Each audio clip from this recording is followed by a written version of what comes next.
Great year, the Spaniard got up as high as #2 in the world. She's the 4th seed here at Wimbledon against a former champion in Simona Halep, who we haven't seen actually here at Wimbledon since she last won the title.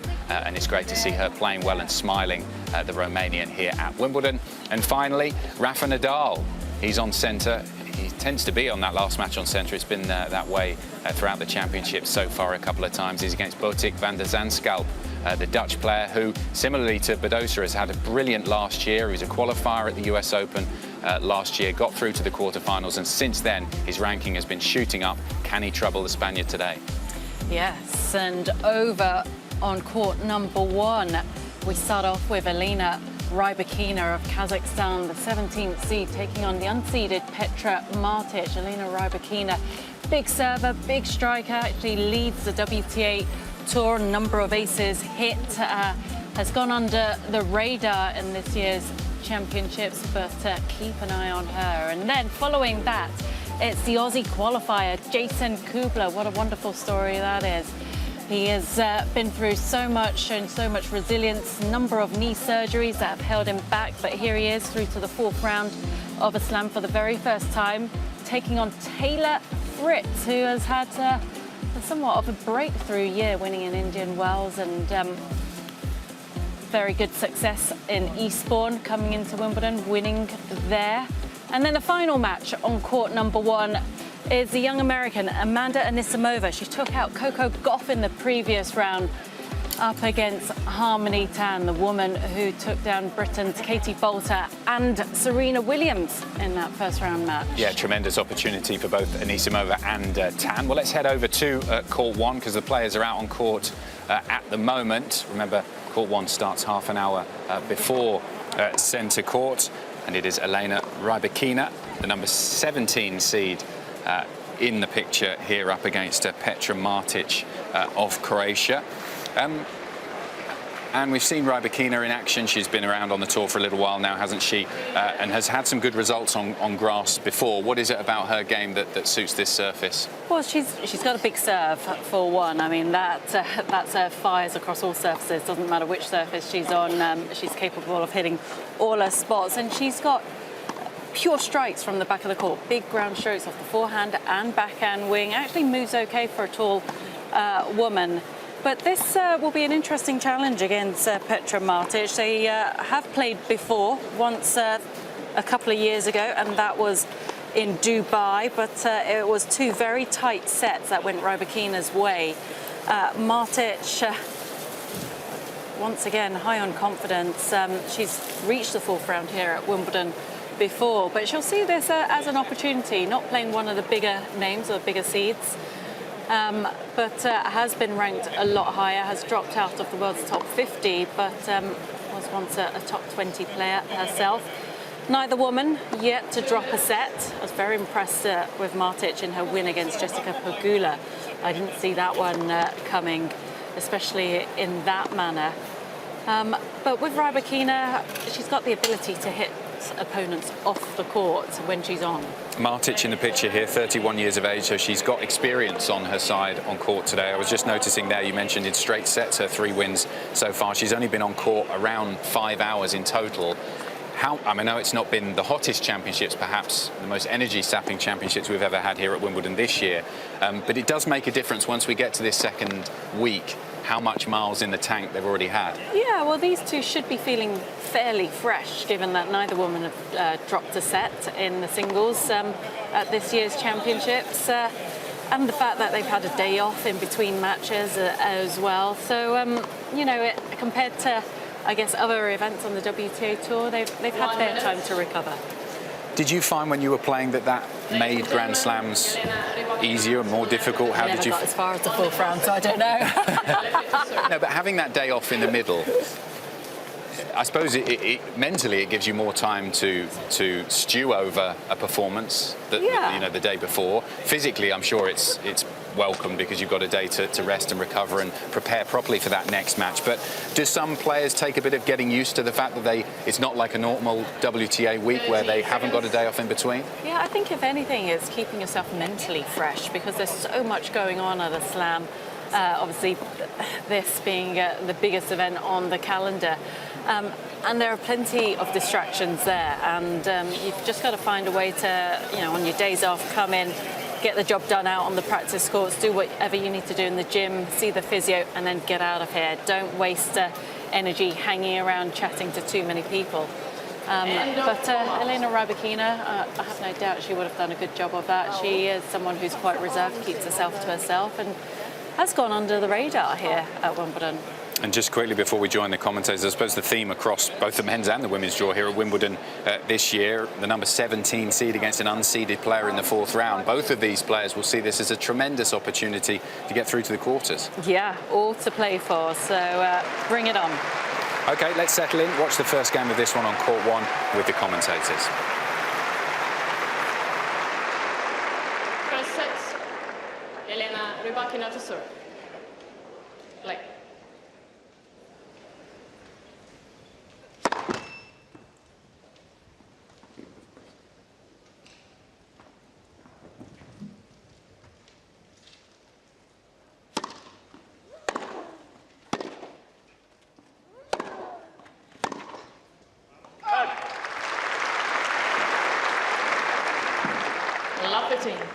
I mean, obviously, Rybakina would like to dominate right from her serve and then the second ball strike it to a corner, but Martic reads the game really well.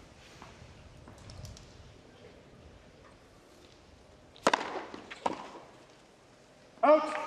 And I expect to see a lot of sort of dinks off the return of serve, maybe a few angles. She'll come to the net.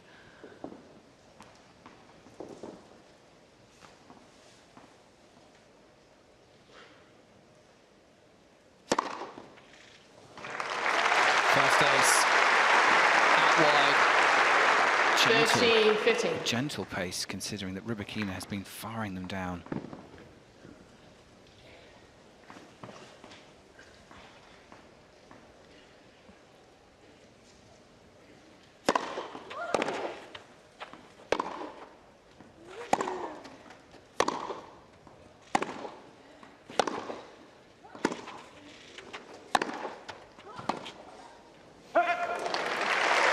Yeah, and there's a bit of the pace that we know Rybakina can hit with. Martic's got to be very, very clever in this match.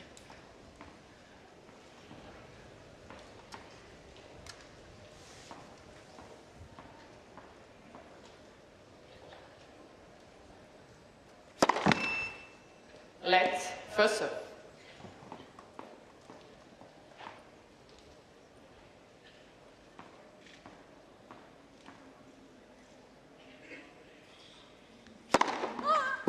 Game. Oh.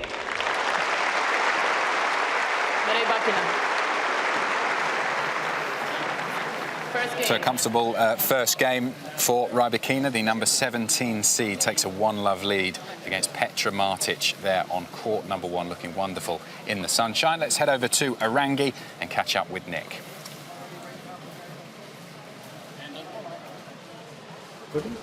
It was just 2 days ago that Elise Cornet took out the world number 1 Iga Swiatek on the number 1 court.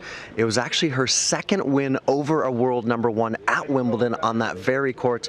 She beat Serena Williams there in 2014, and she snapped Swiatek's 37-match win streak dating back to February. The French woman at 32 years old is into the 4th round with that victory over Swiatek. She's going to be on court, the number 2 court, later this afternoon, taking on Ajla Tomljanovic. Tomljanovic, the Australian who made the quarterfinals here last year, and Cornet actually equaled the all-time record for 62 consecutive Grand Slam appearances. Equals Ai Sugiyama's record, did so here at this Wimbledon. But for Cornet, who's long been on tour, I mentioned that win over Serena Williams in 2014 here. It was her first quarterfinal appearance at the Australian Open in January. She's looking to get into a second quarterfinal at a major in 3 Grand Slams played this year. She and Tomljanovic, they met just last year here, with the Australian winning in 3 sets in the second round. Overall, they've met 4 times, 2 wins to each of them, And Cornet is going to look to bring that same brand of tennis that she took to Swiatek in the previous round against Tomljanovic, who's such a hard hitter of the ball. We can see the Frenchwoman here just going through some of the final steps of her practice, getting in that serve and then the good first strike, giving a thumbs up to her practice partner, which I believe means that she's very happy with the work that they've put in to get ready for what's going to be a good showdown today. So Cornet into the fourth round. Can she get into the quarterfinals? I love this. She said after her win over Swiatek, I'm like good French wine. We always age well. That's what's happened to me, is she's aging well at 32. Can Cornet make it into the quarterfinals of Wimbledon for the very first time in her career? She's second up on the number 2 court, and she's taking on Ayla Tomljanovic. Blue skies above Arangi at the moment, and blue skies as well above the hill. It's getting pretty busy out there, as it has done over the last few days. People there enjoying a light snooze, I think is probably the best way to describe it. You've got to pace yourself over the course of the day here. Exactly, it's a long day here at Wimbledon. There's a lot to do, lot to eat, lot to drink, lot to see, so you have to pace yourself throughout the day. It just looks beautiful when the sun is shining, all of the flowers on the side of the centre court, the ivy as well. We're expecting fantastic weather all week, aren't we? It's only going to get warmer from what I understand. Yes. That ivy on the side of centre court, we've got ivy growing on our house, and it never looks anything like that. It's all over the place. I think I maybe need to give Martin Faulkner a call, the head gardener here at the All England Club. Beautiful scenes here in SW19. Let's catch up with Olivia.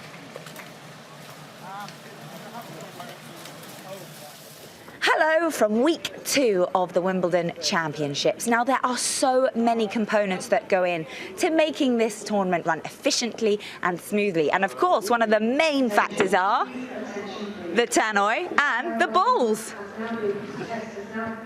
This happens every day here, gets everyone ready for what's going to happen in the day, keeps us all safe and well too. Now, Andy Chevalier, good morning. Hello to you. How are you today? Very good. Well, I don't even know what day we're on. Right, you're still standing. Still we're in week about. 2. Yeah. Now, you are head of the ball distribution here. Balls, probably the most important thing in a tennis match, bar the rackets and players. Tell us a bit about your role, the job, and what you have to do every day. Well, I'd also question whether rackets are useful if there are no balls, but the job is getting all the balls to the various places that need them in the morning. So the first place we go to is obviously the courts. So we can follow Dan, if we want to, heading out to court 14, and he'll put the drums on there, and I'll follow you up there. Ooh, so they carry the balls in something called a drum. It's a big, green, kind of rucksack-looking thing, filled with the cans of balls required for just the first match or for the whole day? First match. So Dan has got a bag here full, we call it a drum. It's full of 21 cans of balls, because a singles 5-set match can only use 18 cans now. So we got some spares just in case ring pulls break or something goes wrong. They can, they've got a few spares there. At the end of each match, one of the ball boys and girls is allocated as the ball captain. And they, even though they work incredibly hard throughout all the matches, they then will, at the end of the match, grab the used balls, because they've got a bag in there too, and they will grab the used balls, take them back to our kiosk there and have them replaced, and new balls come out ready for the next match. Okay, so an efficient system. Please, let's head on to court 14 here. There we go. Well, I've left the drum out here. Oh, perfect. So you transfer from the carry-on drum into the official drum. Into the official drum. Yeah, Dan doing a great job there. And so you'll see these behind every umpire's chair on courts. On centre and 1, they've just got the drums that are there. And centre and 1 actually have double the amount, because they don't like to leave. The ball boys and girls don't leave court during the matches. At the end of the matches. Okay, so tell us what happens to the balls, how often you change over for those that don't know, and and there's kind of a system with kind of different balls and how much they're used, isn't there? There is. Let's do that here as well, okay? Because in here, they've got all the balls for the matches, as I say, a bag to collect the balls in, and 3 5-7s. Right. So these are balls that we think have been used for 3 games, 5 games, or 7 games, because... So there's a 3, I think it's pretty new, a 5 in the middle, and a 7, which is the most used, and we give them a good kind of squeeze. You can see the pressure is a bit tougher on, a bit loose on that one. Tougher So it's again. based on the wear of the Slazenger logo and the pressure in the ball. Exactly, and the pressure. So we think they've been used for 3 games, 5 games, and 7 games, and these have come off matches from yesterday or earlier on in the day, and the umpire has got this as a little safety net under their chair. It just sits on the shelf there, so that if a ball is hit out of court, which happens all the time in doubles, particularly in doubles. So we go through, when doubles start, we go through loads of 3-5-7s because they're hit out of court all the time. The umpire will turn to a ball child and say, can we have one that's in the current rotation? Because the ball boys and girls only ever use 6 at any one time, which I think is amazing that they get it all kind of circulating. They are efficient, aren't they? They're absolutely incredible. Trained to perfection. They really are. And so they will pass a ball up to the umpire. The umpire then will kind of match it with a 3-5-7 and drop a new ball into circulation. See, the detail, the thought, the precision that goes into this does obviously make this so world class and keeps the game consistent and fair. Yeah, absolutely. So after the matches, the public have the opportunity to purchase balls, don't they? I think, can I say this? It's the best thing you can buy on the grounds. Heard it here first. Right? For £1, you can get a ball that has been used in a match. You can wait till, later on on a Murray day or a Norrie day this year, and you can say to your friends, this was used in the Norrie match, and you might be telling the truth. Yeah, and that might or might not be officially accurate. Almost certainly not true, but it might be true. And they can buy it for £1, an amazing souvenir. It says the name of the year that you came to Wimbledon. Absolutely brilliant. That is brilliant. And then all that money goes to the Wimbledon Foundation that do incredible things. Oh, we know. We've spoken to them a lot and we are so proud of them. You know them. Now, Andy, tell me about you and how you got to be chief ball distributor and got involved with this amazing tournament. Yeah, well, I guess there are loads of people like me that do other jobs throughout the rest of the year that make sure they've got 2 or 3 weeks free at the end of June, beginning of July. So I'm an actor normally. I'm a voiceover artist as well. I've got a little voiceover booth. I wondered why you were so good on camera. There we go. And so that's what I do the rest of the year round. But I always make sure end of June, beginning of July is free, so I can come and do this. And why is that? It's just a wonderful place to be. And I mean, being an actor, this is pretty much just a massive production. Like everybody working together. Wherever you look, you've got people putting stuff together to make this an amazing day for all the guests and spectators that come in. And it's just like one big production. So it's a very similar feeling of teams pulling together to put on something incredible. Well, you do a fantastic job. You win the Oscar from us, Andy. Thank you so much. Have a great rest of the tournament. Thank you. You too. World number 1 Novak Djokovic earning a 25th consecutive win at Wimbledon last night. He's back to get ready for his 13th Wimbledon quarterfinal. He was in debut, Van Wrighthoven winning the second set against Djokovic, but then Nole was just in flawless form in the sets, winning them 6-1 and 6-2. You can see him here on the practice court working with coach Garin, who was part of Henry's celebration, as was Nole yesterday on center court. I mentioned those 25 wins in a row. The 6-time champion has won the last 3 stagings of Wimbledon, 2018, 19, and last year in 21. And last night against Van Wrighthoven, dropped just 1 service game in the entire match. He was broken just once in the second set, and actually he finished the match, the final 2 sets, taking just over an hour, which helped him escape having to hold overnight. He finished the match at 10:45, and the curfew at Wimbledon is 11 o'clock. Nice little trick shot there, mid-practice, behind the back. That'll bring out a smile. The smile he hopes will continue as he takes on in the quarterfinals Yannick Sinner, the Italian, who's actually just a couple courts away. Sinner, between them is Ange Jabeur, and then there's Sinner on the practice court number 5, working his way through his practice day. Sinner yesterday beating Carlos Alcaraz in 4 sets. That was a really impressive win for the Italian So he's going to take on Djokovic in the quarterfinals. It's going to be a third meeting between the two. But Sinner's got a new coach in his corner, and that's Darren Cahill. We're going to see if Cahill is able to, well, give Sinner some sort of extra advice as to how he can take on Novak Djokovic, who has the 20 majors to his name and is looking for a 4th consecutive Wimbledon win. Checking in, it's the off day for Djokovic and for Sinner, but we're going to see them tomorrow for a shot at the Wimbledon semifinals, and they're going to take on the winner of David Goffin and Cam Norrie. Thanks, Nick. Yes, the crowd's gathering to watch Novak Djokovic there at the practice courts. Like I say, Mark Woodford has joined us here on Wimbledon Uncovered. Welcome along, Mark. We're building up to what should be an interesting match on centre court. First up, Nick Kyrgios against Brandon. We'll focus on your countryman, Nick Kyrgios. Oh, really? A wry smile. Who knows with Nick Kyrgios? Well, hopefully it's an inspired Nick Kyrgios. I mean, you know, he's clearly stated his intentions at this year's Wimbledon. I mean, he feels like he's, you know, in with a great chance, and he's delivered results-wise so far. But I feel like the next couple of matches are the real mental challenges for Kyrgios. Let's focus on the tennis first. What has Nick been getting right here? Because I feel like a lot of people are saying that although we're seeing what we're seeing at the practice courts right now, a lot of that power hitting, some of the things that have worked well for him in the grass previously, that he's added something to his game this year at Wimbledon that's taken him to a slightly higher level. Well, it's love. I just put it down as to love. He is in love. He's in a relationship, a very steady relationship. I feel like his private life has changed.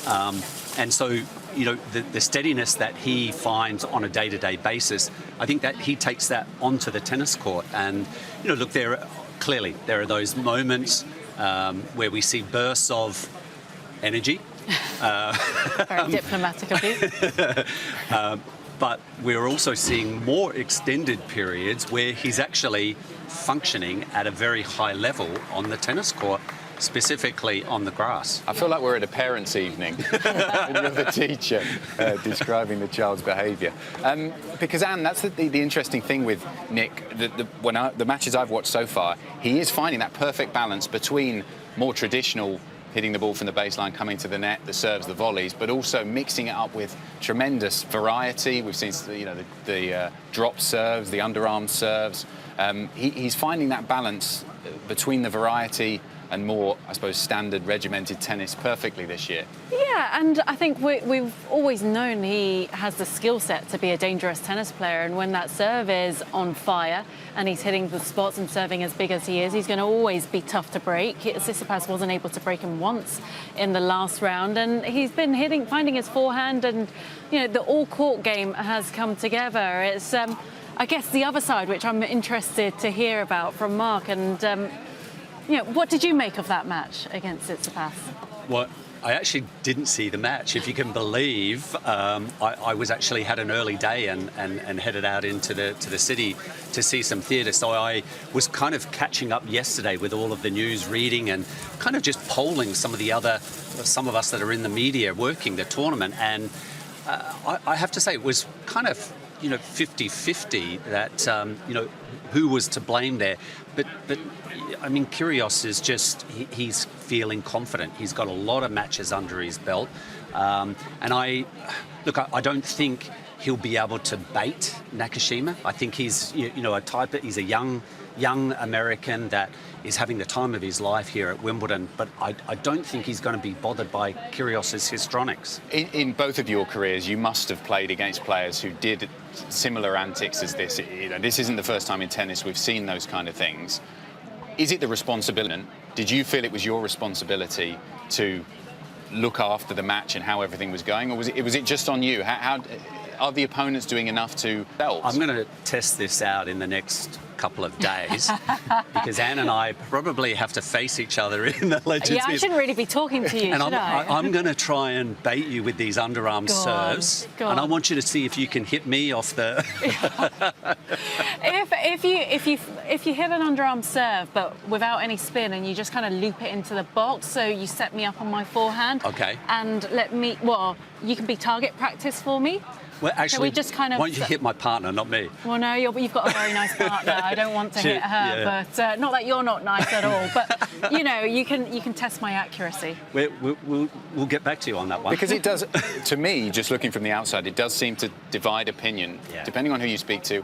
Oh no, it's the opponents. Why are they getting distracted by it? It's nothing to do with them. And other people are saying, well, there's no way he should be doing this. You know, describing him as a bully or whatever you want to use, words you want to use to describe him.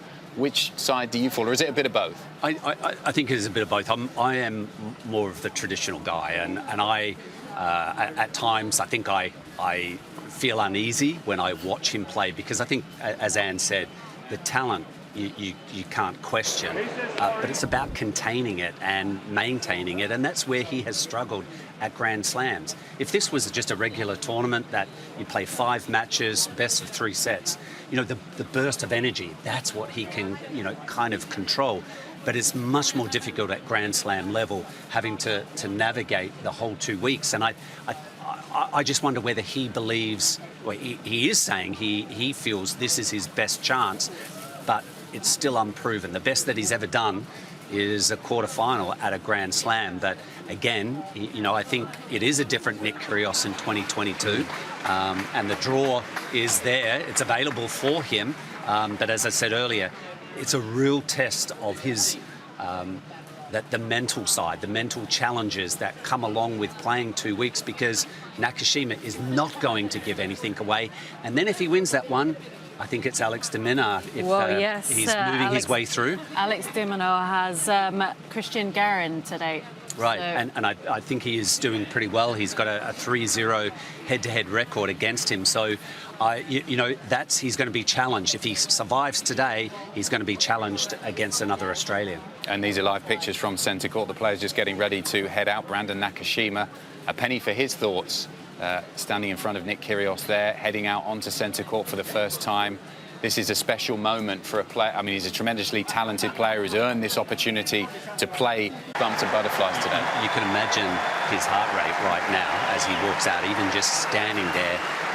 You know, the first few times it is a nerve-wracking moment, and that's where you have to try to, you know, go through your process that you have set up with your team of how you know, the first 5-10 minutes are going to be probably the toughest moments for Nakashima today. Do you remember your first centre court appearance?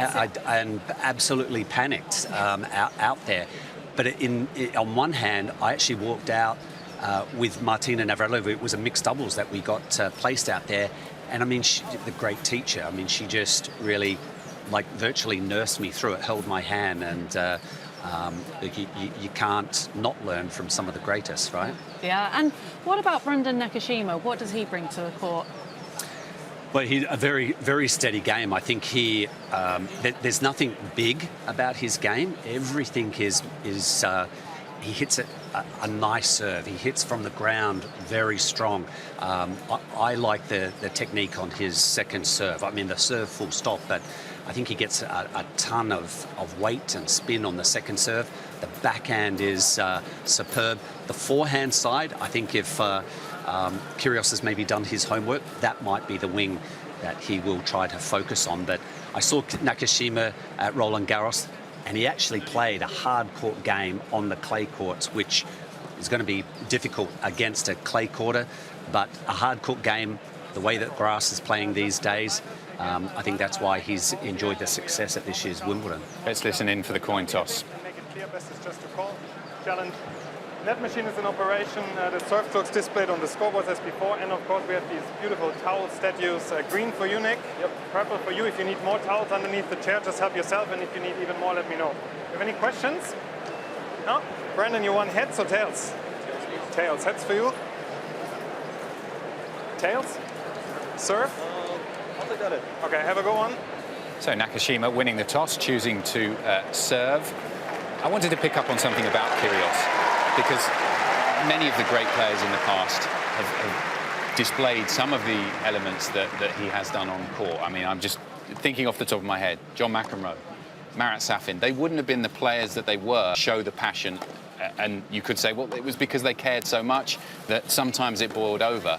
Would Nick Kyrgios be the player he is and be able to compete at this level if he didn't display some of those activities that he does on court?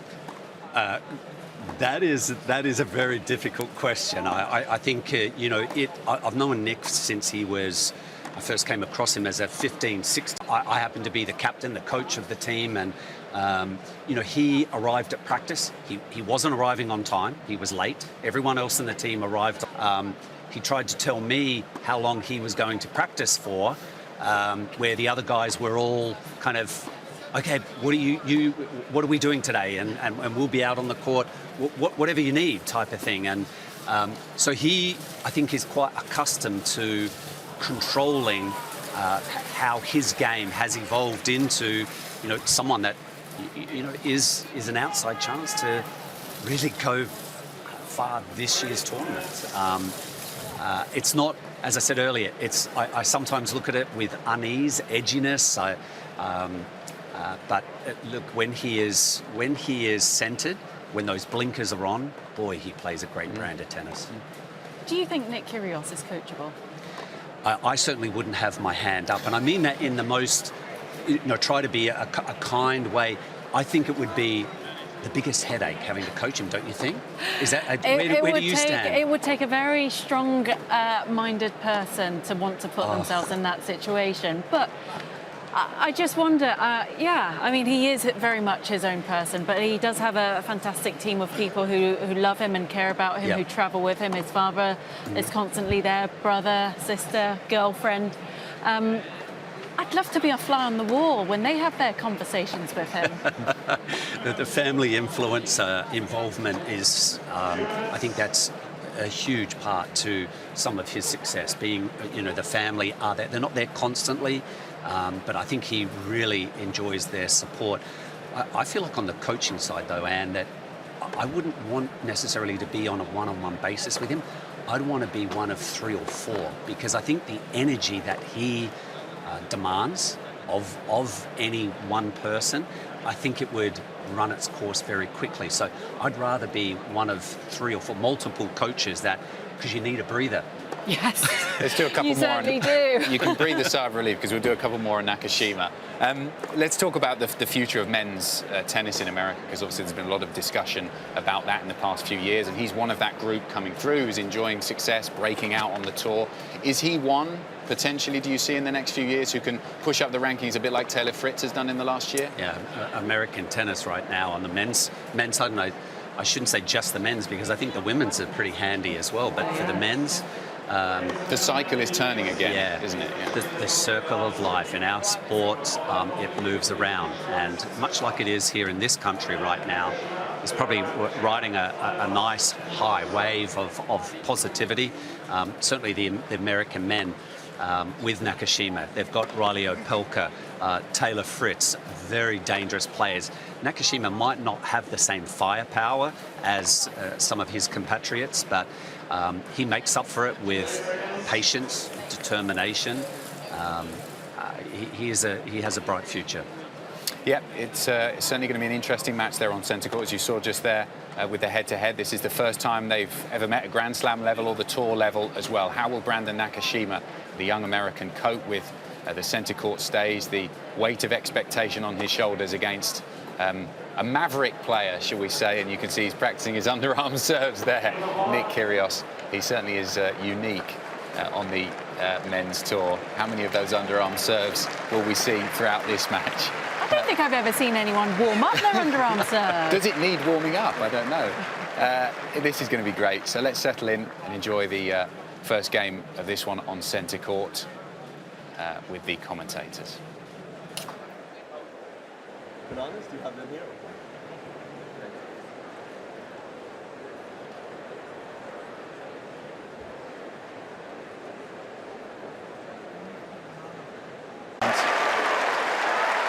Nick's supported my foundation a couple of times and he's been absolutely delightful.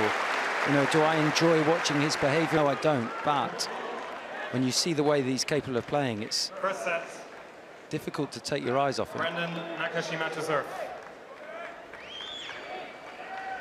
A place in the quarterfinal at stake. First match of the second week here at the Championships.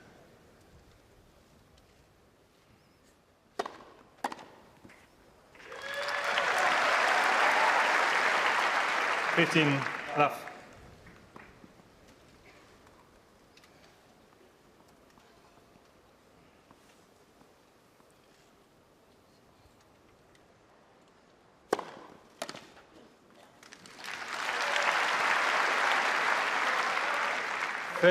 Love.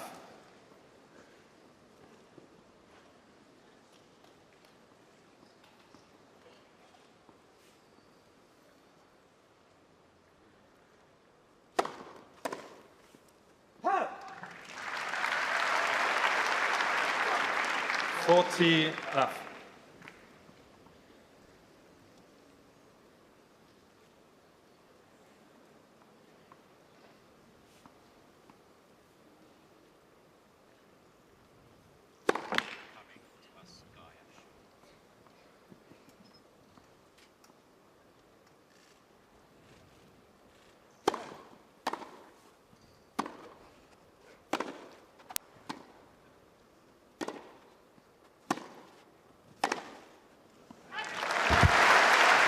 Nakashima.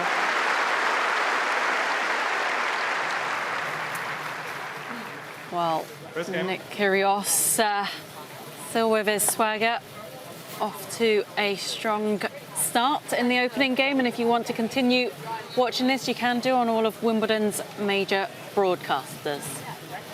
But Olivia has been around and about, and she's caught up with a few VIP guests who are fortunate enough to be in the Royal Box today on centre court. Right, I've only gone and found Vicky Wright, Olympic gold medalist. Wow, and so recent, just a few months ago. How does it feel, first of all, to win an Olympic gold? Winning the Olympics was the most amazing experience I've ever had. It was a lot of hard work, emotions were up and down the full week, but to come out with a gold, it's been phenomenal. Wow, this is like, I'm in awe of you. It's so incredible. You're a top athlete in your sport, and you're here to see the world's top athletes in tennis. How does that feel today? Oh, I'm very excited to be here. The girls came on Saturday, but I couldn't make it. But to come down and the games we're getting to see today are phenomenal. Vicky, I wonder, why couldn't you make it on Saturday? Got married on Friday. Oh, you've just had such a busy week. It's been brilliant. It's been absolutely brilliant. This is a perfect start to a little mini moon. Huge congratulations to you. Is your new husband around? He's upstairs. Oh, right. He's just sipping on champagne, just riding the wave. Amazing. This is just so great. So, yes, what a celebration. Your mini moon starts right here at Wimbledon on centre court today. Are you looking forward to seeing some tennis? And who are you hoping to catch? I can't wait to see Nadal later on today. Very excited. All the games we've got centre court today are really brilliant. Couldn't ask for better games. I know. Kyrgios and Oh, you are in for a treat. The sun is shining on you. Okay, go and have fun with your new husband. Thank you. for chatting to us. Olivia, glamorous as ever there underneath centre court, and the All England Club, you're looking beautiful today underneath the sunshine here in SW19. A little bit about what we saw yesterday. It was a special day here at Wimbledon, celebrating the centenary of centre court, 100 years of that famous arena here at the All England Club, and it was brilliant to see so many Wimbledon champions head out to SW19 and on the court yesterday in that celebration before play began with Sue Barker. What's the chat in the locker room about playing on the middle Sunday? Because it was a traditional day of rest for the players and the courts here at Wimbledon previously, but this year that changed, followed the... well, actually, let's head into court 2 and watch some live action before we get to that. And it is Christian Garin in your picture there against Alex de Minaur. A tremendous opportunity for both of these players to get through to the quarterfinals of a Grand Slam, and it's been pretty much all de Minaur so far in the first couple of sets. 6-2, 7-5 to the Aussie, the number 19 seed. And they've gone to a tie break in the third with De Minaur about to serve. Let's join the commentators.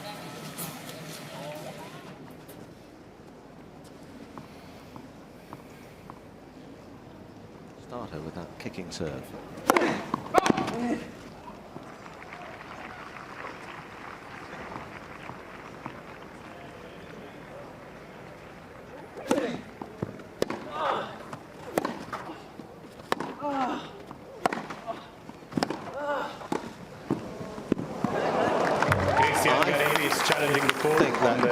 Have gone long. The ball was called in. Garin has his hands on his hips there, thinking, be lucky, be lucky. But he wasn't. Well, it was a great volley in the end. And a great call from the line judge. Cristian Garin has 2 challenges remaining. Both you and I from 80 yards away thought that was out.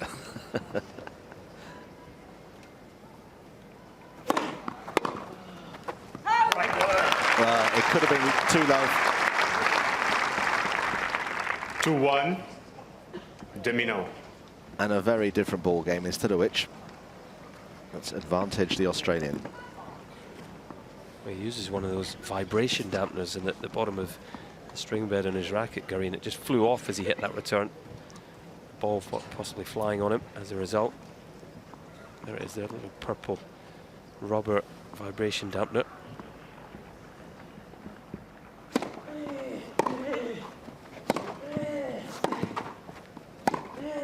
Oh, came off it. 3-1, De Minaur.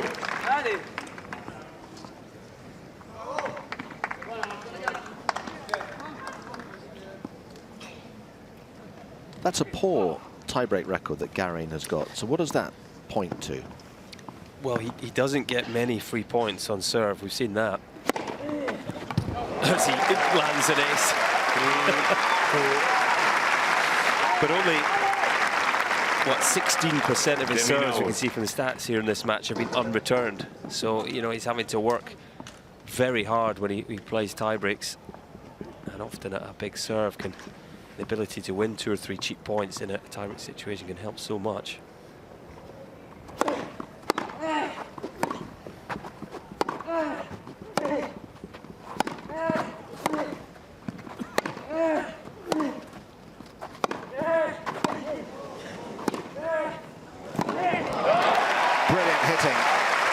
De Minaur was staying so low and so strong on that ball, but in the end, even he ran out of gas.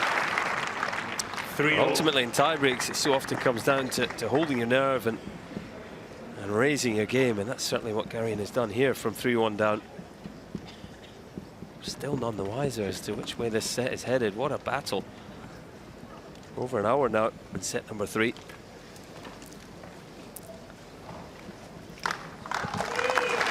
And they've certainly had their money's worth on court 2. But I suspect if you asked everybody, they'd like a bit more.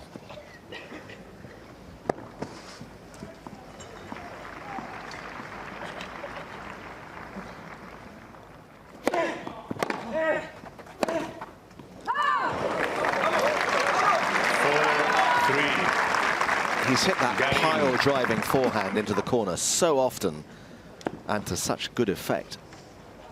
That's one of the very few that's gone wide.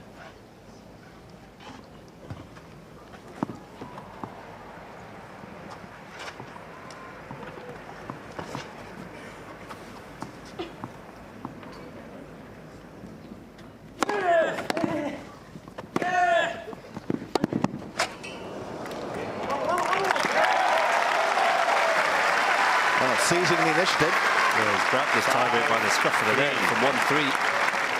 An ace and 3 really big attacking points. And this is a big point.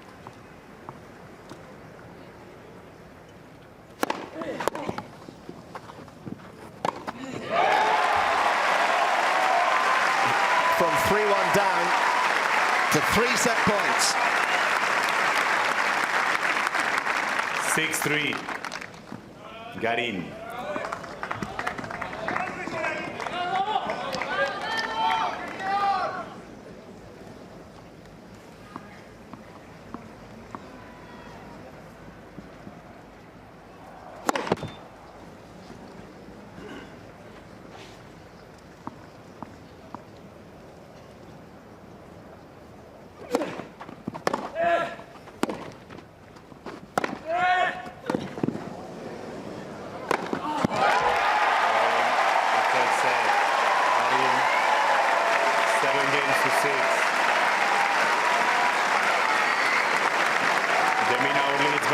6-1.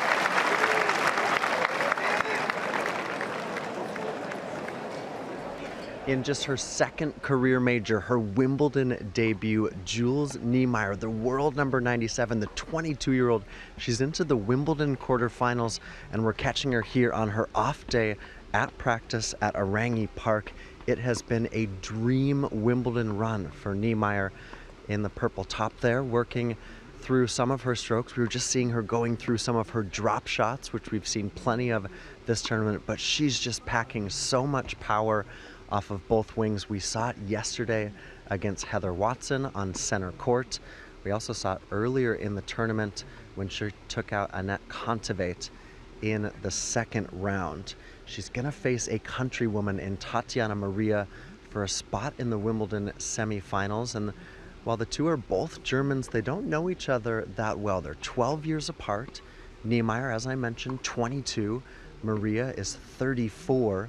Maria playing in her 35th Grand Slam, and Niemeyer just her second. She hadn't won a major match before this Wimbledon, going out in the first round of the French Open, but she went to the French. She went from the French to a clay, smaller level event, a WTA 125, won the title there, and then had a few wins on grass leading into this Wimbledon, maybe just giving a hint that she was going to have this kind of success at Wimbledon, but no one could have guessed it. She's played just 23 tour level matches at this point in her career. Last year went out in the qualifying at Wimbledon, and now she's here into the quarterfinals, which is just an incredible story. She's played such good tennis so far this tournament, working with Christopher Cass here today, but she's also working with Michael Gesserer, who is a former coach of both Julia Gergis and of Jennifer Brady, who is the Australian Open finalist just a couple years ago. Really cool to see Niemeyer working here. She calls Rafael Nadal another workhorse, one of her idols, and I love this. She's got a tattoo on her left arm. It's of a mountaintop with the word perseverance underneath it. It's meant to symbolize that she's persevered through a lot of injuries, a lot of challenges, and now she's in the Wimbledon quarterfinals. That is tomorrow against Tatiana Maria. Well, look who's just sailed in. It's Giles Scott. You are cheesy. I am a massive cheese ball today. Two-time Olympic gold medal winner, Giles Scott. How are you today? I'm very good. Looking forward to a lovely day. What a day you've got in store. You're on centre court today. Did you know it's 100 years of centre court we're celebrating this year? Yeah, I did. Yeah, amazing. Any famous or fabulous memories you have of watching a match on centre court? From your TV's fine, not necessarily here. Well, I've been lucky enough to come here a few times, and certainly when I was growing up, Wimbledon was a massive thing in my household, like many others, I'm sure. And you know, getting the invite to come here, I always jump at it. It's an amazing day, seeing some great sport. It really is an honour, and also you're in the royal box, aren't you? Yeah, I know. What's that like? Yeah, it's pretty nice. Is it? Yeah, it's pretty nice. The protocol, all okay? You can Yeah. do it? You're good with I've like got instructions and directions. Yeah, I've got my tie, got my socks on. I think I'm good to go. You're on board with what you got to do. Yeah. Just finally then, who are you looking forward to seeing? Some great matches you've got in store. I think Kyrgios most of all. Yeah, it'd be interesting. See what he's got in store for us today. He's certainly, well, he's a bit different, isn't he? But a great tennis player. So yeah, that'll be very interesting for us, I'm sure. Let's see if we can keep his headlines to stuff on court, shall we? Yeah, I suppose that's, yeah, he probably should try. Day of entertainment and fun. Well, just so you know, if you just head starboard, you'll find the entrance. No, That's all the right. port, anyway, but you got it wrong. Hey. He's stitched me up. Thanks so much. Have a great day. All right, thank you.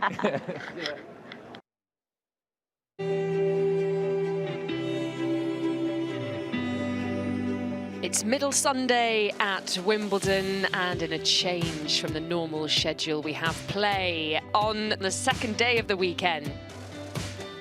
The sun is shining, and we have fourth round action and quarter-final places at stake. It is a special day, this championship celebrating 100 years of this place, this centre court. His name... I hope I can come back, like you said, one more time. We hope so. What a special moment for Heather Watson.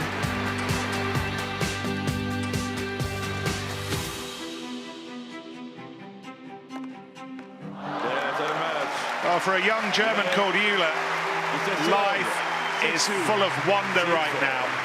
In her debut, she must think this is easy. I just want to say sorry that I had to kick out a British player today. I just tried to focus on my game, tried to focus to play point by point, and yeah, so it went well.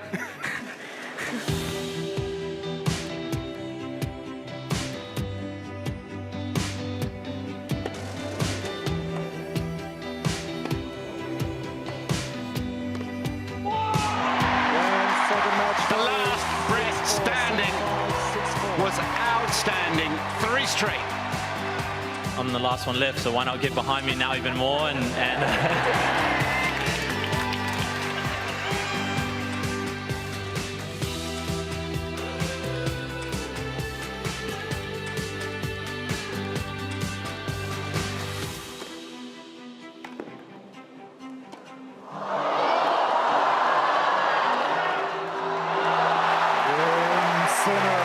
Yannick Sinner takes it in the battle of youth.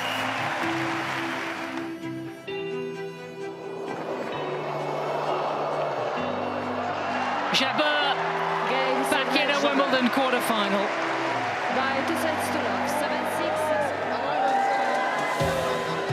This man, well, it's a home from home. His 14th, 4th round here, Djokovic.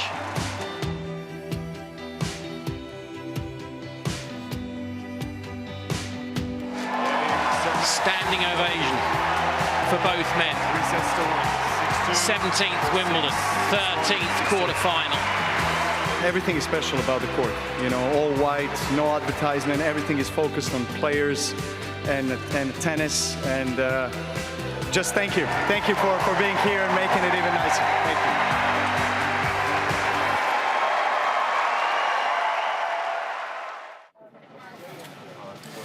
Yeah, it was a great match late last night on centre court. Novak Djokovic against Tim Van Wrighthoven.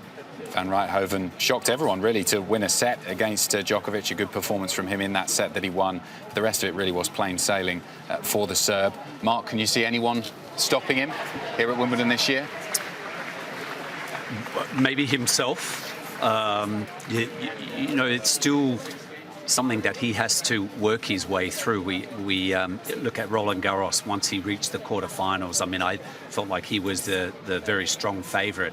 And then maybe over that 5-set format against Rafa, his fitness, you know, just wasn't as sharp. It wasn't to the level that I think he has expected of himself in the past. So, you know, look, he's looking good so far. He certainly is. Well, we're remiss of us to get a doubles legend like yourself on without speaking about a bit of doubles. So let's check in on court number 3. The number 9 seeds, Jamie Murray and Bruno Suarez, up against John Peers and Philip Polasek, the number 7 seeds. John Peers, your countryman, he's had a good career, hasn't he? Former Grand Slam champion. Is it a new partnership this year with Polasek, or has he played with him a few times before? They started last year playing together, and I think they had both were in. Success, I think, was almost instantaneous. And I wonder in this match, you know, Peers he is one heck of a guy. I say, you know, an Australian way that, you know, he's real true blue. He's a great bloke. But his former partner is, of course, one of the guys up the other end, Jamie Murray. I'm wondering whether there's a little niggle on this match. Well, it is a bit of a merry-go-round, though, on the men's doubles. They do switch partners on a frequent basis, don't they? We had Bob Ryan on yesterday, and he used another M-word, marriage. He just said it was exactly like that. You've got to try and keep your partner happy, and when things break down, the split happens.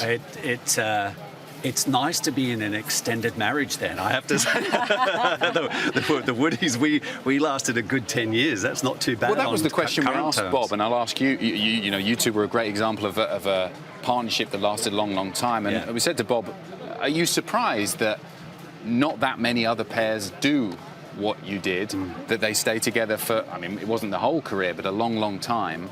Are you surprised by that? How often they change partners? Do they need to be a bit more keen to stay with each other and figure it out? I think they are missing out on trying to work through some of those issues.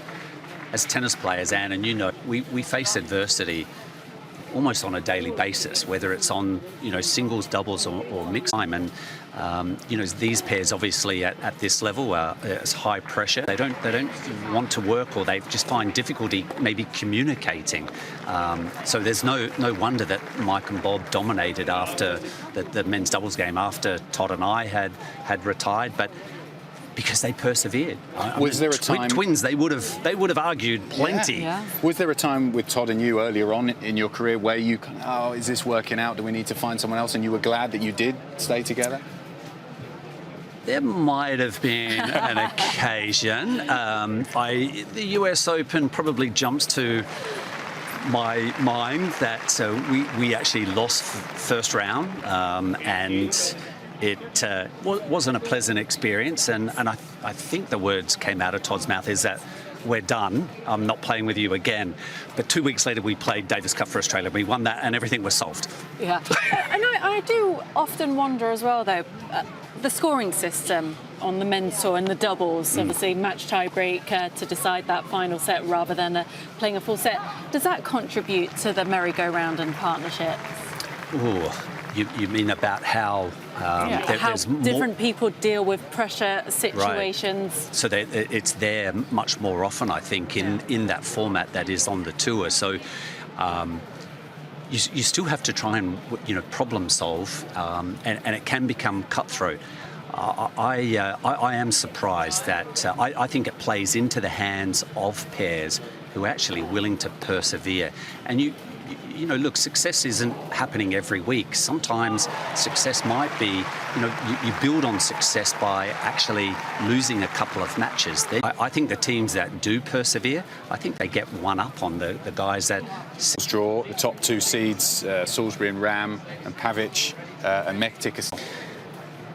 Well, and I think the favourites.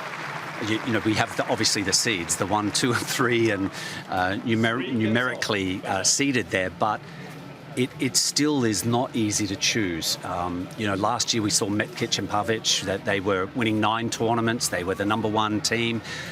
But at the back end of the year and the beginning of this year, it's like the bottom fell out of them. And maybe that's where they've had some issues, but they've tried to persevere. They're starting to come good again.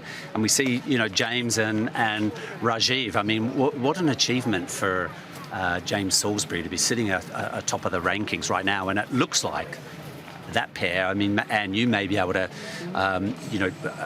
add something there. They look like they're in for the long haul, those two. Yes, well, they've been a strong partnership for a number of years now, and obviously have had so much success together and very good friends off the court. And I don't see those two splitting up anytime soon. That's a strong marriage. No, and we'll be getting to watch plenty more great doubles matches, both on the men's, ladies, and the mixed sides throughout the rest of the championships. Now, you saw the beautiful grass. Wondering how do the ground staff here at the All England Club get them looking so perfect for every single day of the championships? Well, we sent Olivia to court 14.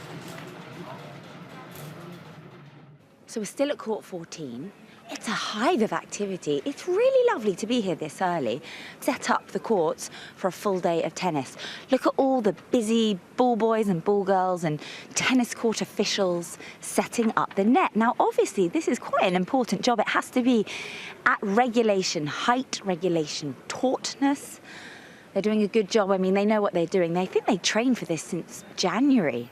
So they really know what's what. Look, they all have their role. They're like a very good army of ants. Everyone knows their place in this cog, this wheel of Wimbledon fortune. And I've seen an umpire's arrive, getting ready. They'll wheel his chair soon onto the court, I'm sure. The balls obviously have been delivered this morning. We were here for that delivery. Oh, these wooden poles are coming out. What are you doing with those? This is exciting. Oh, I didn't know what he said. Something stick. Exciting though, isn't it? And you know what? It's very calm and nice before the gates are open here. It's quite relaxing, quite meditative almost, as they get the courts ready for a full day of action-packed tennis on the courts. Hello, good morning. Hello. You okay? Yes, I'm fine, thank Good, you look very... Oh, look, the chairs are going on for the players. Everybody has their role and function. We've got ice boxes, we've got towels, freshly laundered towels going out. You can buy those in the shop. What a lovely memento to take home with you, a Wimbledon towel. Everyone's very smiley this morning, nice sunny day. How could you not be? You're right, it's so fun working here, isn't it? Go on, measure that net. Make sure it's at regulation height. Oh, look, they all know what they're doing. You're very good at folding that towel nicely. That looks championship ready. And here we have it, court 14, almost ready to see some fabulous tennis today. Yesterday, David Goffin played what is the longest match of Wimbledon this tournament, 4 hours and 36 minutes to take out Frances Tiafoe and earn his place in a second consecutive Wimbledon quarterfinal. Just catching Goffin as he finishes his practice today at the Arangi Park practice facility.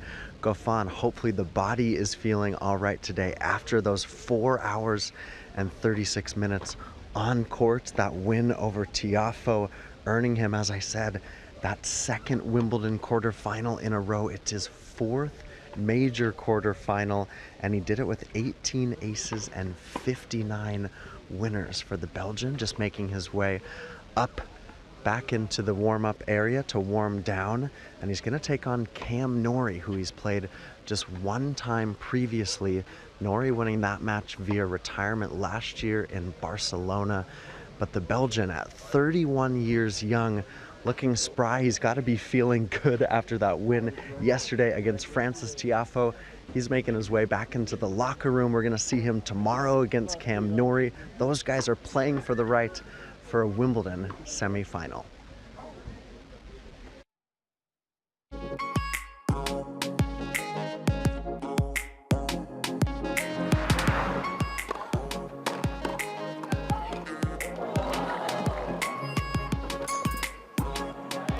Well done.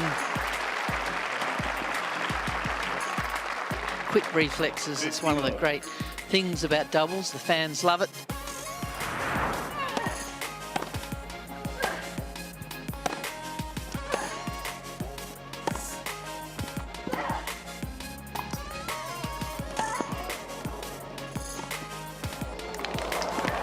She's not. She has. Outrageous. That is simply unbelievable.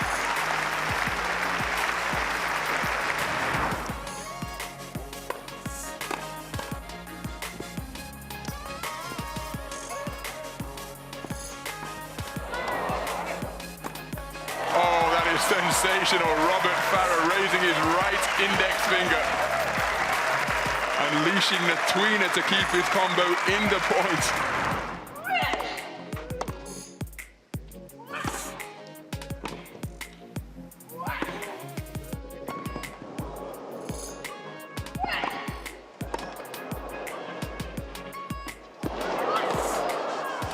Wow.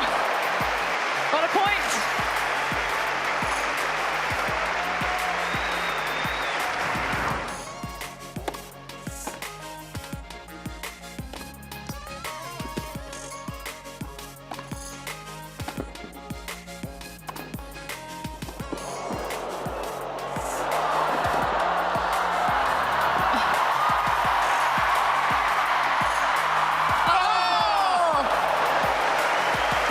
That is a rally fit to serve up to champions.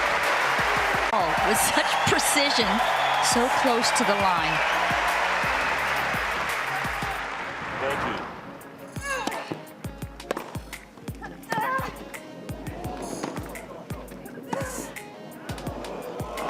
Floats it over the head of Caroline Garcia. Beautifully done, and she enjoyed that moment. 30-15.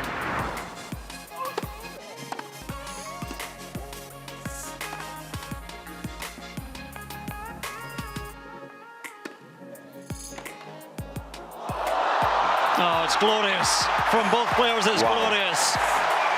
And Alcaraz waves the racket around to the acclaim of centre court. We are seeing the future in front of the greats of the past here. And it is beautiful to watch.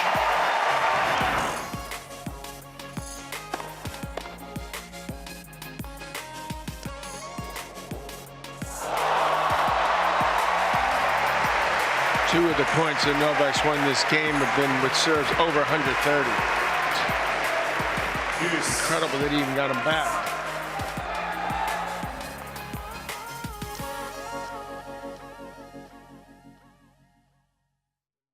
Well, look who I've stumbled across. It's Chris Robshaw. What an honour to chat to you, sir. How are you today? I'm brilliant, thank you. I mean, it doesn't get better than kind of Wimbledon in the sun, does it? So, no, we're excited to be here. It's something we love coming to every year. So, yeah, it should be a great day. Obviously a bit different to your sport, but what do you take from it as a top athlete? What do you kind of enjoy about watching these titans on court? I think bar the kind of the festivities around the place and the pims and the strawberries and all that kind of stuff. But that is good. Let's not ignore it too much. No, exactly. Yeah. I think it's almost like the concentration and the kind of the mental strength of each tennis player, both the men's and the women's, to be able to perform for an hour to 4 hours, not knowing when you're coming on, to be ready to be your best straight away. It's an incredible skill, and I don't think there's any other sport quite like it.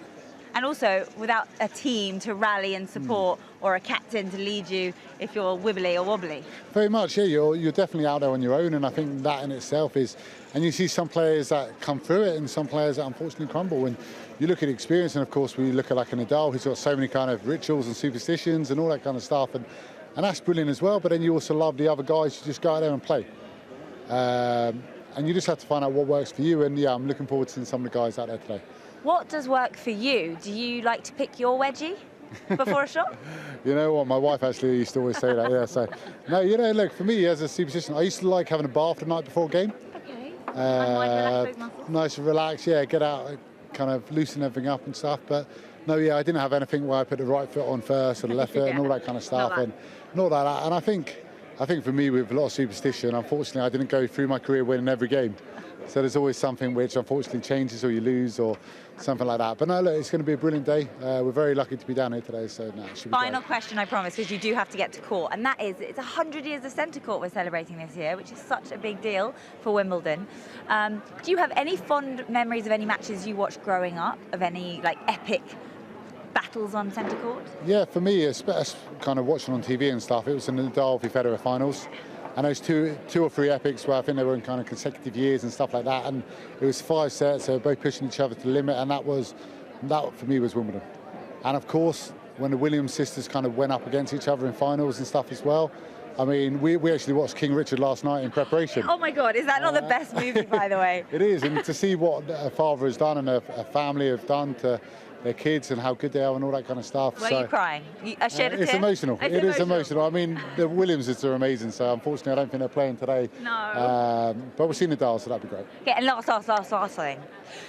Centre court for many players is the pinnacle of their career. What is one of the proudest or pinnacle moments of your career?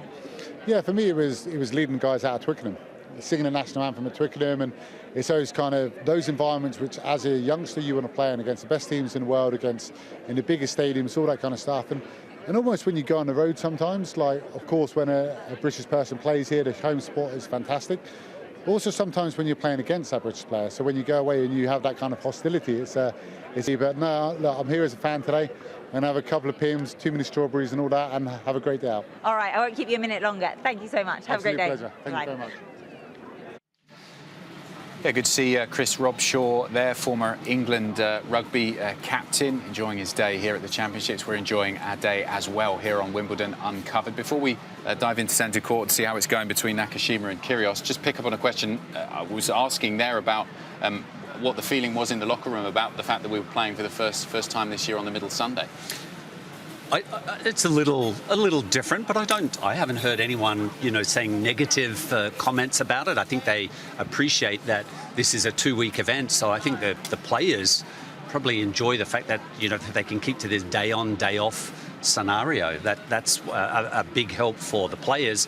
I think the crowds probably enjoy coming in on the middle Sunday too now. Yeah, I mean, for a lot of people who do have the weekend off work, they were able to take the opportunity to come. It was certainly buzzing around the grounds, plenty of excitement, on all the show courts as well as the outside And a different courts. type of crowd as well. Maybe just the fact it was the weekend, perhaps a Sunday, but a lot of children here. Yesterday we were walking around, speaking to people, and a lot of kids saying, "Oh, my first time at Wimbledon, first time watching tennis." I think he's going for a new initiative. He wants the middle Sunday to be Kids' Day, right? Well, there's something to be said about that. Yeah, it was good to see them here experiencing tennis for the first time. As promised, we're inside centre court where it's not going this man's way so far. Nick Kyrgios lost the first set against Brandon Nakashima, the young American, 6-4, and we can join it at 1-1 in the second.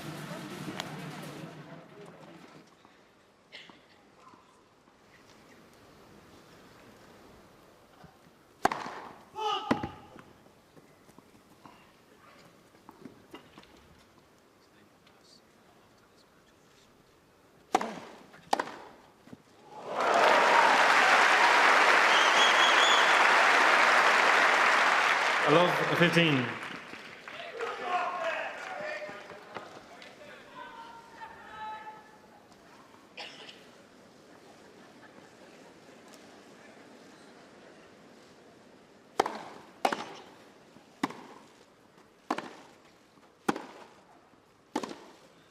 Oh! 15 all.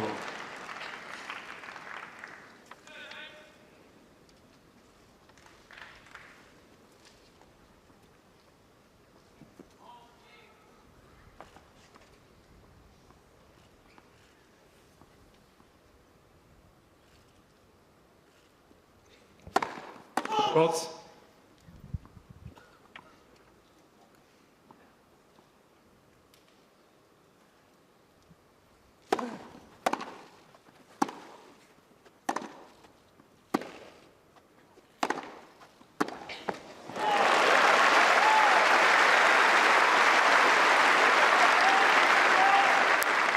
$15.30. Some more intent with the footwork there from Kyrgios up onto the backhand, driving hard, using the court to help him with speed, shooting through.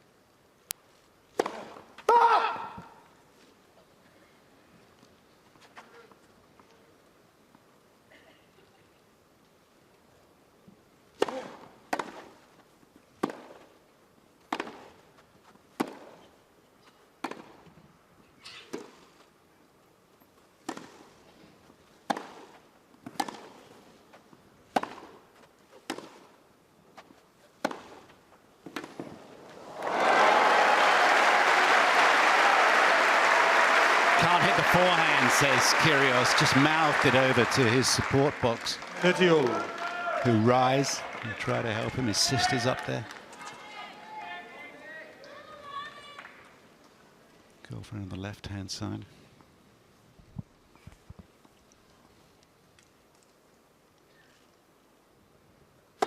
Let.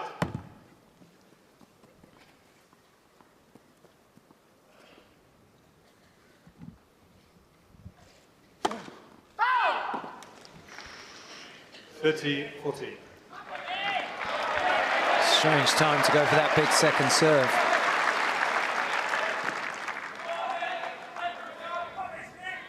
Opponent looking a little bit vulnerable. The last thing you want to do is give him unforced errors. Break point for Kyrgios.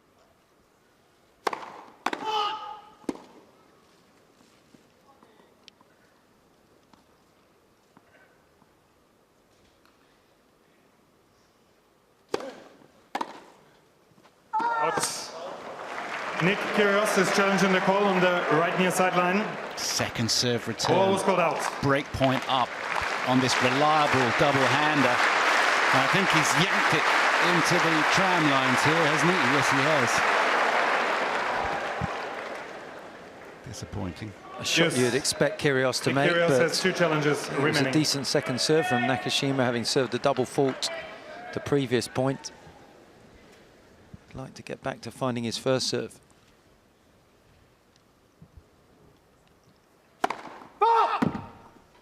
Brandon Nakashima is challenging the call on the left center service line.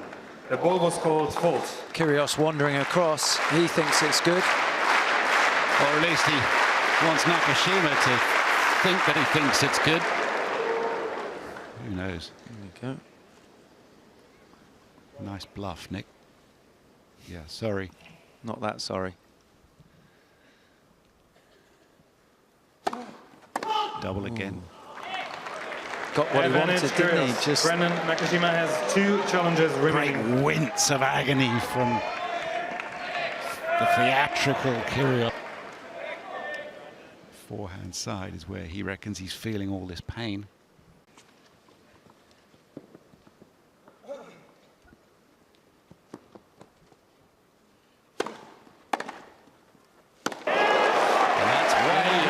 Two double faults, a shank forehand, and Serena Kyrgios a break.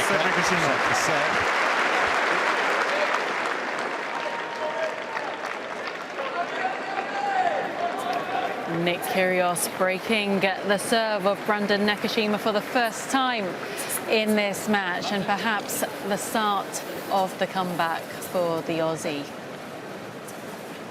But Nick McCarville, let's check in with him. He's been around and about, catching up with some people on the grounds. All right, welcome everyone. It's day 8 of Wimbledon. We're hanging out at the HSBC Fan Zone. It's a people's press conference, and I'm pleased to welcome the #1 doubles player in the world. He's from right here in Wimbledon. Please give a warm welcome to Joe Salisbury. Joe, happy to have you here, of course. You're back at Wimbledon. You're into the quarterfinals with Rajiv Ram. It's a magical place for you to be each year. I'm trying to think back for you players and the magic that Wimbledon does hold. Do you remember your first memories of Wimbledon? I don't really remember the first time I was here, because I think that was when I was very young. It's probably when I was about 4 or 5 years old. Yeah. But I remember from a tennis family, so we were coming every year. I remember the first match I watched, I think, was on court #1. I watched the semi-finals. I think it was Nalbandian when I was probably about 10 years old. Nice. But yeah, growing up, it was always a big dream to be playing here. Yeah. You've had a great rise up the rankings. You only played your first Wimbledon in 2016 after a great collegiate career. What do you chalk up your success of coming onto the tour a little bit, quote unquote, later than most, and having the success that you have had? Yeah, to be honest, I'm not too sure. I mean, it wasn't something, it wasn't somewhere I thought I would be right now, especially back when I was playing college, but I always knew that I wanted to give it a shot and to try and, be the best that I could get to, and, just gradually made my way up the rankings, worked hard, and, it's a strange one. I mean, sometimes I feel like a bit of an imposter being here and with this ranking, and then other times I think I feel comfortable with it and I have a lot of belief in myself. So I've got to kind of balance the two of those, but really happy with where we're at now. Yeah, you absolutely should be. Joe and Rajiv only have been playing together for a few years now, and that partnership has paid off. 2 Grand Slam titles. You made a deep run here last year. I know you want to keep going at Wimbledon, but what works well between you and Rajiv? I think it's mainly the fact that we get on so well. Yeah. I think that's the advantage that we have as a long partnership. We're into our 4th year together, and I think it's just understanding how each other works best. I think the key thing for a partnership is to be able to support your partner as best you can, and kind of the longer you play together, you understand more how to do that as best you can. So we just work really well together, and I think get the best out of each other. Yeah, awesome. Well, we're happy to have Joe hanging out with us at the HSBC Fan Zone. It is, after all, a people's press conference. Let's go to the people. Our first special person is Zach. Zach, how old are you? I'm 11. You're 11, and what's your question for Joe? My question for Joe is, how many hours a week do you train? Ooh, how many hours a week do you train? I mean, it depends. If I'm in a training week, it would probably be about 20 hours in the week. So it'd probably be 3 or 4 hours a day. I'd probably do at least a couple hours on court, maybe 3 hours, and then an hour in the gym. It takes a lot of work. Is that how many hours a week you train? 20? Maybe in the future? Yeah, okay. All right, hey, what's your name and how old are you? Albie, and I'm 9. You're 9? All right, what's your question for Joe? What makes you happiest in your career and in life? Oh, deep question. What makes you happiest in your career and your life? Albie, great question. That's a very good question. I think that's probably something that I'm still trying to figure out. Probably most of us are still trying to figure out. But I think in my career, the best feeling thing that makes me happiest is when I'm competing, playing matches, like the match we played yesterday on court number 3 when we had an amazing crowd. We had some amazing points. Everybody was getting into it. We felt good. We felt the energy from the crowd, and that's what I enjoy the most. But yeah, away from the tennis, I love playing golf away from the court, and then yeah, spending time with friends. But yeah, I think that's something that still got to figure out as well. We all are, aren't we? Yeah, no, I love that. And how important is it for you to find that balance of the on-court success like you've had it, and then being able to step away and enjoy life as Albie's asking you otherwise? Yeah, I mean, it's sometimes difficult because obviously it's my job, it's my career, the tennis, but it's all encompassing. You're spending, it's not obviously not a 9 to 5, so you're spending your a lot of time away from home. You're playing at the weekends, and obviously your mind's on it even when you're not playing or training or competing. But I love that. It's my passion. It's what I love to do. So I don't mind putting all my energy into it. Yeah, that's awesome. Did you have a question, bud? Yeah? Okay, grab the microphone. Tell us your name and how old are you? I'm Jacob and I'm 8. You're 8? What's your question? When did you start playing tennis? Ooh, when did you start playing tennis? I love that. I started playing tennis when I think I was about 3 years old. So I was very, very small. Yeah, I had an older brother and sister that played tennis. Both my parents played. So yeah, we just started playing with mini tennis with sponge balls and little rackets, and I just remember just wanting to play all. I mean, I don't even remember when I was that young, but my mum used to say that I just wanted to play all day and loved it. So yeah, I was been playing since I was very young. Nice. Where are my tennis players in the crowd? Anyone? Jacob, you too? Yeah? Okay, very good. Hopefully a trio of future Wimbledon stars here. Hey bud, what's your name and how old are you? I'm Sahil and I'm 9. You're 9? And what's your question? What makes you have the motivation to play tennis? Oh, the motivation to play tennis. These are deep questions, by the way. From the young. Yes, I love it. I feel like these are things that I should be talking about with my therapist. I think it's a lot of different things. I think firstly, just because I love it. I love playing tennis, so it's what I'd be wanting to do even if I wasn't playing professionally. I'd be down at my local club and playing matches. Also, I want to try and become as good as I can be. I want to see how far I can get and to get the most out of it. And also just to be playing big matches on amazing venues, amazing courts like here at Wimbledon is a pretty special feeling. So that's one of the big things that motivates me. Awesome. Thanks, bud. You had a question too, right? Tell us your name and where are you from? I'm Julie. I live in Bedford, which is north of Awesome. Kent. First time I saw you was at Queen's Final in 2019, which you won. Do you remember the umpire calling you Salisbury? Constantly. Wait, what happened? He used to call you, and Salisbury. Yeah, I do remember that. The umpire, yeah, some of the umpires, especially the Americans or some of the foreign umpires, have trouble pronouncing my name correctly. And I didn't even notice it because I'm used to people saying it however they want. But it was funny because in the crowd, everybody was shouting out Salisbury, Salisbury. That's right, we were. And then eventually kind of cottoned on and he pronounced it that way in a slightly slightly struggled. I'm probably struggling with it too, right? I Americanized it. All right, well, I'll get it right at the end. How's that? Is that good enough? How's yours? Good. Salisbury. Yeah. Well done. Okay, I cheated on that. Did you have a question too?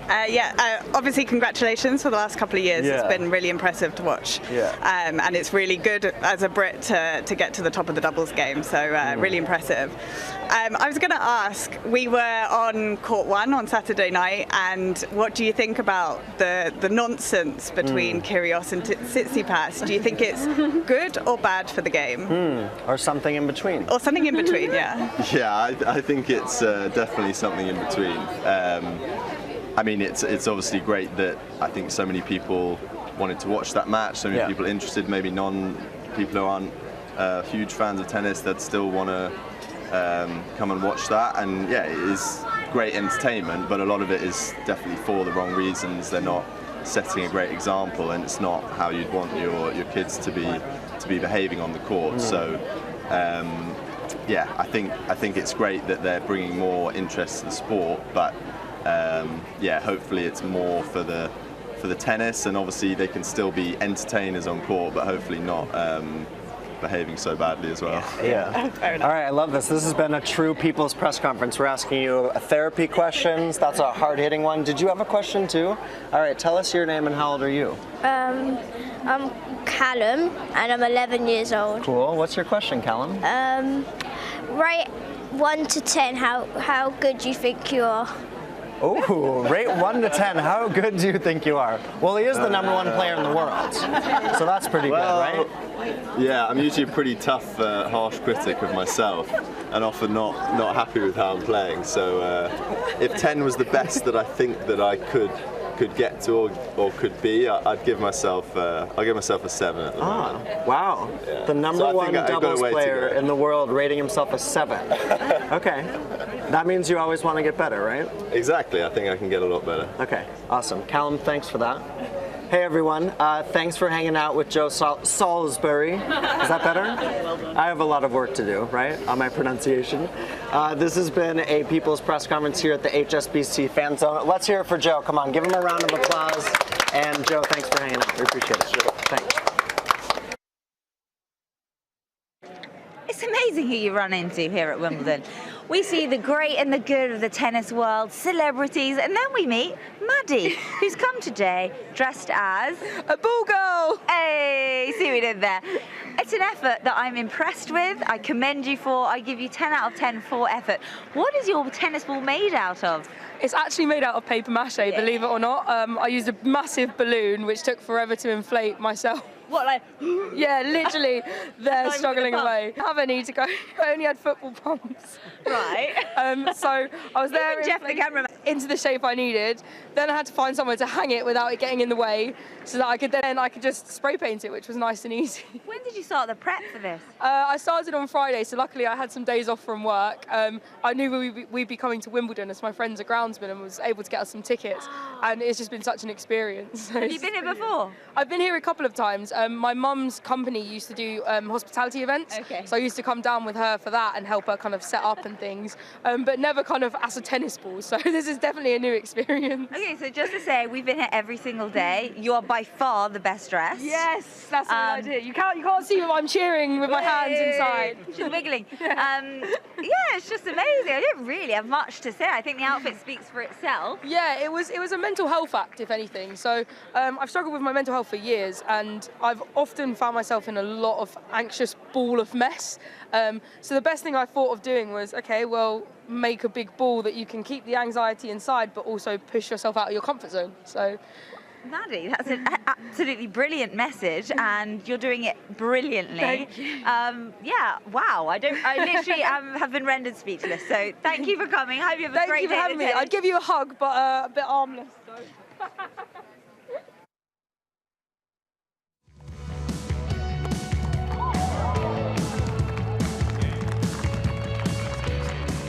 Ah, look who's in town. That is super cool. Top up.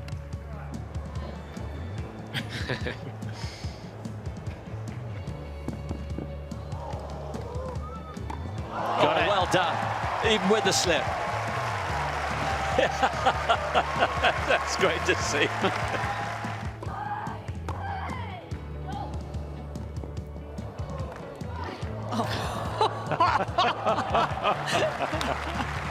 What?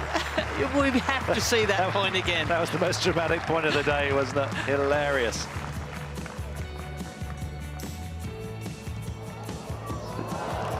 Beautiful. Watch out, it's moving the umpire. I mentioned he likes a little bit of show occasionally. Fun and laughter all summer holiday. No more worries for me or you. Whoa, the rally goes on. For a moment I thought Hernandez was going to launch himself at that ball, but he already went into row C anyway.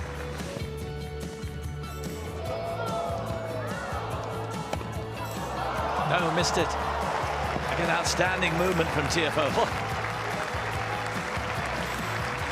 Was there a collision? I think she's blushing.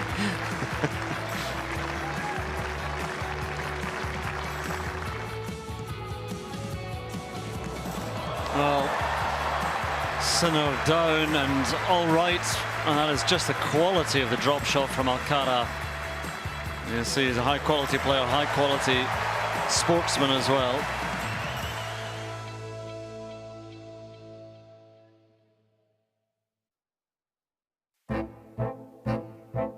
No matter how small, how tiny, or how minute, the technicalities, the particulars, the seemingly insignificant. At Wimbledon, these details matter. And this year with Oppo, like never before. In low light and high rest, takes care of itself. Greatness, it's all in the detail.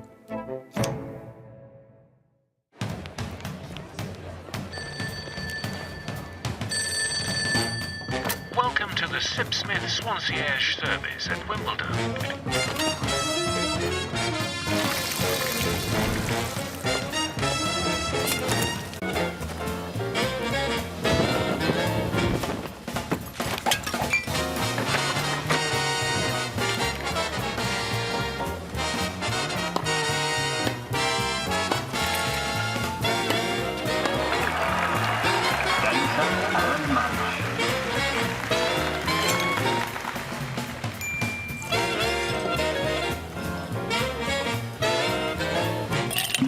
Your Swansea at Wimbledon, the official tennis of Sipsmith Gin. Swansea, like a concierge, but ginier.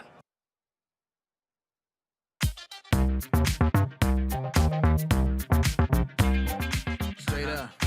Yeah, bounce. Yeah, come on, bounce. Whoop, whoop. Go, go. Whoop. Yeah, it's the kind of vibe I like. Make me want to ride with the window down all night.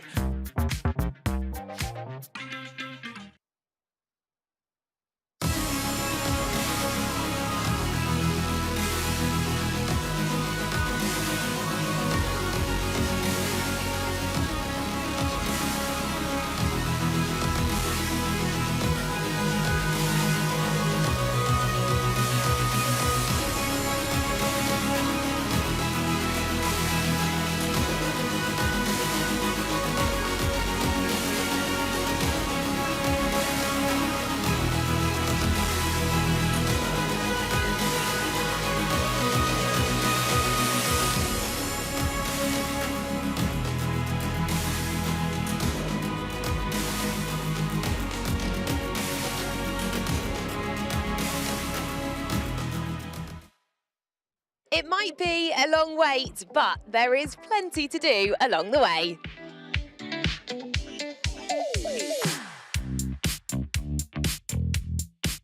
Welcome along to Around the Ground with Amex. The championships are back, and so too is the famous queue. People come from all over the world to join this iconic line, soak up the unique atmosphere and tick it off their bucket list. Lovely to see you here in the queue. Where have you travelled from today? From Chicago. I've come from India. I'm from Japan. It's so hard to get tickets every year, like even through the ballot. So it's nice to know that there's always a way to go to Wimbledon. People are so excited, even though it's 5 in the morning and people are popping champagne. Come early and come rested because you won't get much sleep. Hello all. Listen, I want to know your top tips for getting the most out of the queue.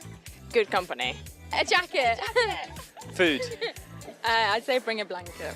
A bottle of Prosecco. And to keep you entertained whilst you're waiting in the queue, you can pick up an American Express radio and one of these, a queue survival kit. Is this a bit of a bucket list moment for you all? Yeah, definitely. Yeah, we're over the moon that we actually get to do this. I have got to get to Wimbledon in this lifetime.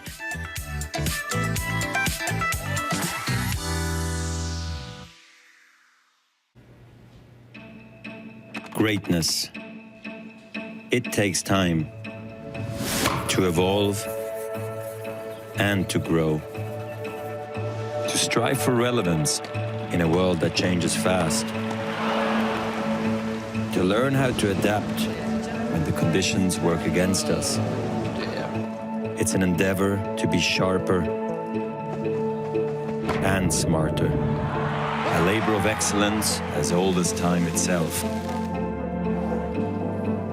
A century of relentlessly pushing the boundaries further and further, again and again and again.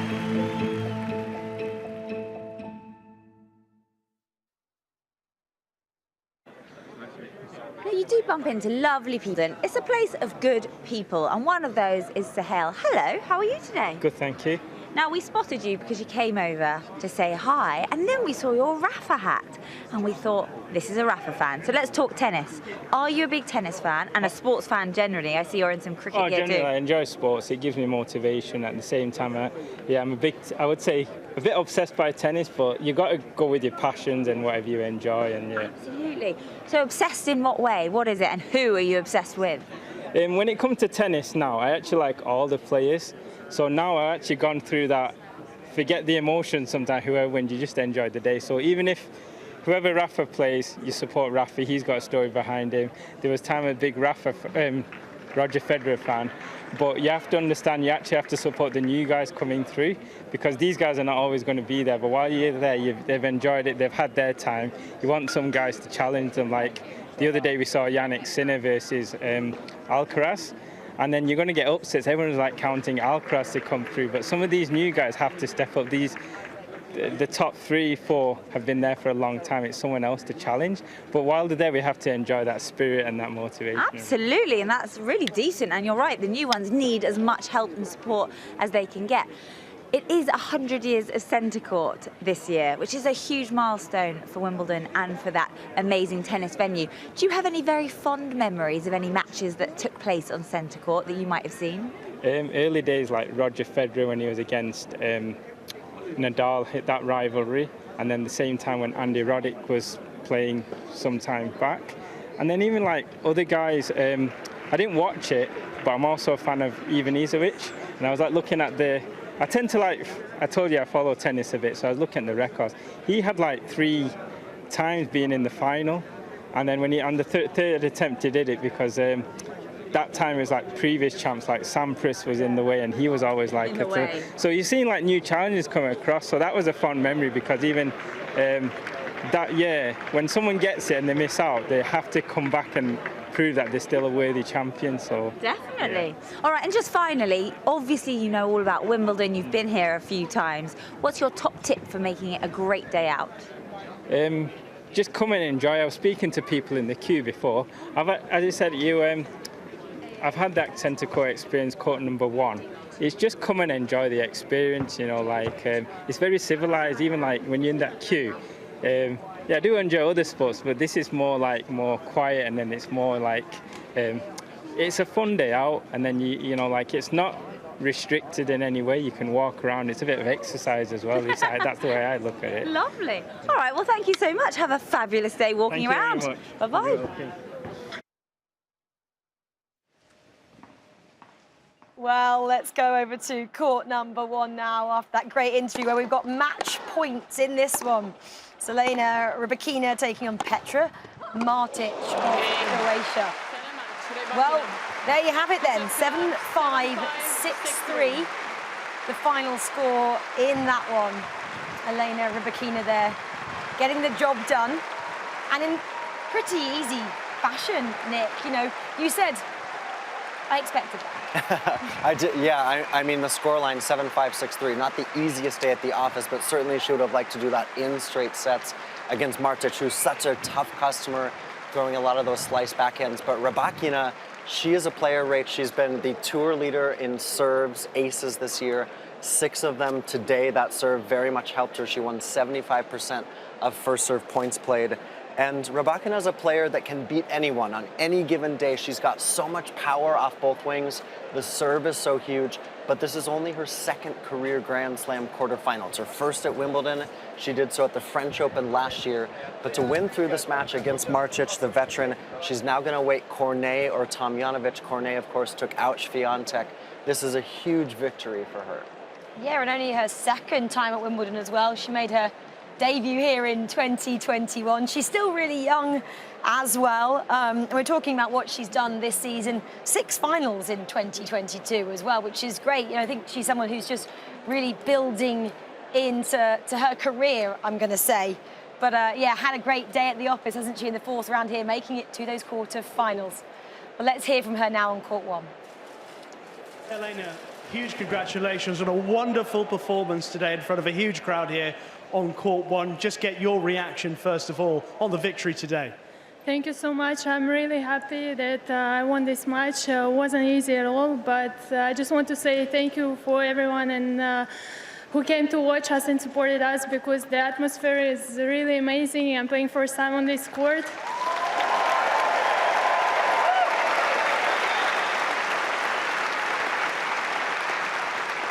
I just wanted to ask a little bit about how you kept your composure through that match. Obviously, you're still very young. We know how talented you are, and you are playing extremely well at the moment. But especially in that first set, when Petra came back after the good start you made, how did you stay calm through that spell?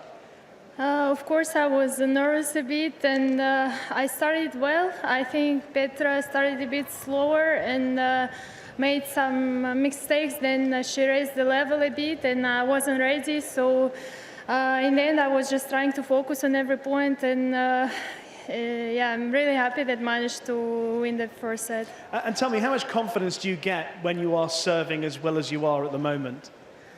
Of course, it gives me a lot of confidence. I serve really well for now this week. Hopefully, I will continue to do so. But yeah, of course, it's a great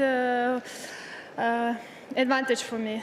And to make it through to the quarterfinals at Wimbledon for the first time in your career, what does that mean to you?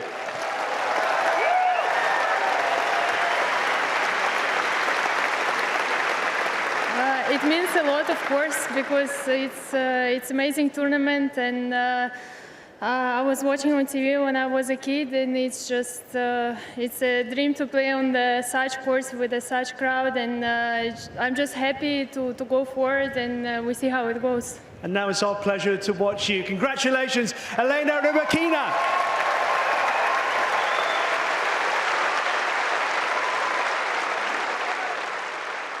Well, that was for a place in the quarterfinals then. We'll see her back in action in a couple of days' time. Great match there on court number 1. And that's now followed by Jason Kubler taking on Taylor Fritz. Well then, welcome. We actually haven't been in person yet. Nick McCarville and Rachel Stringer here, taking you through the next hour and a half of Wimbledon Uncovered. Great to be back. I actually had a day off yesterday. Yeah, very Even good. though it was wasn't actually Middle Sunday off. for you, Rach. But wasn't it a great middle Sunday? But It was amazing. I mean, here on the grounds, that centenary celebration on center court, too. Well, I'm going to welcome our guest because she's already ready and waiting. In Cairo, we've got Reem Aboulil, sports journalist, and she's also a part of Wimbledon.com as well. She's been covering sports for as long as I think, Nick, we can both remember. Reem, thank you for joining us. We'd love to have you here in person, but it's not to be this year. But I know you've been following it closely, and I'm going to start with, what did you make of the first official Sunday at Wimbledon yesterday? I think it was the best way possible to kind of end the tradition of Middle Sunday and make way for something as special as the centenary celebrations that we had, which was just like goosebumps the whole time. And the matches were really, really good. And even that very last one, it was a late finish, but we saw Novak Djokovic drop a set against Tim Van Wrighthoven. So all in all, it was an amazing Middle Sunday. There was just too much going on, actually. At some point, I couldn't keep up. Reem, we've absolutely missed having you here, but so happy to have you on Wimbledon Uncovered. And curious, we just saw Rybakina win through. What have you made of the women's draw? So many upsets, of course. I know you've been keeping a close eye on Ons Jabeur. We're going to ask you about her, but just a lot of opportunities on the bottom half and now the top half of the draw for some of these players like a Rybakina to come through and to perform well at Wimbledon. It's interesting because for me, the women's draw, as much as there's always a lot of upsets, when you actually do look up at the matchups that you end up with, they're still really, really strong matchups. So I'm always torn because you say, oh, the draw is open, but then you look at someone like Rybakina with her game and her serve, the way she can play on grass. I know it's the first time she's made it to the quarterfinals at Wimbledon, but it's been quite a while where I expected her to do well on the surface. So for me, there have been surprises, but everyone who has made it through has been playing incredibly. One of the people who really stood out to me is Paola Badosa. Her win over Petra Kvitova was, for me, one of the most impressive performances, just pure clutch performances of the tournament. She saved 10 out of 11 break points, and now she gets to play against Simona Halep, another former champion. So I'm very interested to see how Paola Badosa does. Well, should we stick with Paola Badosa then and that matchup, which will be on centre court against Simona Halep? You know, how will she cope with this next challenge that she's going to face then? Honestly, I did not expect her to do as well as she did against Petra. So now I see her and Halep, even though Halep is more experienced, former champion, has won her last 10 consecutive matches at Wimbledon now because she didn't play since she won that tournament in 2019. But I loved how Paola stepped up. I think the matchup is interesting because Halep knows how to play Paola well. She beat her easily in Madrid. It feels that the ball that comes off of Paola's racket, Simona's very comfortable with it. But grass is a different surface than clay. There's no altitude as well like there is in Madrid. Things are a bit different. And I'm torn. I'm not sure what's going to happen in this one, but I don't think that Paola will crumble under the pressure at all. She loves the opportunity to play on center court. It's going to be a good one. Yeah, Reem, we're very excited for that one and very curious to see how Paola does go. I want to get your insight on Ons Jabeur and the way that she's been able to come off of that really big disappointment at the French Open in Paris. She went out in the first round. It seems, Reem, like she's learned so much from that. She had a tight match yesterday against Elise Mertens. There was a lot of nervy moments in those first sets, but what are some of the insights that you've been getting from the Jabeur camp? For me, the entire camp is just loves to learn. That's what I'm getting from them. Every time, whether I speak to the coach, her coach Assam Jalali, or her husband Karim Kamoun, who's also her fitness trainer, or Ons herself, they're just loving the entire experience. They're trying to learn the most out of everything. And that was what she said after Roland Garros. She lost early, but immediately she was like, you know what, I'm going to learn from this. It was the first time for her to have that kind of hype around her at a tournament, even though she has had a steady rise now for the past couple of years. In Paris, she was the #2 favorite, and she knew that if she steps on the court, someone will really come at her, and that's what happened with Magdalena. So this time she was more prepared for that, because also coming in, she won a title in Berlin. A lot of eyes are on her. Maybe Iga was not the top favorite in the sense of on grass. Iga had still not proven herself. So Ons knew that the expectation was high, and she was ready for it. And I'm so impressed. Every round, I'm just really, really impressed with how she's handling the pressure. And Reem, I guess how refreshing is it to have a player like Ons here speaking like she does in terms of, we all know the Minister of Happiness, she keeps referring herself to, but then the fact that she says, you know, I want to win the title, I might not be around for a long time and I want to make my mark when I'm here. I think what Ons has found is that she is drawing a lot of power and confidence from vocalizing her goals. And I saw that in the last couple of years. She would say, I want to be top 20, and she would get there. And then she'd say, I want to be top 10, and she'd get there. She said that about top 5. She said she wants to win more titles. She already won 3. So she's drawing a lot of power from that. And I think it's a lot to do with the work she's been doing with her sports psychologist, Melanie Maillard, who is actually with her at this tournament and was with her at Wimbledon last year.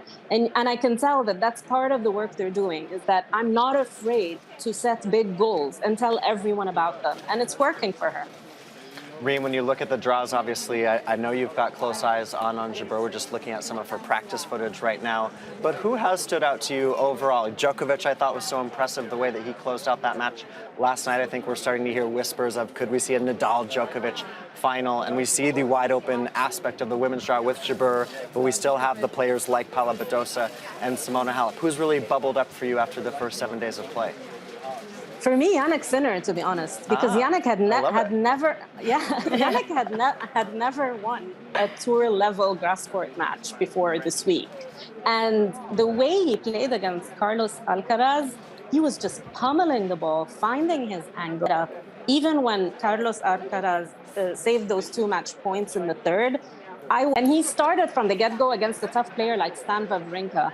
And he beat John Isner as well, which is such a tough matchup on grass. Doing all that, I am so impressed in her. Like, for me, I did not see that coming.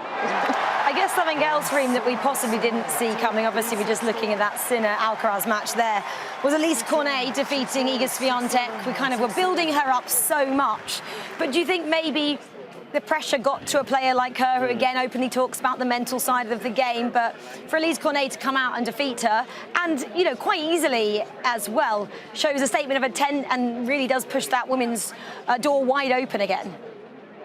For me, I love Alizé because that's the kind, as soon as I saw that she was going to play Iga, I was like, it would be so very Alizé to end the streak. It's very, she loves these kind of opportunities, you know, beating Serena on court one, or beating Iga on court one. And what I love about Cornet this season, it's like she said that it could be her last season, and suddenly it opened up things in her mind. We saw that she finally ended her Grand Slam quarterfinal drought at the Australian Open after, 60-something Grand Slam appearances, which I thought was amazing. And I feel like she is really trying to relish every single opportunity she has. And I love it. And the best thing about Alizé as well is that she draws you in. She's very dramatic on the court, and you can't keep your eyes off her. Surely, I know she spoke about retiring at the beginning of this year. Surely now she can't after her performances. She's already pushing it to French Open next year, Rach. Surely she can't now. I mean, you know, she's maturing into her tennis. Some guys peak when they're really early. She's peaking now in her 30s. That's the thing. She probably didn't see this coming, but she'll take it. And she'll keep riding that wave as long as it's happening. Reem, you know, you're on site at the French Open and you're covering that. Of course, we're missing you here on site at Wimbledon. But when you are covering a slam from afar, I think you see things a little bit differently. What's been one thing that you've really said, you know, from Cairo, wow, this has been the story of Wimbledon for me in 2022?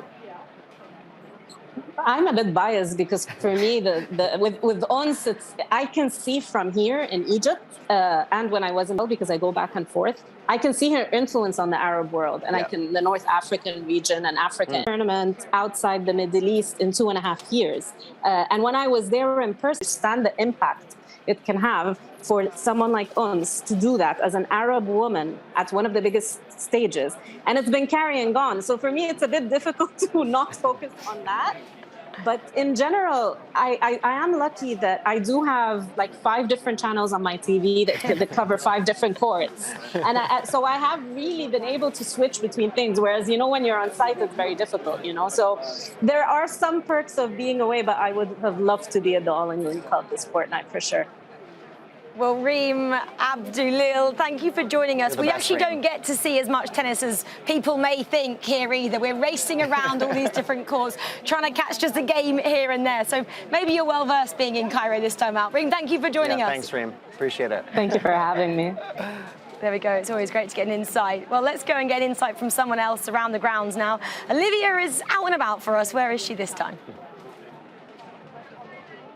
Here I am in the media corridor of the media centre. The walls are decked with amazing images of champions of the past. It's a real history lesson of Wimbledon.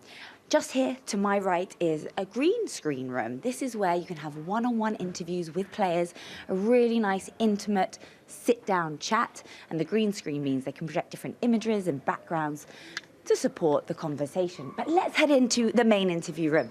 This is really something special.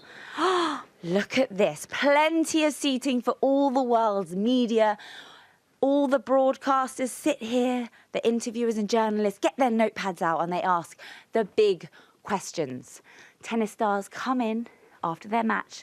The sweat is not even dry. And they answer about how it felt to win at Wimbledon, or the heartbreak of losing. The room is filled with emotion, the joy, that scintillating, unrivaled overwhelm of winning, and also the heartbreak of losing. Novak Djokovic sat here last night. I can almost sense the sweat that's dripped on this table. Rafa Nadal, some of the biggest tennis legends in the world, sat right here. It's an amazing room. The tennis stars give their interviews in English first, and then they might do it in their mother tongue too. And behind them, of course, are images of the Wimbledon trophies, the championship hardware, silverware, goldware, whatever you want to call it. It's really special, this room.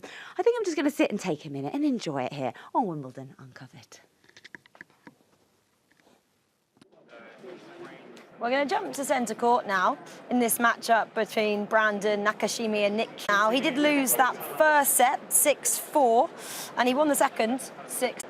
Sure what's happening at this moment. Maybe just a bit of cramp? The trainer's been out of medical timeout. That means they come out, they can assess it, and then the MTO means that Kyrgios having that loose shoulder, having all those muscles warm and loose, that's going to be big for him. We saw that he was broken trying to stay in the first set against Nakashima, the 20-year-old American, the youngest American in the 4th round here since Andy Roddick. But, you know, winning that second set, I think that was big for Nick to get back into this match. But Nakashima, you know, he's someone that's been slowly coming up on the American side of things. He's a little bit younger than your Tiafos, your Tommy Pauls, your Taylor Fritzes. He's a really tough customer. I thought that was big for him to win the first set, to get settled on center court his first time there. So I wouldn't be set to see how he keeps going. Does this, though, affect Nakashima? Kyrgios serving in the 3rd set, and for anyone like Nakashima, being young, being on center court, I don't know how it feels, but when you're 20 years young, you've never played on center court, you're taking on Nick Kyrgios, who's a global icon in the sporting world at this point. Look at this, but this is smart stuff. He's up, he's staying loose, he's staying on his feet. You've just got to stay internal. You can't look and see what's happening with Nick. Maybe you're going to keep an eye out on what the MPHs are coming across the serve. But for Nakashima, I like that. That's mature. Get out of your chair. Don't be watching Nick. Stay hydrated, stay cool, stay loose. Because when Nick comes out, of course you want to assess what's going on. But we've seen many times where an injured player then is the one that comes out and is more locked in because they're like, okay, my injury's taken care of. Now I feel good. So for Nakashima, I think it's really smart here. Just stay in your own mental zone in this moment. But I think actually that's the talk about Nakashima. He's a really mature player for only being 20 years of age. And if anyone can kind of, I guess, shut down the Kyrgios antics, which we've seen so many times this last week already, I've heard that it is this young BNAC, as they're calling him his nickname. I love that, BNAC. You know, I think that's really important, important, Nakashima. Yeah, no, it's great. And I think, you know, Stefanos Tsitsipas was so candid after that last match. Obviously, there's so much going on in it. But Kyrgios likes to play on his terms. So if this is an injury, it's treated, fine, that's okay. But for Nakashima, you have to continue to play the ball, play the opponent, and not try to play the situation. I like that he's staying loose here. I like that he's up out of his chair, just ready to go. So we're going to see how that shoulder feels. This is Kyrgios' serving at 2-3. So we're going to watch and see, is the shoulder loose? Is it feeling all right in this 3rd set? Well, we just heard time being called there, so we can join this one and see if that little bit of medical timeout has helped Nick Kyrgios.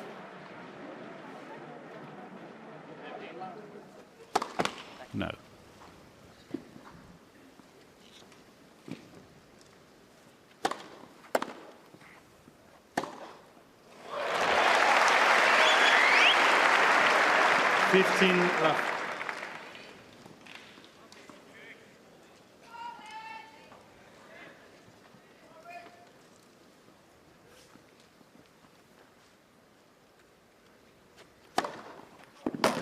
left. Nakashima's expression has not changed. He's just seen his opponent take another medical timeout. Left for serve.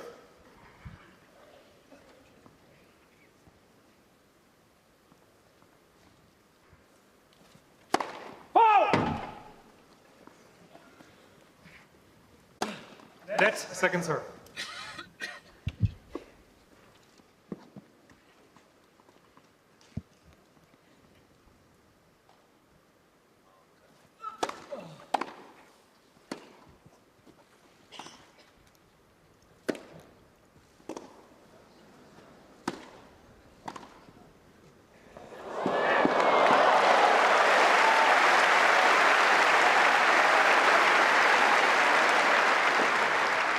$30-15.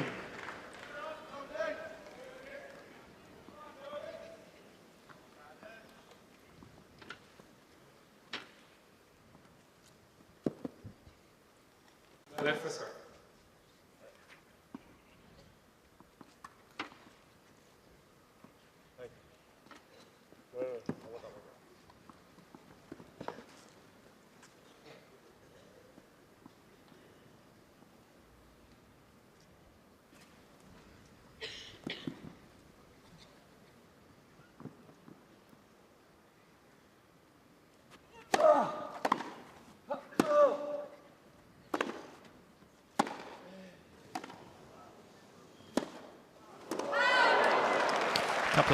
Really good defensive rallies there from Nakashima. He's a good goal for Nakashima. Digging balls out of the corners incredibly well. Frustrating Nick a little here.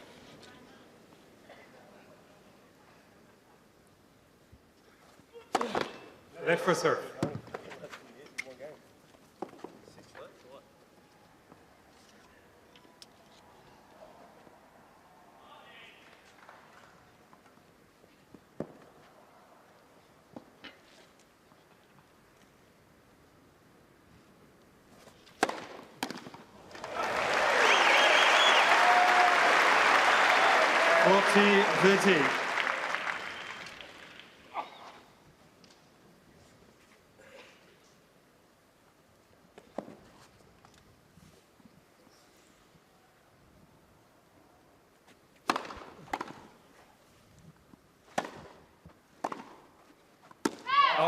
Dangerous.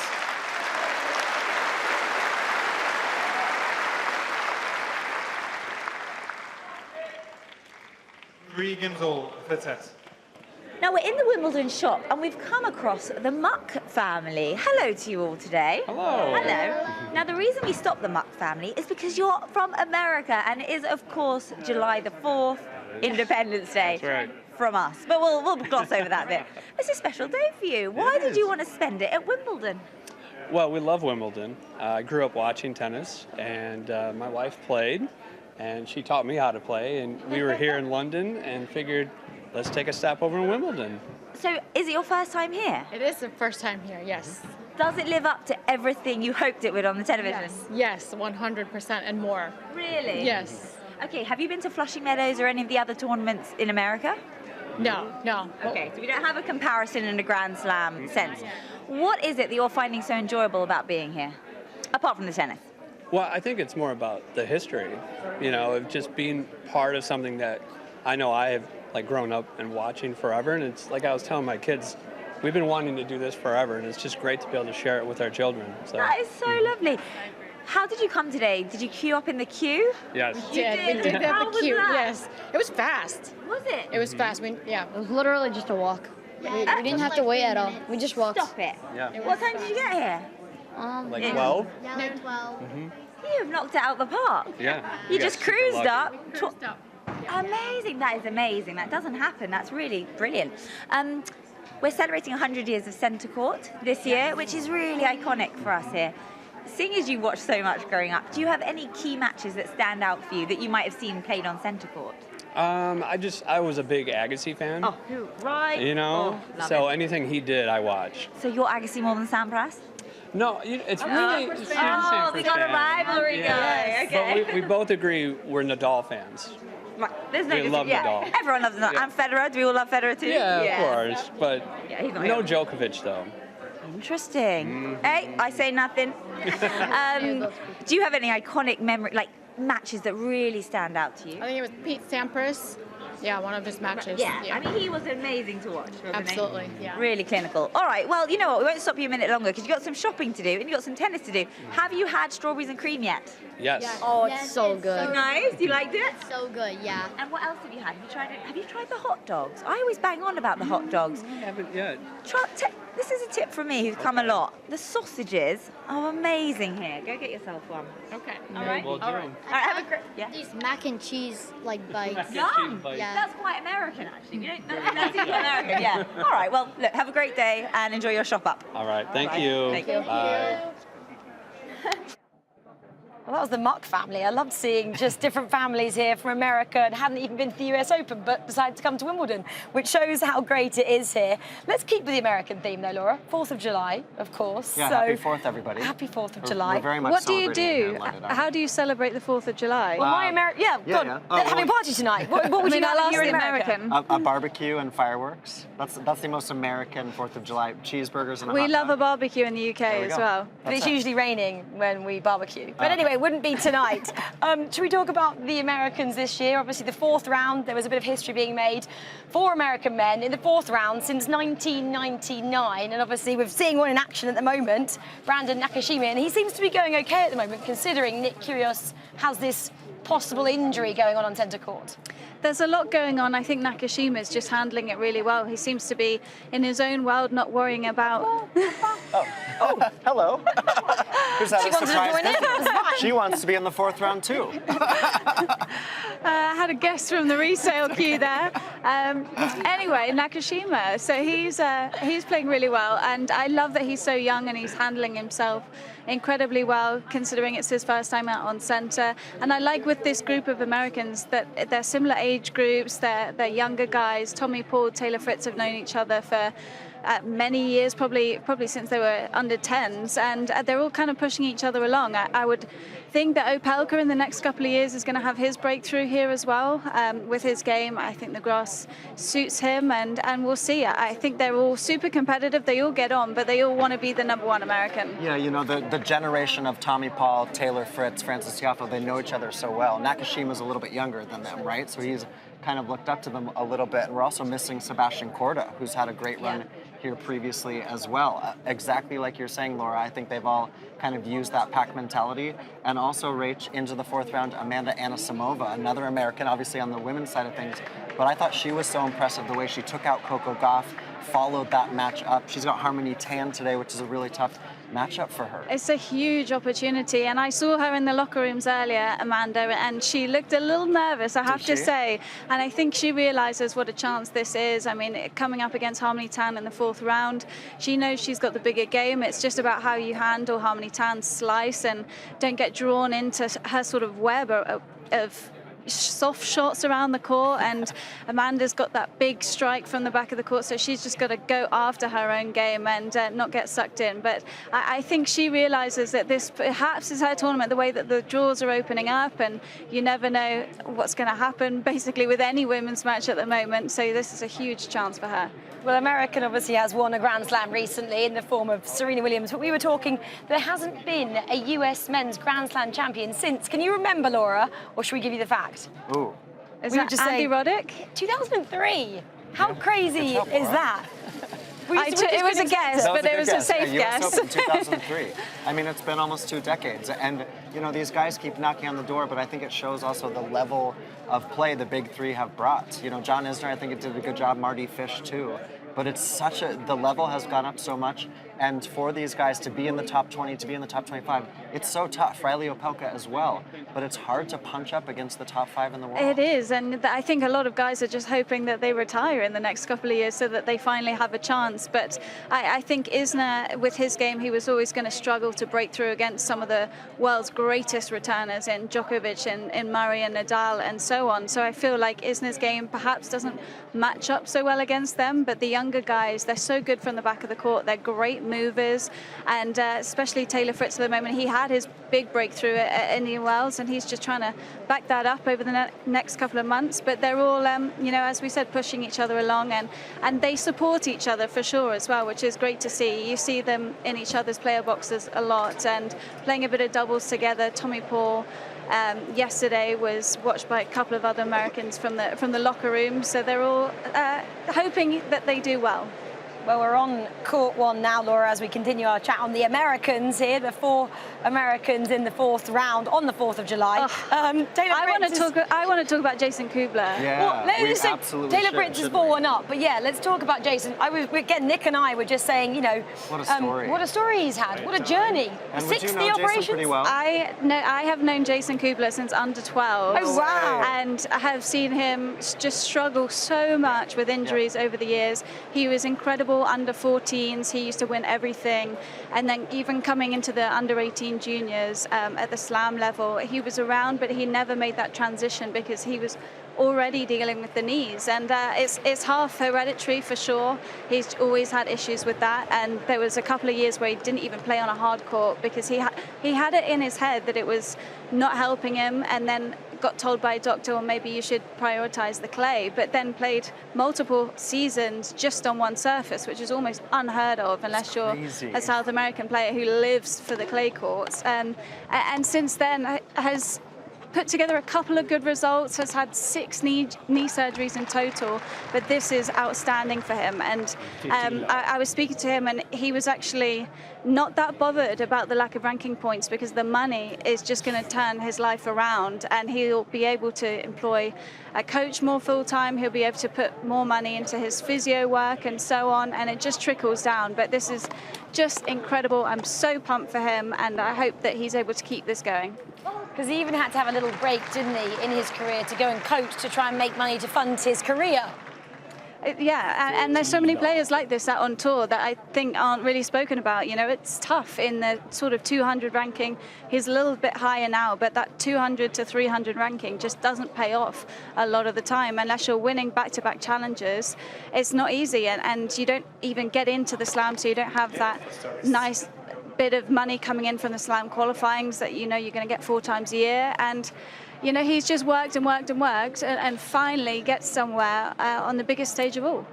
Yeah, sorry, Rich. No, I was just going to say it's incredible that he's been able to come through, and he was actually talking about being a set and a breakdown in his first round of qualifying, and said to himself in that match, just keep pushing, push through it. Of course, that was 6 matches ago. Now he's in the 4th round here, which I just think is incredible. We chatted to him the other day on Wimbledon Uncovered, and he was saying he's really feeling like he's being embraced by the Australian guys in general. Now that he was a practice partner in Davis Cup, so he's feeling the support of Demon, Kyrgios, and the whole lot of them to really feel like he's a part of this upper echelon of Australian tennis.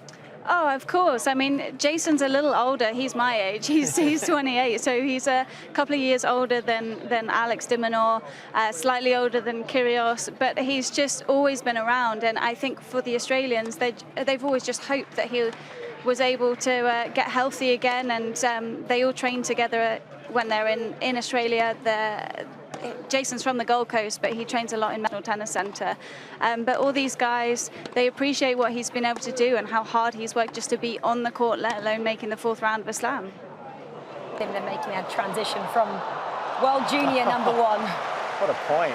I mean, also just seeing the physicality of this match and the way that you have to push. You know, Laura mentioning those couple seasons where he was just playing on clay. I did a news article on him back then. It was crazy. I mean, that is unheard of. He was only playing clay events year-round to protect his knees. But what about the year that Taylor Fritz has also had, Rachel? I mean, for him winning at Indian Wells, beating Rafael Nadal, he actually had an injury that day he wasn't sure of. I mean, there's a 20-ball shot rally there. This is a big opportunity for either of these guys to get into the last 8 of a major. And you have to think that Fritz is just another step up for Jason Kubler today. It's just that extra bit of firepower from the back of the court. Fritz has that huge serve that's grass. Of course, he won Eastbourne last week as well, so he's feeling super confident. And I just wonder whether Kubler's got enough left in the tank after the last couple of weeks and coming through a couple of 5-setters as well, that he has enough left to compete today. But Taylor Fritz is having an unbelievable, flying under the radar a bit in this tournament. Not many people have been speaking about him. A lot of people on this side of the draw are focused on the Nick Kyrgios show. And so Taylor Fritz, I think, is enjoying it. He's played out on some of the smaller show courts and now getting a chance to play on court 1. But he's coming through some of these matches really quickly and easily. And I'm sure he'll appreciate the extra rest. Well, I think some players probably will relish just going under the radar a little bit, Laura, especially in the first week, because things obviously start hotting up in the second week anyway, regardless of who you are. Should we just let this breathe then in this game to see who does take this one?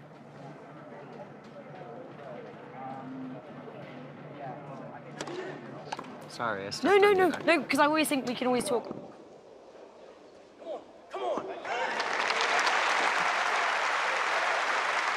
Bit of stiffness to start the match. Advantage. 5-setter a couple of days ago. Might be just loosening up.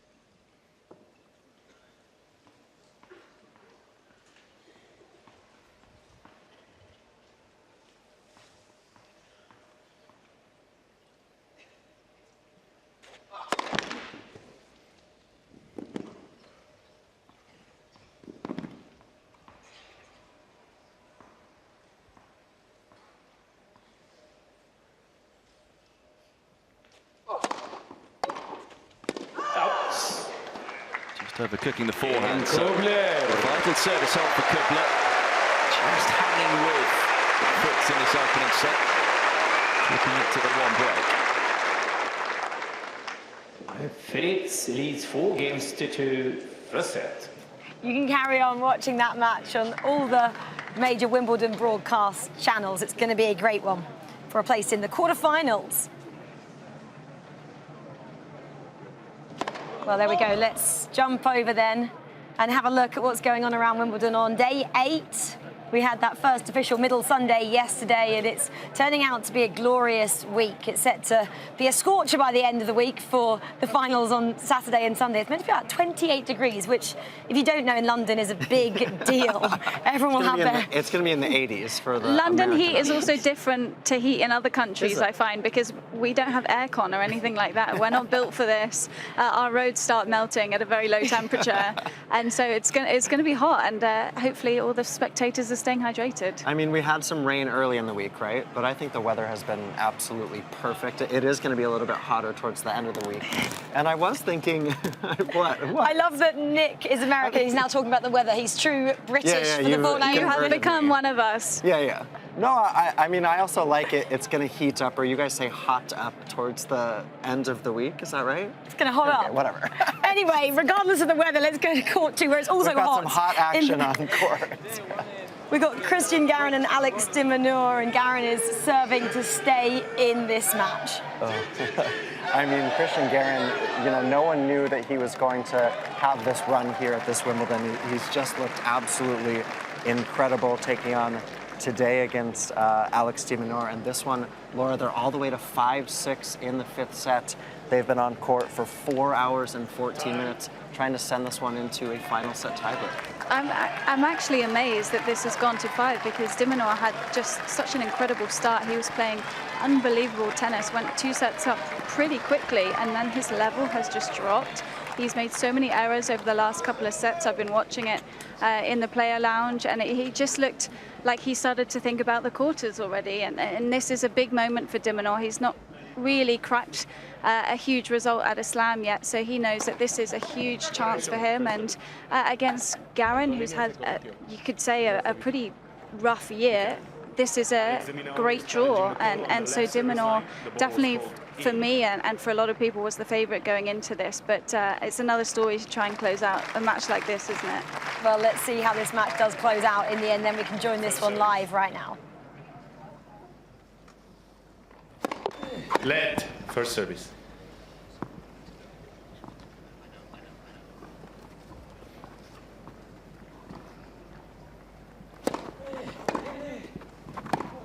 Low 15.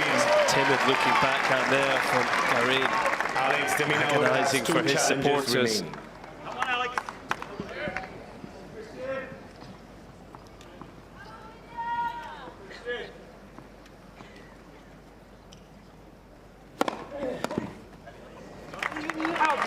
Just to let you know, by the way.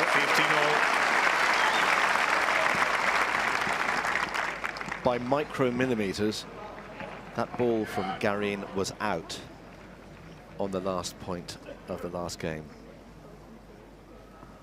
Not that he's thinking about that now. At least he shouldn't be.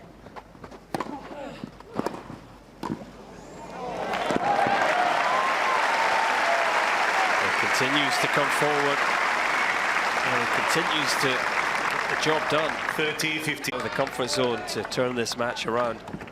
We're 2 points away from a final set champions tiebreak here.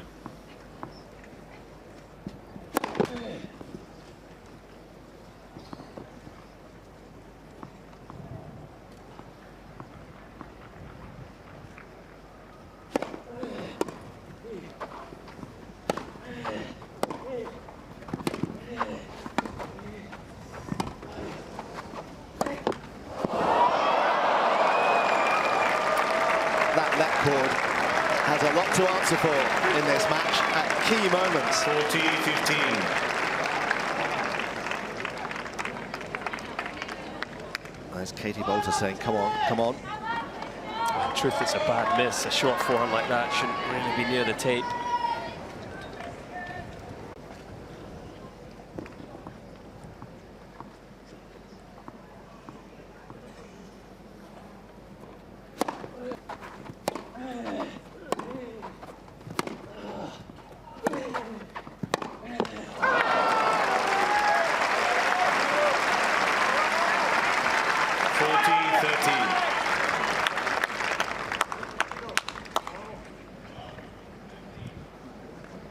And it's so hard on the court, but it's sometimes even harder when you've got a vested interest sitting in the stands, whether you're a partner or a coach or a family member or whatever. You just go through agonies in matches like this.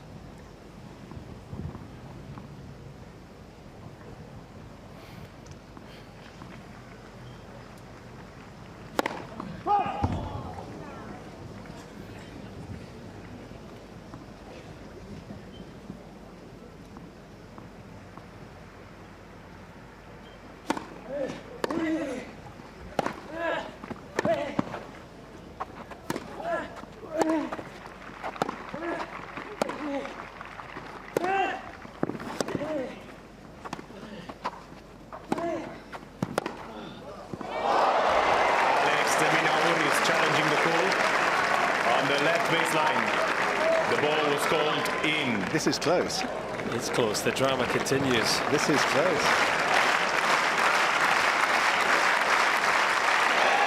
Again, Garin.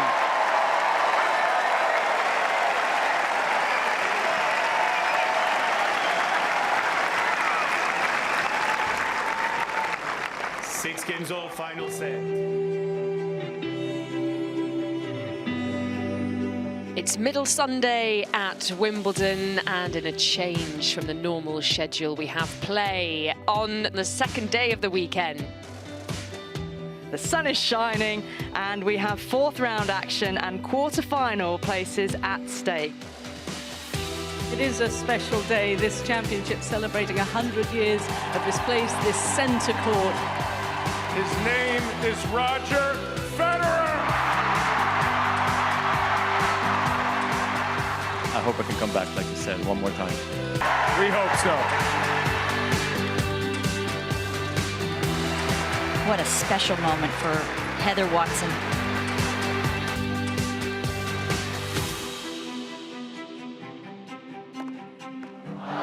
Life is full of wonder right now.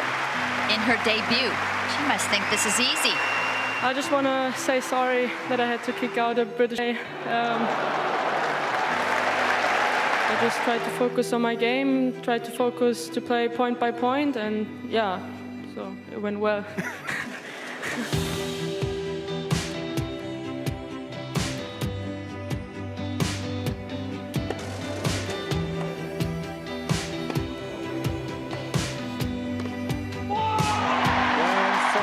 The last Brit standing was outstanding. 3 straight.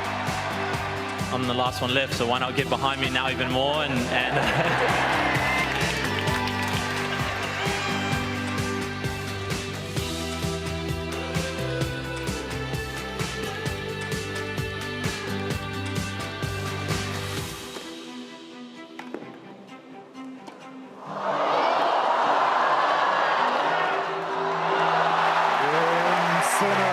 Yannick Sinner takes it in the battle of youth.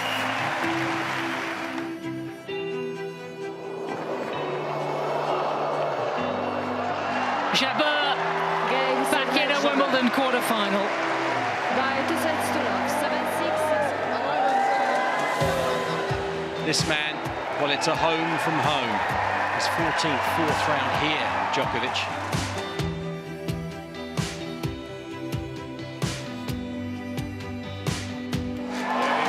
Standing ovation for both men. 17th Wimbledon, 13th quarter-final. Everything is special about the court. You know, all white, no advertisement. Everything is focused on players and tennis. And just thank you. Thank you for being here and making it even nicer. Thank you.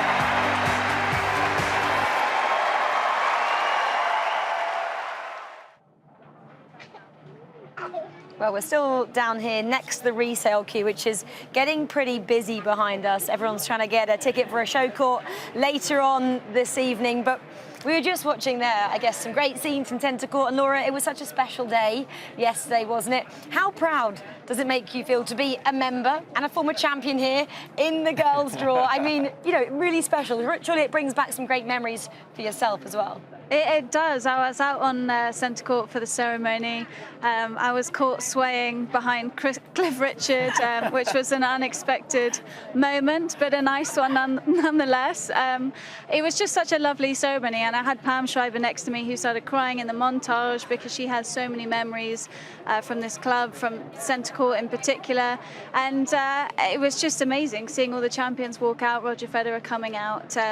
He didn't stay to watch Djokovic, which didn't surprise me, but just a lovely moment. But Djokovic managing to finish last night was incredible as well, when he had about 10 minutes to finish the match to get everyone out of the stadium, and he finds a way. Yeah, I felt like Djokovic was watching the clock. He knew that the clock was going to strike midnight at 11, and Billie Jean King did stay until the very end. I love that he made note of that. Yeah, which was really cool. And I just thought, you know, hearkening back to what you were just talking about, to hear the crowd, I walked into center court as well. My producer, Urson, was like, Nick, you've got to come out here. And Laura, I thought it was so cool that, you know, obviously Roger, Rafa, Venus, they got huge cheers. But so did Borg, and so did Rod Laver, and so did Billie Jean, Stefan Edberg. Just seeing all of that history on center court in one, it really materialized it. It gave everyone goosebumps sitting on center court and I think watching at home. Oh, it did. I mean, just in front of me, there was a group of about six ladies who were on their feet when Edberg walked out. They were clearly huge fans, and there was little pockets of fans of pretty much every player around the stadium. And so they all had their moment. I love that Chris Evert got to be there. She's obviously dealing with cancer at the moment, had finished her treatments, and still was able to come to Wimbledon and work. She's on ESPN, but she got that moment of walking out, and so that made me a little emotional as well for her. And I just think there's so many great memories that I have playing on centre court, but also watching through the years. I remember being out on centre when Andy won his Olympic medal, when he won Wimbledon for the first time, and it all just comes back to you, doesn't it? Yeah, it's amazing. And I think actually the new doors that were obviously new for this year as well worked perfectly, didn't they? As the introduction, you could kind of get a glimpse of who was still to come behind, which I think really teased everybody in there. Yeah, there was an amazing video on the Wimbledon Instagram page of the moment that Federer walked out and the doors open. You could see the crowd behind him through the main entrance just trying to crane their heads in and get a look, and it was, oh, here it is. I mean, look at this. I mean, come on. Just how incredible does he look walking out as well? I feel like he's just got that swagger of being a 20-time Grand Slam champion. He was in great spirits. I saw his agent up in the crowd. His family were here as well. Andy's family were out in the crowd, and everyone had that moment. I have to say, I love that Venus and Djokovic and Rafa were out there, considering they're still a big part of the tournament. Djokovic actually playing late last night, so he would have got here way earlier than he usually would, just to be part of this. I guess that just shows what it means to everybody involved, doesn't it? But yeah, we're having a little look, see if we can get some more pictures of that, because it was so great yesterday. And we were actually looking, last week, about people in the queue. They were, I guess, figuring out their week to go, well, we don't want to come in on Saturday because we definitely want to be here on Sunday. So it was a massive deal and a moment that will go down in history as well, and just be a part of that 100-year history forevermore. But let's talk about then what else is going on today. We're just having a look at a couple of the results. Obviously, Alex de Minaur looks like he's gone through now, but obviously Harriet Dart and Heather Watson going out a little bit earlier. Laura, that wasn't the greatest day for, I guess, the British women there. Yeah, I saw Heather in the locker room, and she was saying that the early start this morning was the earliest she's woken up all week, because of course she's finished all of her matches so late that she's been sleeping in until 10, 11 o'clock just trying to catch up on some rest. So to come out first up today, they played a fantastic first set, and then unfortunately couldn't get over the line against Ostapenko, who was pretty much playing on her own at times. I mean, she was going lights out on the return and serve and carrying the team. But yeah, tough opponents. You know, Heather and Harriet are a great team, and they've said that they're going to team up again over the next couple of months. So they'll get better and better. Yeah, absolutely. Well, we've jumped back now to centre court with a match that's still going on. We've got Brandon Nakashima from the USA taking on Nick Kyrgios from Australia. Of course, a bit of history for both those nations at this stage in the championship. But Kyrgios now is 2-1. So it's looking like he had a little bit of an injury earlier. If you guys are just joining us, on his shoulder, which he was receiving some work on. It looks like it's not troubling him that much at the moment. So we're just seeing if he can get another result and go through the quarterfinals, and it'd be his best result here since 2014, I believe it was. So we'll see how he gets on out here. But let's just stay with this matchup for the time being.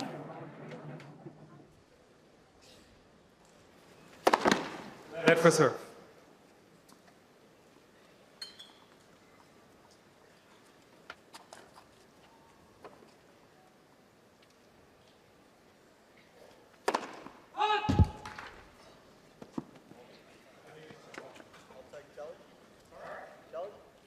Is Nick Kyrgios challenging the call? Right service line, always call false.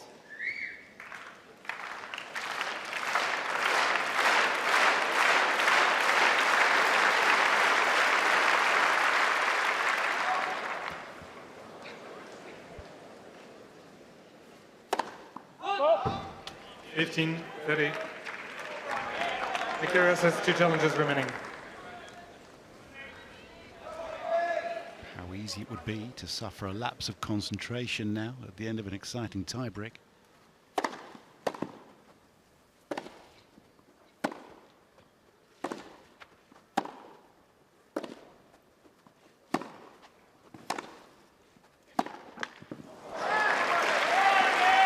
Rather like the third point of the tiebreak where Kyrgios was prepared to work, and so he was there at 15-30, another important point.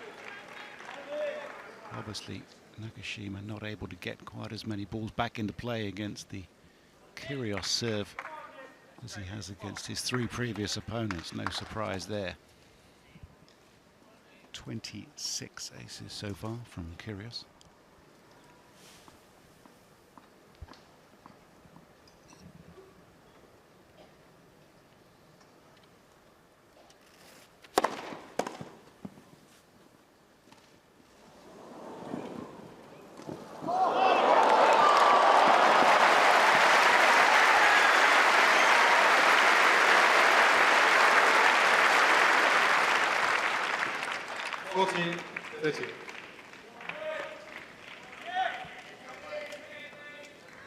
Pretty risky business at 30 all.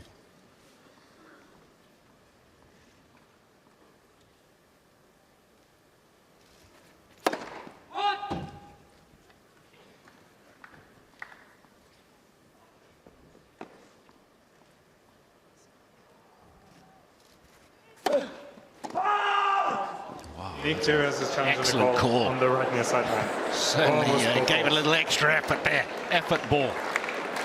Dug it into the turf. Almost got over the wicket-keeper's head, that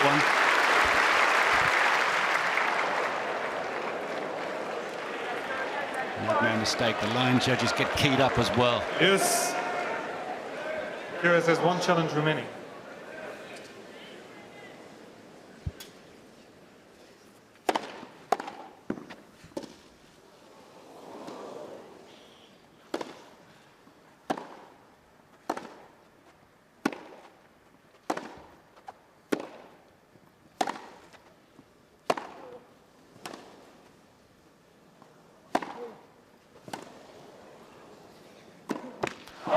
Couldn't deal with the pace.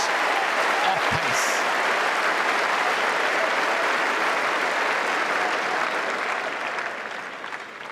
Advantage, Kyrgios.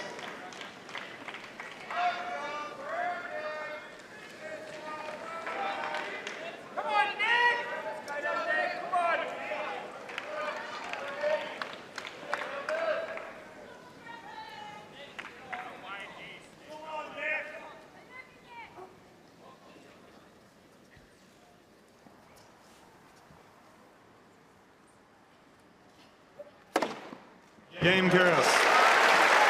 New votes, please. First game, vote the set.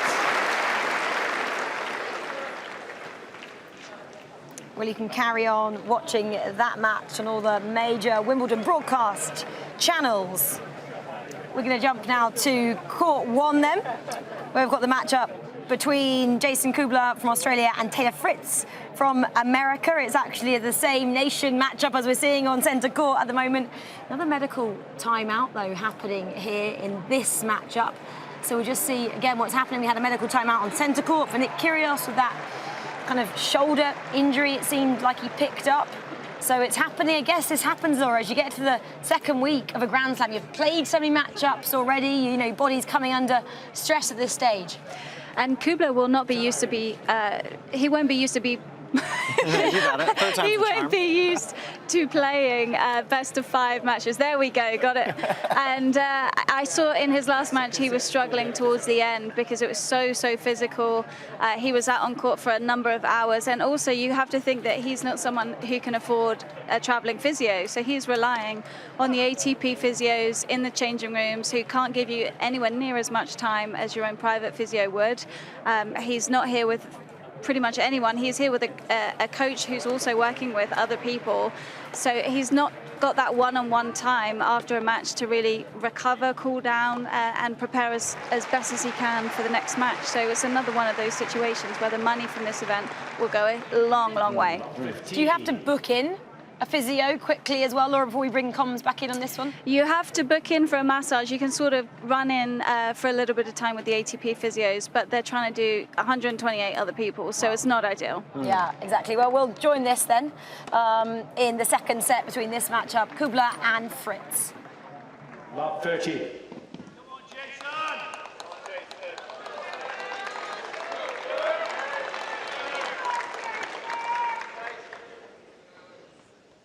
Needs a couple of first serves here.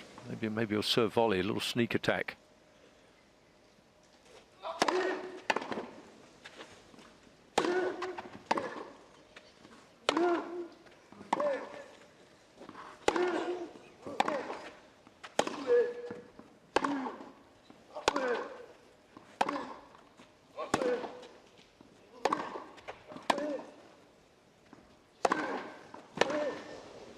Oh, really? That was big, isn't it?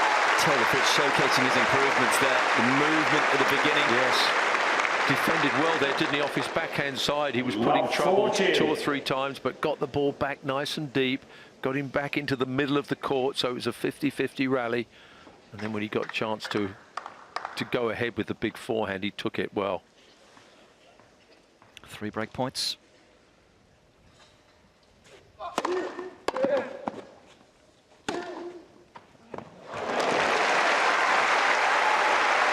Combination to save the first. 15-40.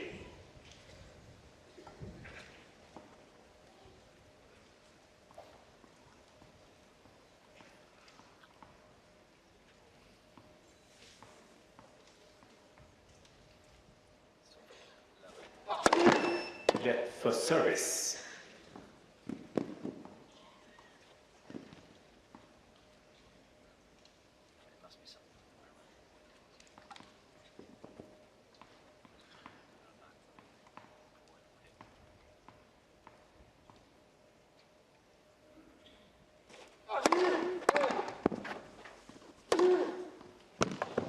Done well there because once again Fritz getting in a decent return, full commitment from Kubler. 30-40.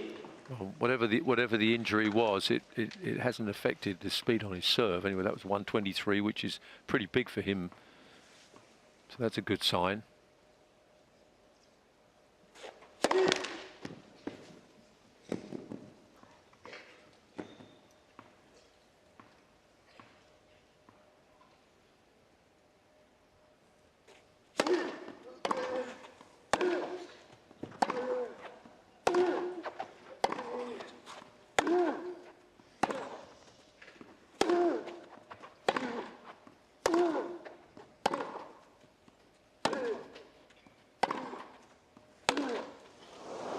Great length from Fritz.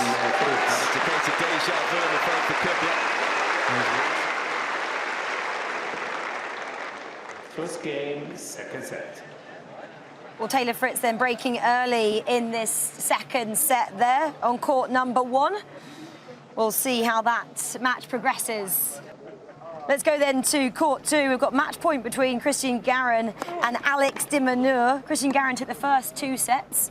Now it's in the 5th.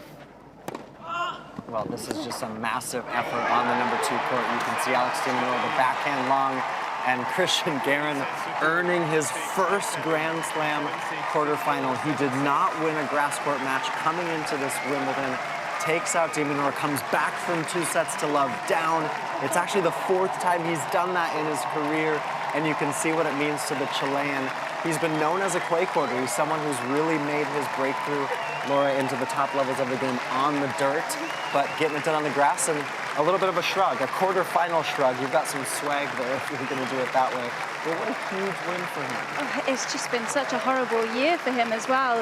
The results haven't been there. He's really struggled to find some rhythm, and what a win that is. I'm actually in a bit of shock here because I looked at my phone and de Minaur was 6-2 up in the tiebreak, so he's lost 8 points in a row there to finish the match, which is, you've got to say, on the men's side, pretty tough when you've got all these big servers, and de Minaur's maybe not as big of a server, but he places it so well. So I'm actually so surprised that he couldn't just get a couple more points. But Garin, this is a huge, huge moment for him, and it's lovely to see. I love these reaction shots of people having their best wins of their careers, and hopefully he's able to recover because he's looking a little gassed. I mean, that's because it was 4 hours 34 minutes out there on court number 2, and he will play the winner of the Brandon Nakashimi and Nick Kyrgios matchup. But yeah, what a moment for him down on court number 2. Let's hear his interview. He'll be going over shortly to give some words to Jenny Drummond, it looks like, who's down there on court number 2. He'll be speaking to him after this matchup.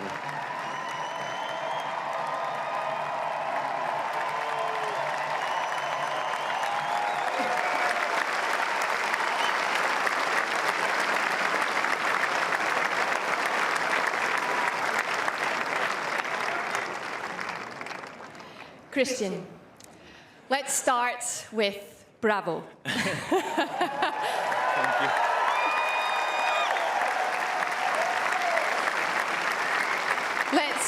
Let's run through that. 4 hours and 34 minutes. 2 sets to love down, 3-1 down in the tiebreak, saved 2 match points, and you are now in your first Grand Slam quarterfinal. Yeah.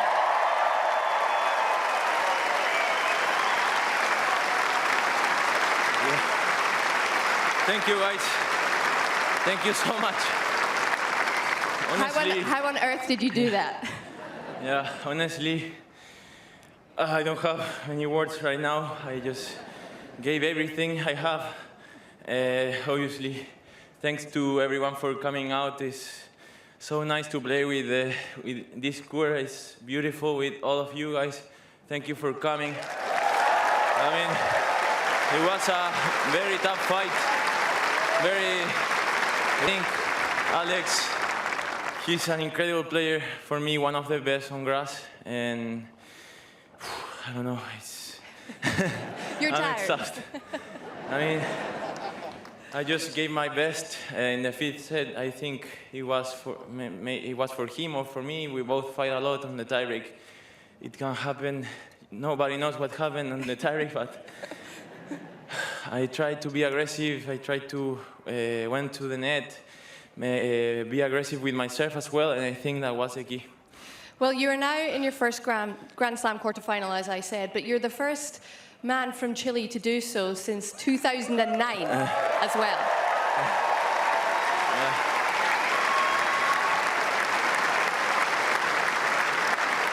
Now, to play in front of some great Chilean fans as well, how special is this for you?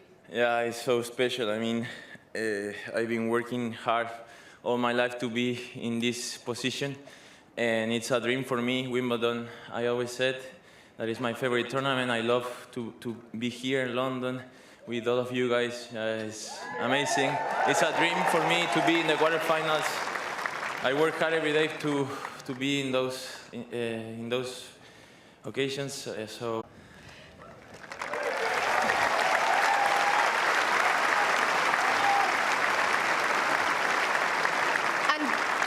your game is, well, your favourite surface is clay, right? Yeah? Now it's grass. Oh, okay, I see. Well, to beat someone like Alex, who is so great on grass, and you've actually never beaten him before, you lost to him at Eastbourne just a week or so ago. How big a victory is this for you today? I mean, our sport is like that. I mean, I try, as I said, I work hard every day to get better. Last year I did 4 rounds, and I think that was a big experience to me. And today I felt a different match as last year. I know how to play in these courts, and it's very important to me to keep learning, keep improving, and that's why I work hard every day. Well, I'm going to let you and your team, who I'm sure you put through a little bit of stress there, enjoy this victory into the quarterfinals for the first time here at Wimbledon. Christian Garin.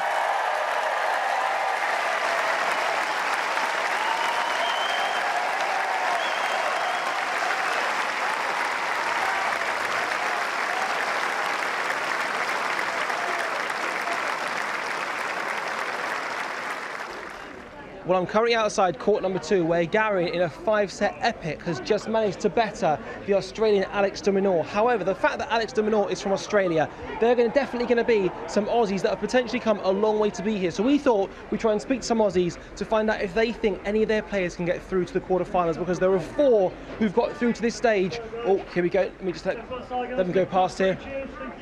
We're definitely not going to speak to them. They're obviously players are absolutely devastated, so we're going to do the due diligence and let them go past. However, what's your name, by the way? Rebecca. Rebecca, where are you from? Western. Did you see any of that match? Yeah. And who did you think played the best? Alex. You thought Alex, and he's from Australia, isn't he? Yeah. And do you like Australia? The answer begins with Y and ends in S. Yeah. Is the right answer. High five. So we've met an Australian fan, but not a fan that's from Australia, who is supporting Australia. You can see just how busy this is, by the way. Look at all these people. I'm going to stick my mic in their face. Where are you from? Bury. Did you watch the match? Yeah. Was it a good match? Yeah. How many sets did it go to? 5. Is the right answer. And who for you deserved to win? Christian. That's a good. I think you know what you're talking about. I'll let you try and get your autograph, because that's a fantastic job. We're still looking for an Australian. Now, we're asking Bashar Kamran to an awful lot here. It's very, very crowded. There's a lot of excited people. Hey guys, whereabouts are you from? Can I just ask? We're here for the Wimbledon channel. Where are you from? Buckinghamshire. Buckinghamshire. Do you reckon we're going to be able to find any Australians? Where are any Australians here? Over there. Let's go. We're going to go deeper. We're going to go inside. Are any of you guys Australian? No. No Australians yet. Let's walk around. Guys, are you from Australia? Not from Australia. It's turning out to be quite a difficult task. Are you from Australia, madam? No. Not from Australia. Anyone here from Australia, do you think, sir? No. Devastating. Yes, dude. Where are you from? I'm from England. Oh, I thought you were going to say you're from Australia. I was getting very excited. You got a hat that looks kind of Australian. What's your name? Santi. Did you enjoy the match? Yes. Who for you was the rightful winner? Both of them. Oh, you sat on the fence nicely. Very hard, yeah. Do you play tennis yourself? Yeah. And what's your rating? I don't have one. I'm not that good. You don't need one. You don't need one. Not in this game. Not when you're here in Wimbledon. We're gonna. Hey, dude, what's your name? Jason. I can see you're very. Look, we've got a lot of excited people here. And are you ready to get an autograph? Yeah. Who from? From Christian. Nice job, dude. And which school have you come from today? Broomfield. And should we have a massive shout out to Broomfields? Yeah. Let's Broomfields make some noise. Now, the big question is, are Broomfields from Australia? No. The search continues. We're going to speak to a couple more people. Can we find any Australians? The best moustache we've seen all day, by the way. Handlebar moustache that makes Suchet look amateur. Guys, are we from Australia? Nah, UK. UK? He sounded a bit Australian, though, I have to say. I think the conclusion is, despite there being an epic match featuring an Australian, there is not an Australian here. We're going to finally ask this group of people, could they possibly be an Australian? Guys, are we from Australia? No. Are we from Australia? So where are you from? I'm from South London. Okay, absolutely. We're hoping to find an Australian. With you wearing the best suit in all of Wimbledon, where is the best place to find an Australian, do you think, sir? We just seen some playing on number 18 court. So 18 court is the place to go? That's where they were. A lot of Australians were gathered there to cheer on their they're compatriots, yeah. And what's your name, sir? Andrew. Andrew, pleasure to meet you. Have an incredible day. That is a wonderful suit that one day I need to get a tailor like that, because that is, I mean, can we see close up here? We've got white shoes, we've got white trousers, we've got a white blazer, the Union Jack tie, a fantastic hat as well. This man here epitomises what Wimbledon is all about, but the search for the Australians, I'm afraid, has ended in disappointment, because court 18, it appears, is the place to go. We're in the American Express experience with some real life ball girls and ball boys, BBGs we call them for short. Now this is really exciting for me because you guys obviously have the best role on court, and it has always been my dream to be a ball girl. Let's start at the top. What's your name and how old are you? My name is Marina, I'm 14. I'm Georgina and I'm 15. Hey, you're older. My name's Callum and I'm 14 as well. My name's Jo and I'm 14.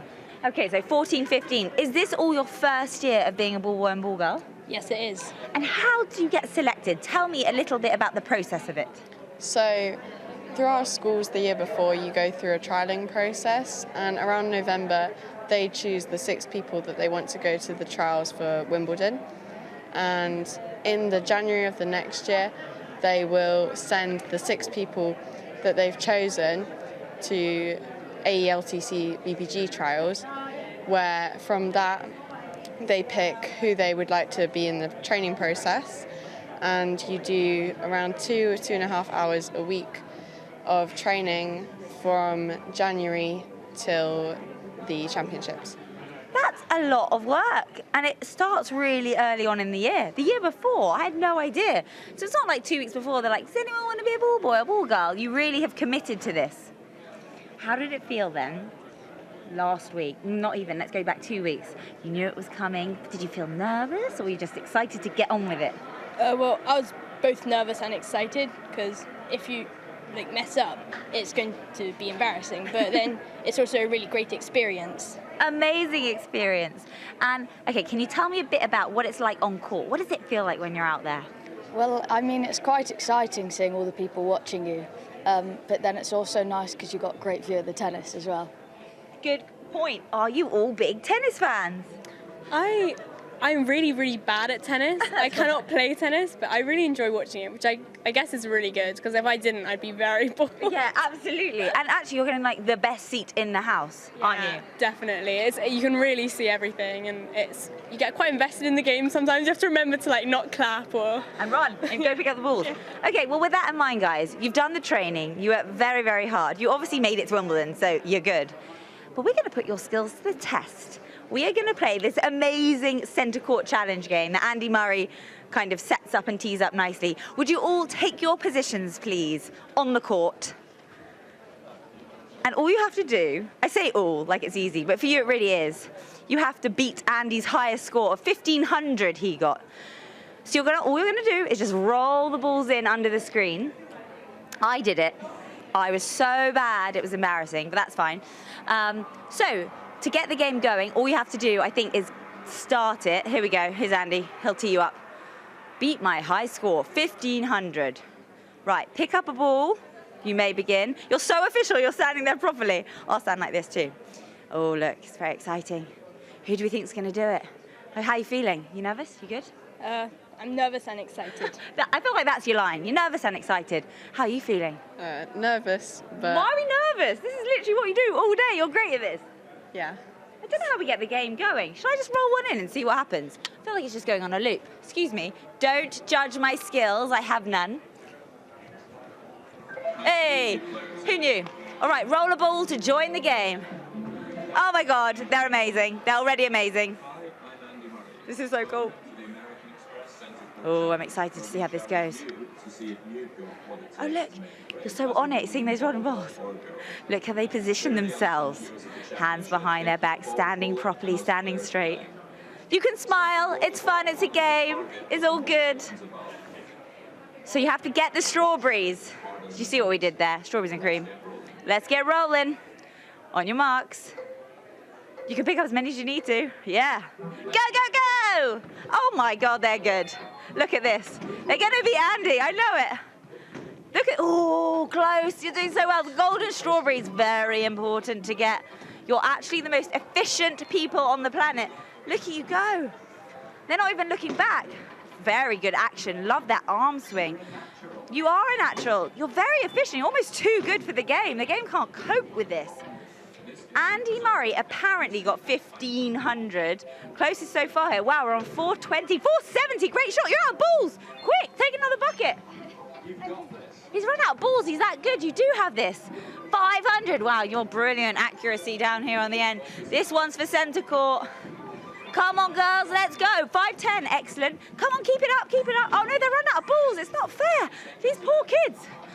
Shame they can't win if they're out of balls. Here you go, you two, share that bucket. Oh, my God, this is ridiculous. You are smashing it. Oh, my God. Come over here, young man. Jeez, that was fantastic. All right, scores are in. 840, amazing. 550, you did great. You're almost too good. You're almost too efficient that it bounced out. Oh, I can't get past Jeff. Well done to you, 810. But the honour really goes to my man at the end. Remind me of your name, fella. Joe. How did that feel? Talk us through it. You're the champion here today. Yeah, pretty good, pretty good. You're so focused. You're so dedicated. What does it mean to win on centre court? A lot, I guess. Joke. You're a good lad. You were brilliant. And for that, there were 2 medals. I never even told you about the medals. We had our very own medals. For you. Thank you. Well done. I'd like to shake your hand. It was an honour being in your company today. And I'm sorry, our female champ this year. For you. Well done. Let's just get Jeff to show you the presentation of your trophy. Oh, it's got this. Yeah, it's real. It's a real one. And you've earned that. Well done. Thank you. Well done, you guys. You were brilliant. That was so fantastic. I'm going to practice. Get back to me later in the week. No matter how small, how tiny, or how minute, the technicalities, the particulars, the seemingly insignificant. At Wimbledon, these details matter. And this year with Oppo, we'll capture the detail like never before. Low light and high intensity. Because when you take care of the detail, the rest takes care of itself. Greatness. It's all in the detail.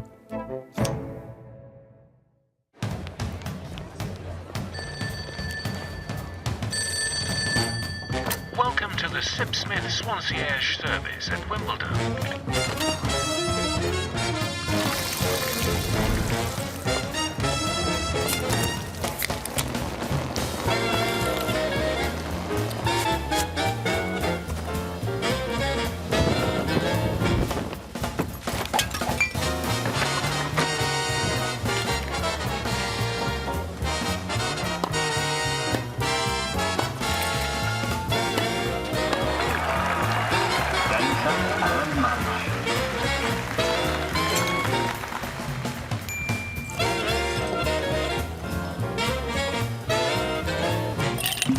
Your Swansea at Wimbledon, the official tennis of Sipsmith Gin.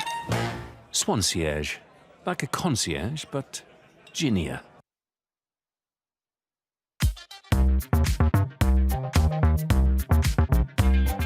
Straight up. Yeah, bounce. Yeah, come on, bounce. Woo, woo. Go, go. Woo. Yeah, it's the kind of vibe I like. Make me wanna ride with the window down all night.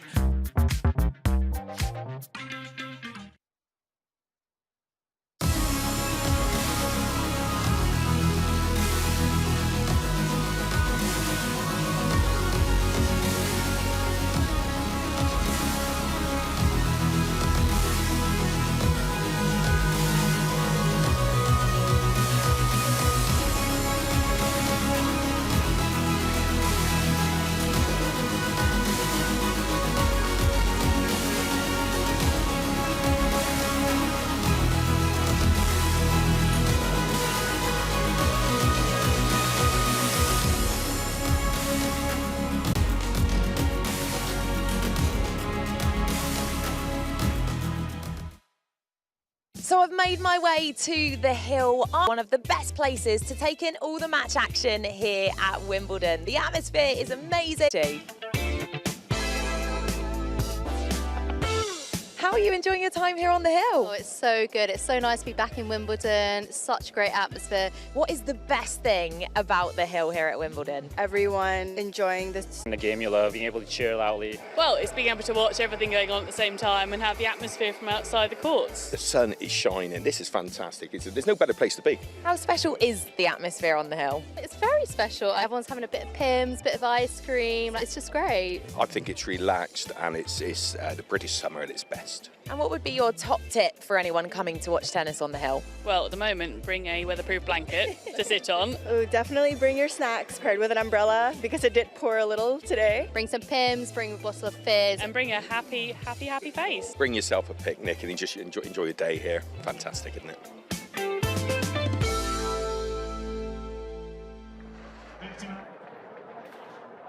Number one, it's pretty full in there. It's been a comprehensive performance so far from the American Taylor Fritz here on Independence Day, the 4th of July. The number 11 seed took the first set 6-3. The second set, even more convincingly, 6-1. He's only been on court just over an hour. And here he is serving against Jason Kubler, the Aussie. Will be hoping to turn things around in this third set. And we could join.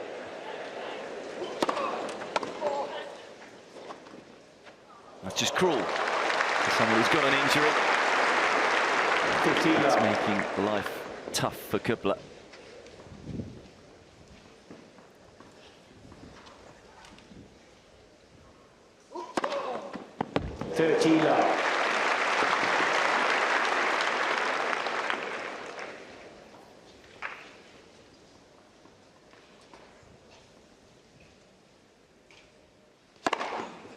This is awesome. The first couple of service games in the first set, he was hitting them in the top of the net, and his ball toss was a bit low, but he figured it out. He did it on his own. And other than that one, he's had a tremendous rhythm on his serve since then.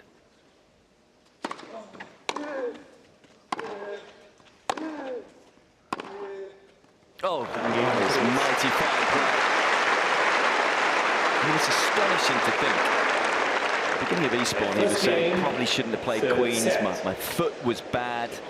That was a bad decision to play against Draper. And then also saying, well, I'm just focusing on the American hard court swing that's coming up. I just want to find a bit of form ahead of that. Yet goes and wins Eastbourne, and now he's on the brink of the quarterfinals here at Wimbledon. Quite amazing.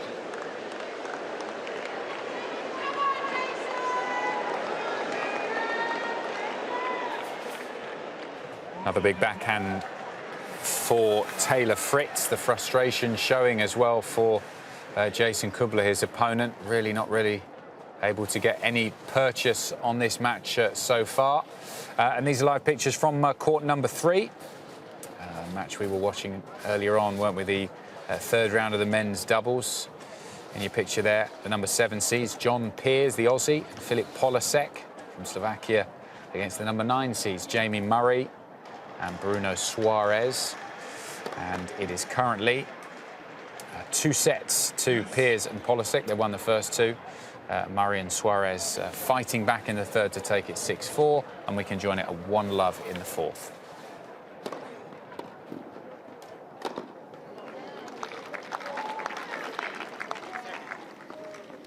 Love.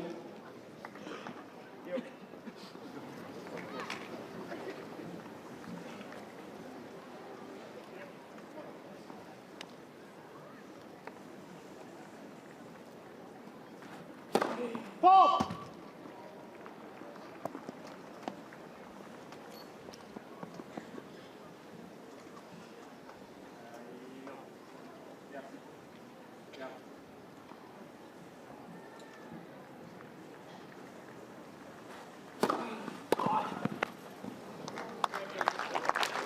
Love.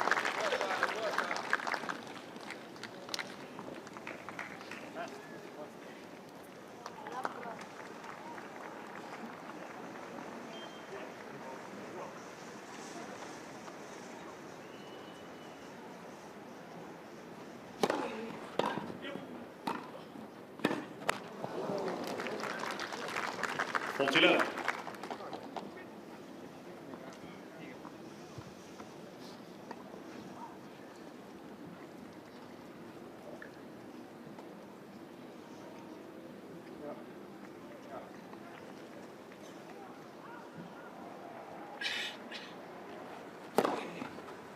Game.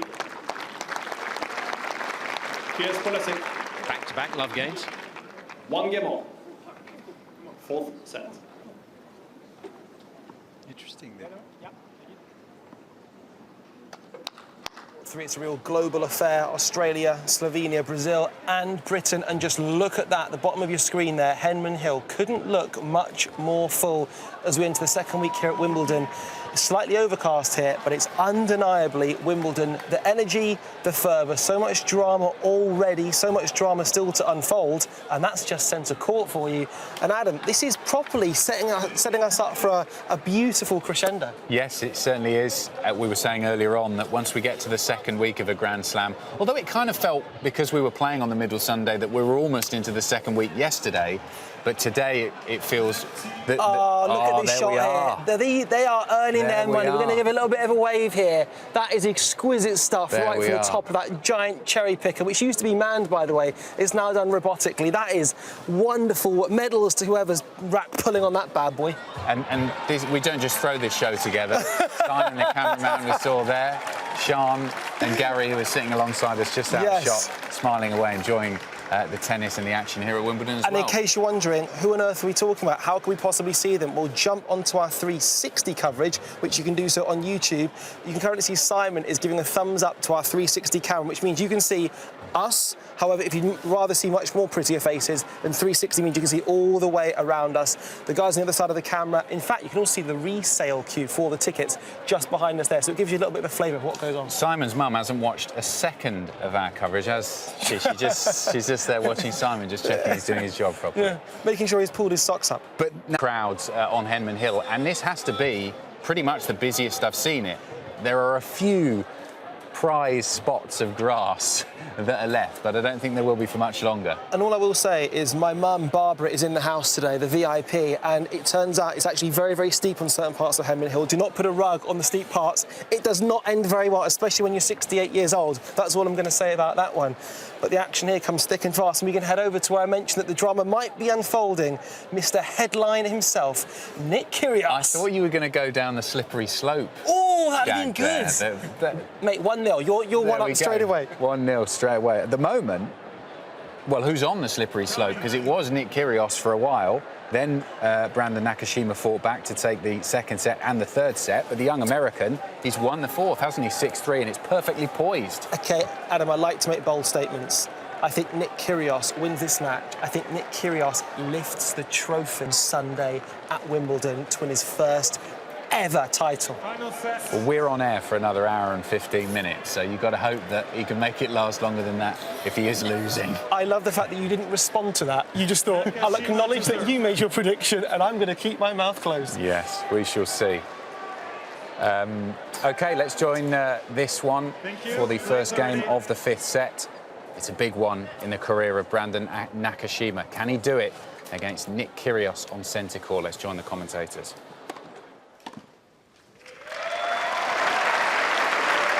Left.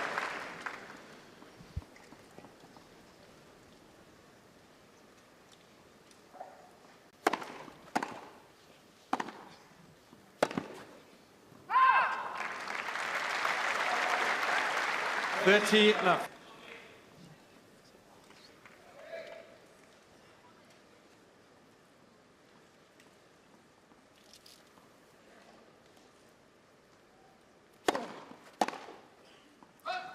40 left.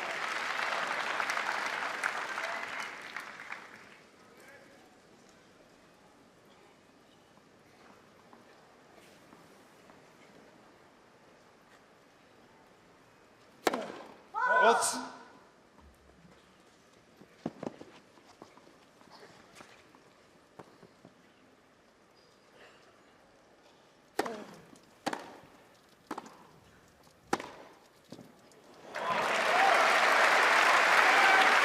that's the forehand that Kyrgios likes. He likes to sort of be able to lean into his 40-15. left-hand corner and dictate with this one. So from that court position, but Nakashima's done a really good job of actually running him out wide to his forehand, where he hasn't moved as well out to his right today.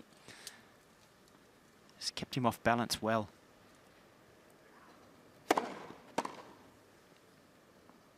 Game, Nakashima.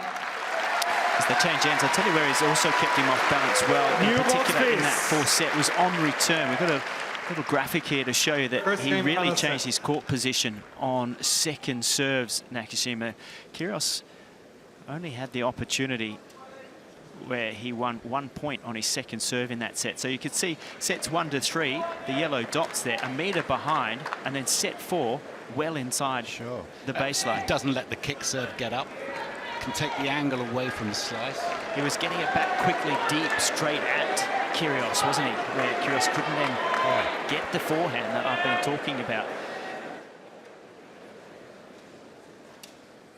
Yeah, Brandon Nakashima takes that first game. What I've been really impressed with him, the young American, because he's not played on centre court before, tremendous experience for him, that against Nick Kyrgios, who, as we know, brings all sorts of antics and energy to the court that can be very difficult for opposing players to just focus on their own game. I've been so impressed with how mature his performance is, that he's able to, obviously he's playing some really great tennis, he's taken to a fifth set, which players before here at Wimbledon against Nick Kyrgios certainly haven't done, but also that he's maintained that sense of calm and level-headedness, and that's serving him well so far. I wonder if Kyrgios has become almost, for the first time, an anti-hero.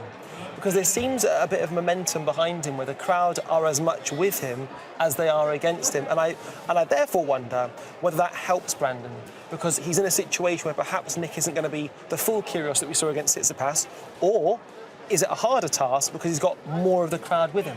But I think also consciously his coaching team, I mean, it doesn't seem to really be his personality anyway, but they're saying that if you don't give Nick anything to feed off, Tsitsipas was reacting to what was happening, and in some ways there were things that happened that perhaps were very difficult not to react to. But Nakashima's not giving him anything. He's the Iceman down the other end, and that makes it more difficult, I think, for Nick in the match, because he's got nothing, the opponent's not giving him anything to react to. That's a really interesting point, especially the first couple of sets. I thought at one stage maybe Nick's going to have to withdraw. We saw that potential injury, certainly pain was coming from his shoulder. Doesn't seem to be an issue now. But then because it's Nick Kyrgios, you're thinking to yourself, is this all part of the mind games and the antics that goes along with a Kyrgios match, or is it a man that's injured? And that, for me, is why he's so magnetic, he's so captivating. You don't know what you're going to get from him. I remember seeing an interview with Jimmy Connors, and he was there are parallels that I suppose you could draw between the two. He loved the fight, and he was saying that he found the hardest players to play against, it didn't matter where they were in the rankings, were the ones who were giving him nothing down the other end of the court, the likes of Bjorn Borg, the Iceman, because there was nothing to feed off. He wasn't able to use the energy of the opponent or the crowd that was against him, a bit like the anti-hero. He didn't have any of that, and I think it's a similar thing to Nick Kyrgios. I'm surprised, actually, in some ways, that players do react, because actually, when you stay completely level-headed and calm, it doesn't give him as much of the energy to feed off. So, and kind of to add a sort of further question mark to that discussion, is I'd have been fascinated to see Kyrgios during the COVID times. He obviously opted to stay in Australia, and that was obviously his right to do so. But when he didn't necessarily have a crowd that he could react to, and then a player not to react to, what Kyrgios, would we have seen a brand new Kyrgios kind of evolve and form, or would we see a guy frustrated and not sure what to do? Yeah, you're very right. He was a natural performer in front of a big crowd. He likes to have people watching him, and he feeds off that energy. And we see it in all, it's not just tennis, in all sports. Some of the top-level stars, they need something back in order to give them the energy to move on. And just finally, also, I think that's why possibly he enjoys doubles, because he's always got his partner to gee him up and maybe to antagonise his own partner to get the best performance out of themselves as a unit. There was a huge crowd on centre court today, and there was yesterday for the fabulous centenary celebrations. We saw so many great Grand Slam champions, all of them lining up. We were saying yesterday, you need a calculator to figure out just how many Wimbledon titles were stacked up on that court. And here's a little reminder, because of why we were celebrating yesterday, 100 years of that famous arena.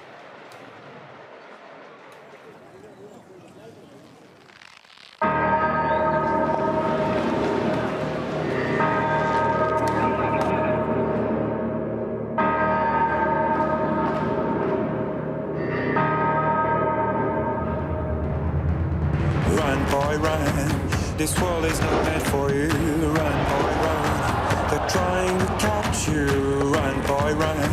Running is a victory, run, boy, run. Beauty lies behind the hills.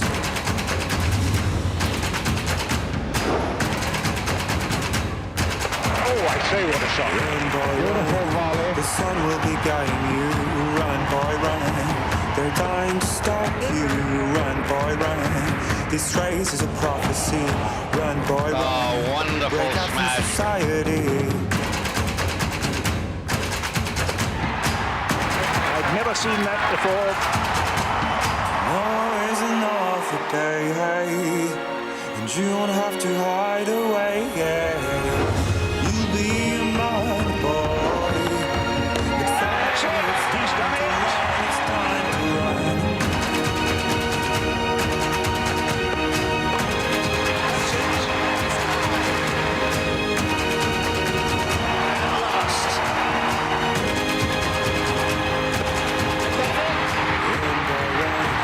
This ride is a journey to run, boy, run. The secret inside of you. There's a new champion. This race is a prophecy. Run, boy, run, and disappear in the trees. It's Lever. He's won it.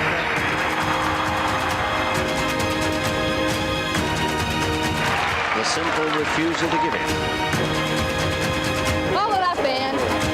Tomorrow is another day, hey. You know, it's England, it has to rain sometime. Have to hide away, yeah. You'll be a man, boy. But for now it's time to run, it's time to run. Tomorrow is another day, hey. When the night fades away, yeah. You'll be a man, boy. That does it. But for now it's time to run, it's time to run. Thanks to everybody. That's great. Congratulations, Roger Federer. Serena Slam, it's happened. There's a new man at the head of men's tennis.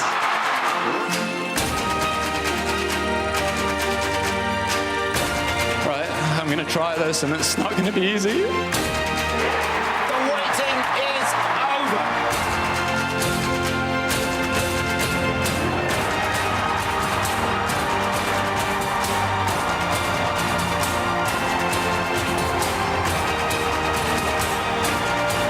And that's a beauty.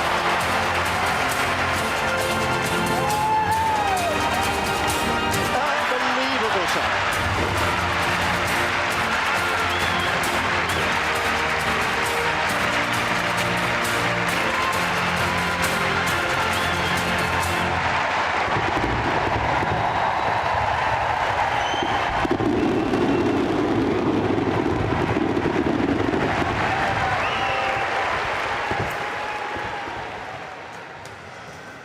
And that right there is just in essentially 90 seconds why we love tennis and why specifically we love Wimbledon. So many memories there. And also how much, we were saying this yesterday, how much centre court has changed over the course of that time. I think because Wimbledon, and it's a credit to Wimbledon that they're able to make the small changes that they make so seamless.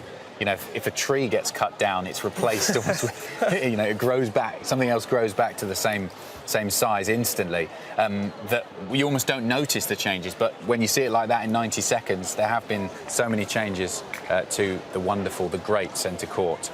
And also just kind of changed from a technology standpoint. That drone shot going into the royal box was, 100 years ago, imagine saying, this is a camera, we're going to fly this camera into the royal box. They'd have thought you were crazy. But that is the nature of technology, and how exciting could another 100 years be? Or how exciting could the tennis be on court number 2, which is where we're headed to right now, as it's France versus Australia, and Lise Cornet, who takes on Tomljanovic.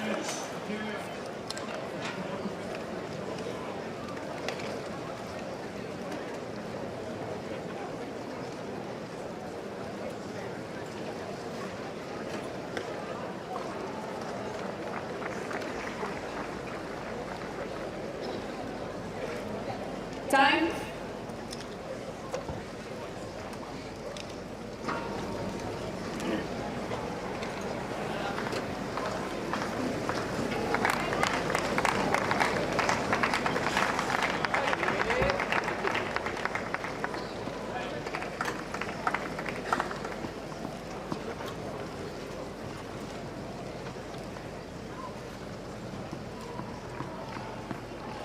So Tomljanovic, 1-4 first set.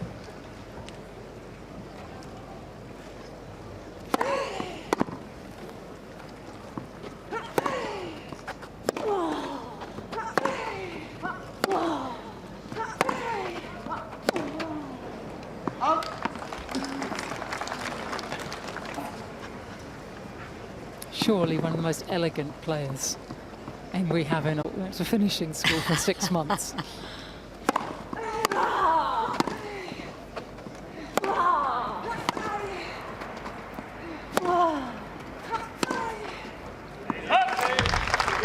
Do you remember Isla as a junior? Yeah, absolutely. She wasn't really in the Aussie orbit then, though. No, I was travelling with Sally Pearce. Who is the sister of John Pearce, Grand Slam champion. So that's when they were obviously contemporaries in juniors. Yeah, played doubles together. Okay. So that's how you know about the forehand flying. Yeah. Good inside knowledge.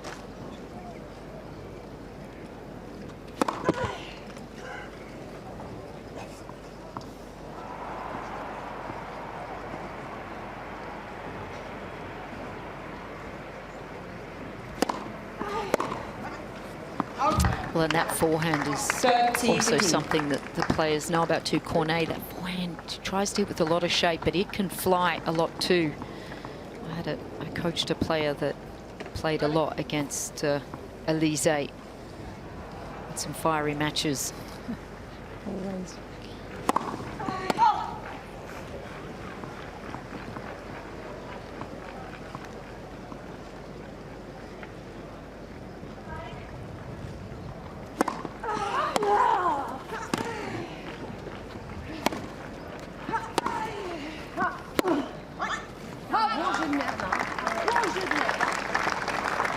This is better from Tomljanovic, who comes in here at the second round at Roland Garros, beat Yannick Sinner, as I can see. Sinner, this turn is not having the best time at the moment. Quarterfinal in Nottingham, which should be Katie Bolter. And then at the second round down at Eastbourne, lost to an in-form Ostapenko.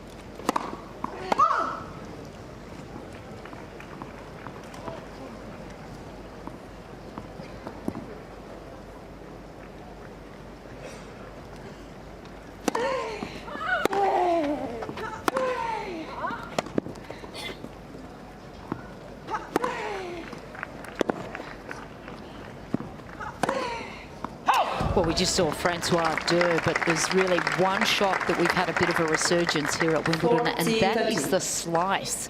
Francois was famous for that, wasn't she? Yeah, absolutely. And Tatiana Maria, just what she did to Ostapenko the other day, having a fabulous run here. She has carved up players playing forehand slice, backhand slice, and just frustrating every player and just manicuring every grass that every court she goes on.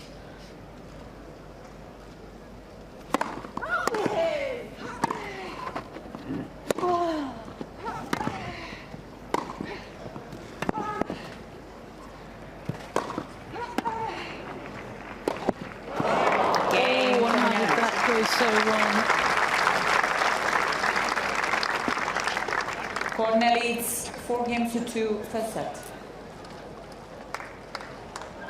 Well, as the day started, there were 4 Australians who could potentially go through to the quarterfinals. Alex de Minaur on court number 2 unfortunately didn't manage to do that.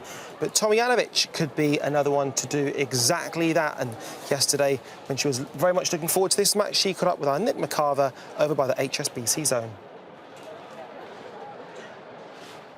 It is time for another of our People's Press Conference here, Day 7 at Wimbledon in the HSBC Fan Zone. And I'm very excited to say we've got a player who's into her 2nd consecutive 4th round. Everyone, give it up for Ayla Tomljanovic. Oh, Ayla, I think we've got some of your super fans here. I know. I'm very happy to see everybody. Well, we're happy for you. You're back into the 4th round for the 2nd consecutive year, playing some great tennis. How does it feel? Oh, it feels great. I mean, I don't know if I expected to, repeat it, but I'm still 1 win away from really repeating it, so yes. Fingers crossed. Yeah, next up, actually, you get Elise Cornet, who just took out Iga Swiatek. You've played her a few times before. She's a really tough customer, isn't she? So tough. We actually played here last year, 2nd round, and I think it was like 3 really tight sets, so I have my work cut out for me tomorrow. All right, so we're hanging out here. What we're going to do is chit-chat with Isla a little bit, and then we need some of our people out in the crowd to ask some questions as well. But back at Wimbledon, tell us about the Wimble magic and what you love about playing on the grass courts of the All England Club. There's just something different about once you step in this, you know, historic club. It's like, it's just, I don't know. I think us tennis players, we can't really explain it. It's just so magical, and I can tell you, even maybe players that grass isn't their favorite surface, it's very different when we step on the courts here.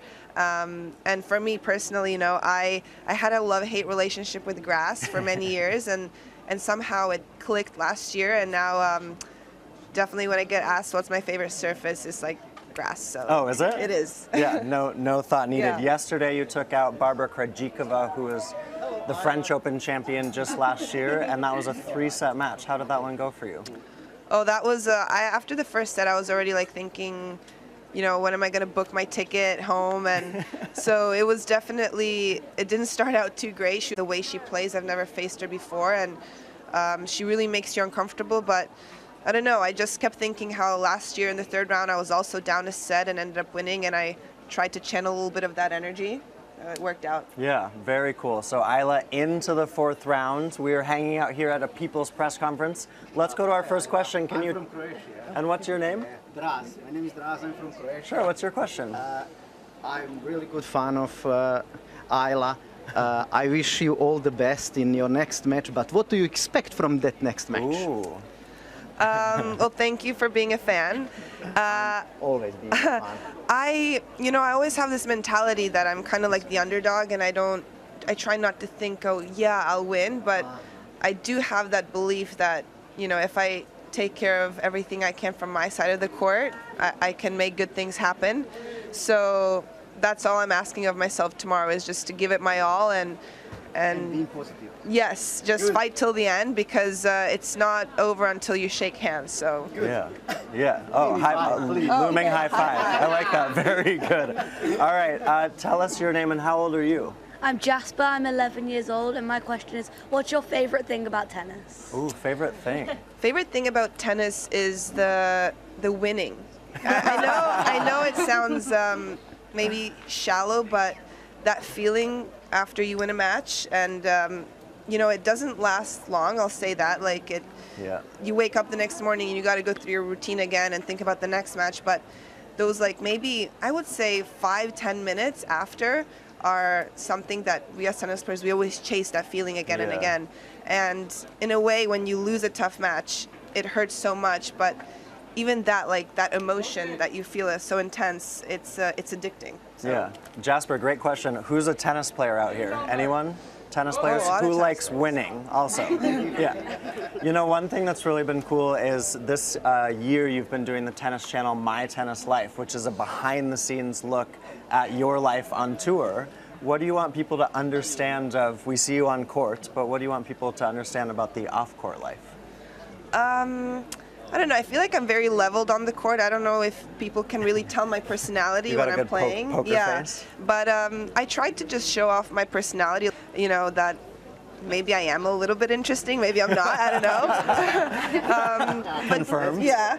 But just to show, like, you know, what we do as soon as we exit the court, and I try to also show maybe the negative side, like when we're sad. But I don't know. It's hard to be sad in front of a camera. You know, there's that the good stuff, but I hope that, you know, people can just get an idea of what we do, and that it's actually mostly fun.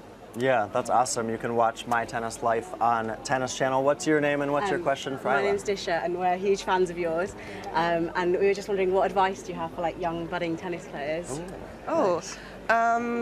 One thing that kept me going is to always, like, remember why I started, like the dream. And for me, like, I'm 29 now, so it's been a long career, and there were times when I'm like, oh, you know, you get tough times like in anything, but I always try to remember that 10-year-old self, that why I started, what was my dream, what made me happy, and just kind of simplify it, because at the end of the day, it's like a dream hobby that somehow we call a job, which I hate, because it's not a job. We just somehow manage to make a living, but it's something like I feel very blessed that I can do this, and just keep going no matter what. Like, dream big and don't be afraid, because as long as you do that, you're gonna win in the end. Yeah, that's awesome advice. Do you remember the first time you came to Wimbledon? Like, what the feelings and thoughts were walking on these grounds? Yeah, I remember my first junior Wimbledon, I did so badly. I was like a pretty high seed, and I put so much pressure on myself to do well, and I lost to a girl that I think she stopped playing like pretty soon after that. And I remember thinking, oh my gosh, like, this is heartbreaking. But the funny thing is, I thought I already had made it, even though I was in the juniors. I was like, I'm at Wimbledon. Yeah, like, I'm doesn't good. matter, I made it. But the journey was so long to, get to where we actually want to be. But the nice thing is, like, you got to have small goals. So if you hit those marks, it's going to keep you going until you really reach the big one. And I still haven't even reached my big one even close, because it's, as I said, I dream big. So maybe it'll never happen, but as long as you try everything, and at the end of your career, you can have no regrets. Do you like to speak your dreams, or do you keep them close? Oh, I can speak it. I'd love to lift the trophy here one day. Yeah. That'd be awesome. All right, what's your name? Okay, go. Yeah, Sorry. go ahead, that's right. Hi, I'm Chloe, I'm 15. I just wanted to know, when did you first start playing, and like when did you enter like tournaments and competitions and that? So I have a 2-year older sister, so she was kind of like she had all the spotlight in the family because she started playing first, and I was just tagging along and nobody paid attention to me. But I kind of had a bigger passion than her, and they put me in like little group practices when I was about 6, and I hated it because I would have to wait like so many turns until I get, a ball fed to me. So I came to my dad when I was actually like 8 years old, and I was like, Dad, I want my own coach, which is really weird. I mean, they wanted me to like, they wanted me to socialize with other kids, and have fun, but I was kind of a freak. I just wanted to hit balls on my own. So actually, I think my first tournament was when I was like 8 or 9 under 10s. So I just loved competing from the get-go, so my parents just threw me in. Yeah. Did you know then that you wanted it to be your job when you were 8? Not your job, your passion. Yes. Your passion job? I did. It's weird, but I did. Awesome. All right, what's your name and how old are you? Hi, I'm Kyle and I'm 13. And I just wanted to ask, like, what made you keep going through like the tough times that you might have had throughout your career until now? Thanks, Kyle. Isla's had some tough. You've had some tough times. I had surgery and I was out for a year, and after surgery on your shoulder, you never really know how you can come back. A lot of careers ended that way. And the fact that I didn't reach my goals at that point was what kept me going, and there was also no question in my mind that I can come back. So it was like a mixture of belief and the fact that I felt like there was so much more left for me to prove and to achieve. So there was just no way in my mind that it can end. So yeah, just that perseverance, really. Yeah. The love for the game. That's awesome. I love it. All right, what's your name and My what's your name is question for Isla? Darren, and I've got one quick question, please, Isla. Could you run me through your typical training session from morning all the way through as a professional tennis player? What do you Okay. So on like a pretty tough day, let's say. When I'm home. When you're So I wake up around, I'd say 8. I like to take my time with my breakfast, so I give myself 45 minutes to eat, have my coffee. I still live with my parents at home, so I like to use this time to chat with my mom usually, because I'm pretty busy during the day. And then I start my warm-up around 9:30, and I give myself an hour. So at 10:30 I start with hitting, and I do about a 2-hour hit. Then I go home, I do my cool down, my stretch. I have lunch around 1:15, and I'm back at it at 3:30 for another hour and a half, or 2 hours, depending on the load. And then I come back. I have a setup in my garage for my gym that I actually created during COVID. Yeah, and now COVID I gym. love it because I don't have to go to gyms anymore. I just go home and do Amazing. it. And I probably do an hour and a half workout there. And then I'm dead. Seriously. I'm dead, and my mom will either, whip me up some dinner. Nice. I'm a little spoiled that way, or I just grab something like close by, and then just try to relax for like a few hours, watch TV or read a book. There we go. Yeah, watch TV. That was good. A day in the life. All right, what's your name and what's your question? Hi, my name's Ayush. I was wondering, how does the feeling at Wimbledon compare to some of the other Grand Slams that you've played at? Oh yeah, all the slams are so different. Yeah, they're all right? different. It's definitely in a different ball game for me personally, and I mean I'm sure other players as well. The fact that we have to wear all white, it's special. Even though I get very stressed because I don't want to get like my clothes dirty, so I always wait till the last minute to put on my whites before a match. But yeah, it's just like, I don't know. I feel like I only played once on center court, and it's special if you get a chance to play on it. I feel like you gotta either, I don't know, be really good or play like a really high seed or a Brit. And it seems much more special to get a center court match than on any other slam. Yeah, awesome. All right, let's do one more question. Here, come on up. What's your name and what's your question for Isla? I'm called Freya, and I want to know what inspired you to do tennis. Oh, inspiration station. You know, I didn't really have idols growing up.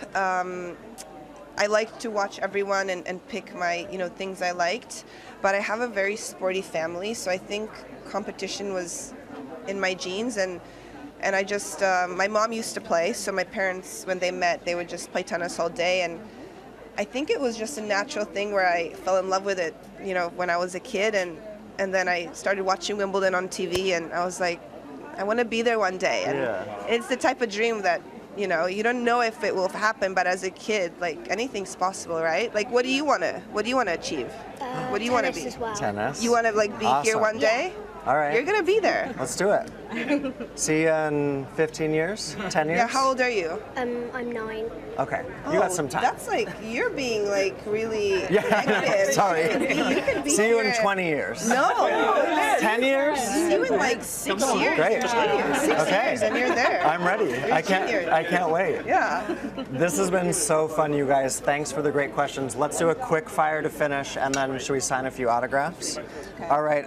What is your biggest dream in tennis? To win Wimbledon. To win Wimbledon. I love it. TV show you're binging right now? Stranger Things. Ooh, love that. Did you watch the new episodes? I still have 2 to go. I didn't see it yet. No spoilers. I'm a little busy these last 2 days. What's your go-to coffee order? Americano. Just black? Like black, no sugar, no cream. Wow, okay. Coolest off-court experience this year? What have you done off-court that you love? I love going to NBA games. So I went to a courtside game. I have one friend. I'm not cool enough to get courtside tickets just by like saying my name. So I have one friend that has season tickets. So when he invites me, I'm just like, yeah. Who's your favorite player? Dwayne Wade. Nice. Yeah. And what's your must-have travel item? Aside from your phone and your passport, what do you have to have traveling? A good book. Even though I will say there were a few trips I packed a book, never opened it. But if I don't put it in my bag, I get like a little anxiety. Yeah, nice, awesome. Well, thank you everyone for hanging out. This has been a People's Press Conference. Let's give a round of applause to Isla. Isla, thank you. Best of luck. And we're gonna sign some autographs hanging out at the HSBC Fan Zone. Now, we do come across some legends in these halls here on Centre Court. Tennis legends, actors, music legends too. And I found one of the best in the biz. It's Jeff Wayne. Well, hello, Olivia. Oh, hello. How do you know my name? Oh, right, yes, my father-in-law, Jeff Wayne. But he is a legend in his own right. Oh, that's kind. Not just because you're my father-in-law. Jeffers, you're here today. I am. Talk a bit first about the War of the Worlds, because it's obviously a huge album from the 70s, and it's probably one of the proudest moments of your career, and playing on centre court here is often a tennis player's proudest moment of their career. So tell us a bit about what it was like to create such a seminal work. Well, I think it was unexpected. Touring it now in arenas around the world for 16 years, and I'm starting to believe it's become a popular live piece. But, you know, one thing, because I play tennis, and I captain a Hearts County team for many years now.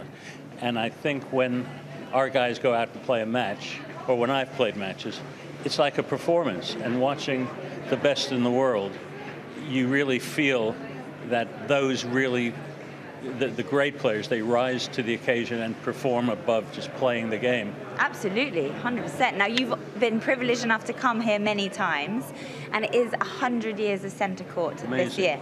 So can you recall any fond matches that you've watched on that amazing surface out there? Well, I'm a huge Rafa fan. So his amazing match against Roger Federer, I forget the year, but when he won it and it was dark. Yes. It was before the cover. It was a battle, wasn't it? Oh, it was an amazing match. It was emotional. It transcended the sport, I think, of tennis and became just a worldwide experience for people to watch on the telly or wherever. Tennis is one of your passions, like music, and as you said, you are the captain of the men's hearts team. What about your playing career? You've played up against some great names. Well, I have when I look back. I mean, I started playing tennis as a little boy. My dad taught me. He was #1 for Ohio State University in America, and I went on to play for my high school and college. And I was very fortunate. I played #1 and captained in both of them, but probably the most amazing match, not because I did very well, but I was playing against my team. My college was playing against UCLA, and I played against Arthur Ashe. Oh. And he was such a gentleman as he destroyed me. But no, he was a real gentleman. And now when I look back at the U.S. Open, having named the main tennis court after him, his accomplishments in the world outside of tennis and the tragic passing of him at such a young age for the wrong reason. So I look back at a major moment there in Germany at the over 45 European champions, since I was living here as a young boy from about the age of 13 or so. Let me tell you, well, it's a very important moment and a very important match, so we won't keep you a minute longer. Thank you. Thanks for joining me, Jeff. It's a real pleasure. It's a pleasure. Olivia. Yes, indeed. I'll see you.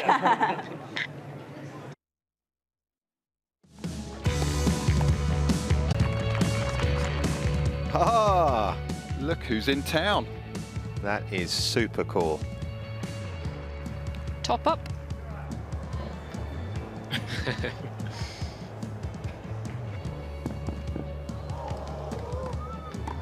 Got it. Well done, even with the slip. That's great to see.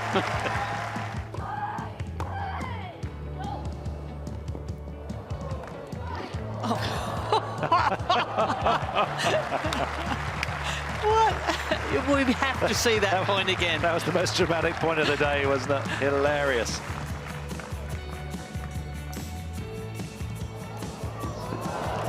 Beautiful. Watch out, it's moving the umpire. I mentioned he likes a little bit of show occasionally. Fun and laughter all summer holiday. No more worries for me or you. Whoa, still, the rally goes on. For a moment, I thought Hernandez was going to launch himself at that ball, but he already went into row C anyway. From TFO. Was there a collision? I think she's blushing.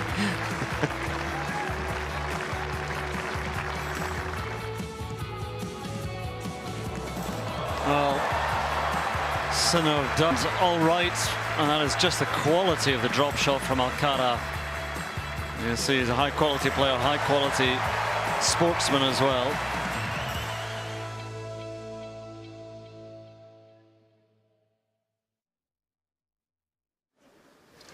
Let's get straight over to centre court. It's been a peerless performance in the fifth set by the man at the far end in the hat, Nick Kyrgios, and easy does it. He takes the fifth set 6-2 against Brandon Nakashima. Good performance from the young American. He'll be back on this stage again in the future, you'd think, but Kyrgios just too strong today in that final set. You can see just how much it means to him, taking in the applause of the crowd. 6-2, the final set score. 3 hours and 10 minutes he was on court, and he is through to the quarter-finals here at Wimbledon. And Radzi, you'd think he'd keep going. You really would. At the start of this tournament, I'm not sure how many people would have backed him. I'm not sure what the odds are now, but they've certainly been slashed over the past 7 days. And what a dominant performance. He makes headlines as ever. For me, if I were to compare him to a basketball player, and it's quite an apt one because he loves basketball. Exactly. He's Dennis Rodman. He's a guy who gives absolutely everything of himself on court, but sometimes his own mind can be his worst enemy. But at his best, he's good enough to beat anybody. And I'd be curious. I'd A, love to know who's playing next, and I'd B, love to know what they will think about potentially playing him, because as you pointed out before, you're not just playing him, you're playing the crowd. Well, and also ice cool under pressure. I mean, we were saying, we teed this one up, didn't we? You know, at the start of the 5th set, wondering how he'd get on in the 5th against Nakashima, who had the momentum in the match. He'd won the 4th set, forced it to 5, had obviously found a way, having won 2 sets to that point, to test his opponent, when a lot of players here at Wimbledon haven't really found a way to get under Nick Kyrgios' skin, you know, on the court and with their tennis, and he had done that, but it was almost a nerveless 5th set. He was able to get through it so comfortably. Off air, I think you made such a beautifully pertinent metaphor, and it's the idea of don't fight fire with fire, fight it with water. And that's ultimately what the young American managed to do for most of that match. It didn't work out, but you've got to say that was not the same Nick Kyrgios that was playing 2 days ago. No, and I think other players will definitely take Nakashima's lead. They will have seen how if you can stay very level-headed, almost a flat line, not go too far reserved, you have to play your game out there, but if you don't give Nick quite as much to feed off, it can help. Combo, but he's done exactly that, and we're all sticking around to hear what he said after the match. Huge congratulations. I think the crowd say it all. You must be delighted with how you controlled that when you needed to.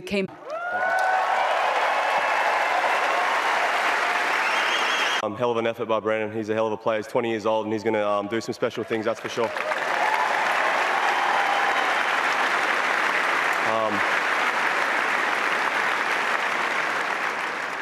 Yeah, it wasn't anywhere near my best performance, level-wise, but I'm just super happy to get through. I fought really hard today, and the crowd was amazing. It was special stepping out here once again.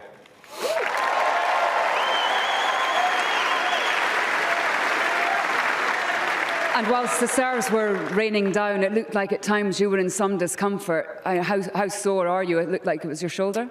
Yeah, I've played a lot of tennis in the last month and a half. And I'm just proud of the way I just steadied the ship. He came firing in the 4th set. His level didn't drop. And then obviously my 5-set record's pretty good. Honestly, that's what I was thinking about. I've never lost a 5-set match here.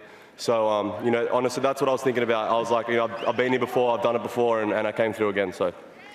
Well, we were looking like it was going to be an all-Aussie quarter-final, but they went long after a tie-break in the 5th.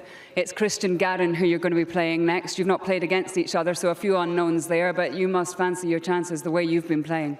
Yeah, I was really excited to play Demon, to be honest. He's been flying the Aussie flag for so long, and I came on court when he was 2 sets to love up, so I was actually expecting to play him, but I'm not even going to think about that. I'm just going to put I needed a glass of wine for sure tonight. For sure. So. But just finally, before we let you go and have that well-deserved wine, 2014, Nick, you came here in a blaze of glory. You got to the quarterfinals on your debut. I'm not sure if you're someone who likes to look back, but you must have fond memories of that time, everything you achieved as, a 19-year-old then? Definitely. I stepped out here against one of the greatest of all time and beat Nadal. So these are all things I had in the back of my mind. Obviously, Brandon hasn't played on this court that much. I think that was his first time. So, all these experiences that I've had, I think that's what got me over the line today. So, really well done. Congratulations. Ladies and gentlemen, Nick Kyrgios.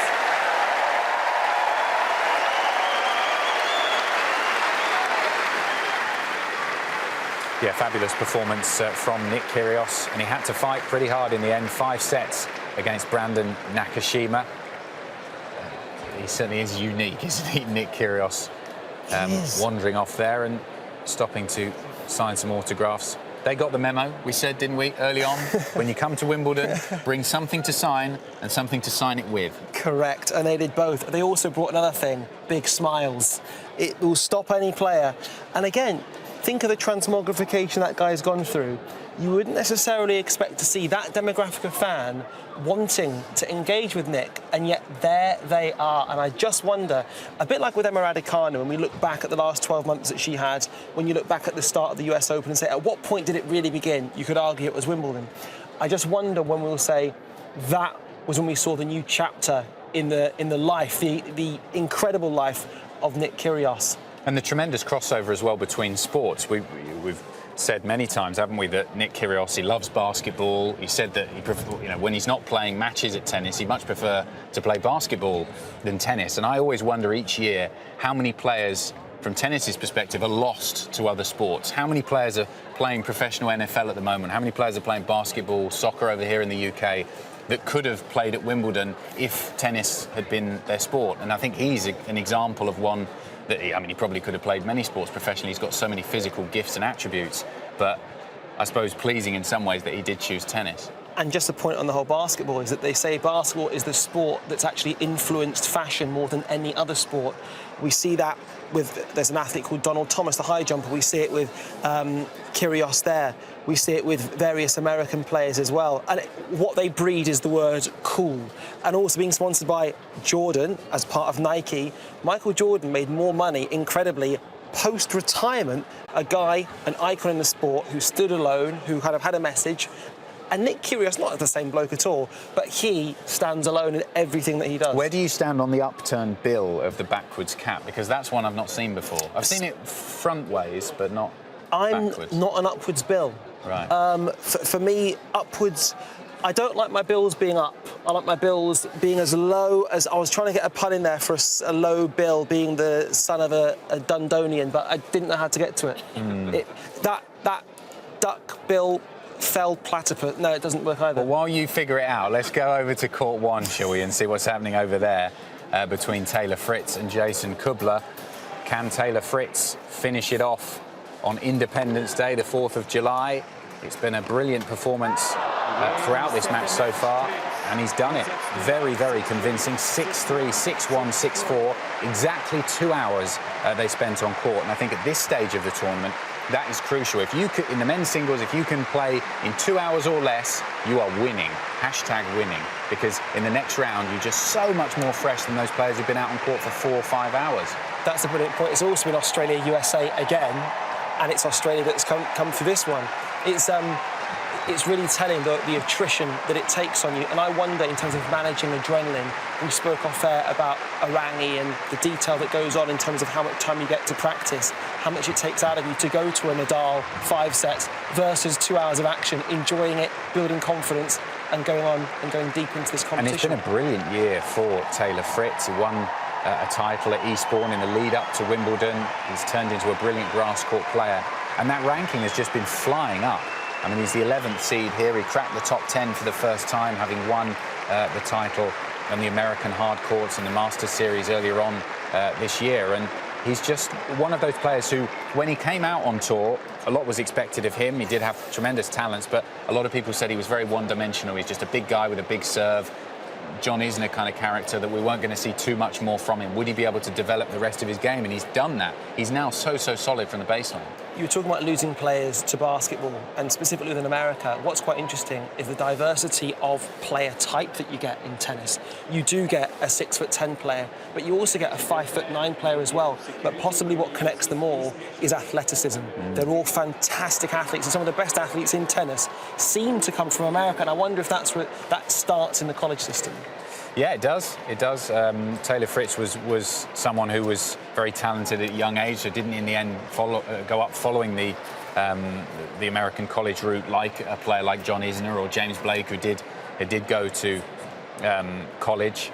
But it's that tremendous athleticism and also not afraid. I mean, there was an expectation on American players after the likes of Sampras and Agassi and Roddick retired. There was a bit of a gap there, and there was a period where, are we losing these players to other sports? Why aren't we generating the same kind of stars that we had in the game that were at the very top of the game? And as we were saying earlier, it's a cyclical thing. It takes time, but then now they're coming back. Look at Nakashima, Taylor Fritz. I think the future is bright for both men's and ladies' tennis in the US. One thing you always get from Americans is fantastic moments, fantastic words, fantastic ability to articulate themselves. We saw that in the women's game over the years with Serena and Venus. I mean, two of the all-time greats. I'll be very interested to find out what Taylor says in his interview afterwards. Will he mention Independence Day, such a big event and an occasion in America, not celebrating it with his family, but celebrating it with a win here in Wimbledon. Well done, Taylor. That was a stunning performance, if you don't mind me saying. I'd love to hear your thoughts, first of all, on how well you think you played today. Yeah, you know, came out maybe a little bit shaky, went down love 40 that first game. I was really lucky to hold that game and then kind of just flip it, get the break next game. And, you know, that was the first set. I felt like I was serving well, and it could have gone a lot differently if those first two games were a little different. And then second set, I played really well. And then, you know, third set, I feel like he slowed it down a little bit and backed up a bit in the court, maybe made it a little bit tougher for me to kind of put the ball away. So we started having some really long rallies. It got really tight, and just, you know, really happy to get through it in the end. You say played well, happy to get through. Some of the ball striking, and I'm not as good an expert as one or two others, but it's as pure as you can see on a tennis court. Would you describe the way that you played today as being in the zone, as good as you can hit a tennis ball? It felt, you know, it felt really good, especially especially in the second set. The third set, like I said, it slowed down a little bit. We were having those really long rallies. I wish I could have, you know, I wanted to be accelerating a little bit more on the ball in the third, but with the change of pace and stuff, it was tough. But we were striking the ball very, very clean. Very clearly as well, this year is a breakthrough year. This is the best of your career so far. What's the secret to that? Honestly, there's not really any secrets. It's just a lot of time and hard work that I've put in, and I started to kind of find my game at the end of last year, and I've been building and working and doing the right things, and it's good to see that it's paying off. So it most certainly is paying off, because on Independence Day you are through to your first quarterfinal of a Grand Slam. What does that mean? What's that? To make it through to a quarterfinal of a Grand Slam on Independence Day, what does that mean to Taylor Fritz? I mean, you know, I was thinking about before, it's like, you know, first Grand Slam quarterfinal, that's a really big deal, part of the final 8, and to do it, I'm glad I could get the win on the 4th of July, being an American, but it's great being my first quarterfinal. It's you know, like I said, it's just showing that all the hard work that I'm putting in is paying off. Well, we wish you the very best of luck from here on in. But ladies and gentlemen, a round of applause for Taylor Fritz. Thank you.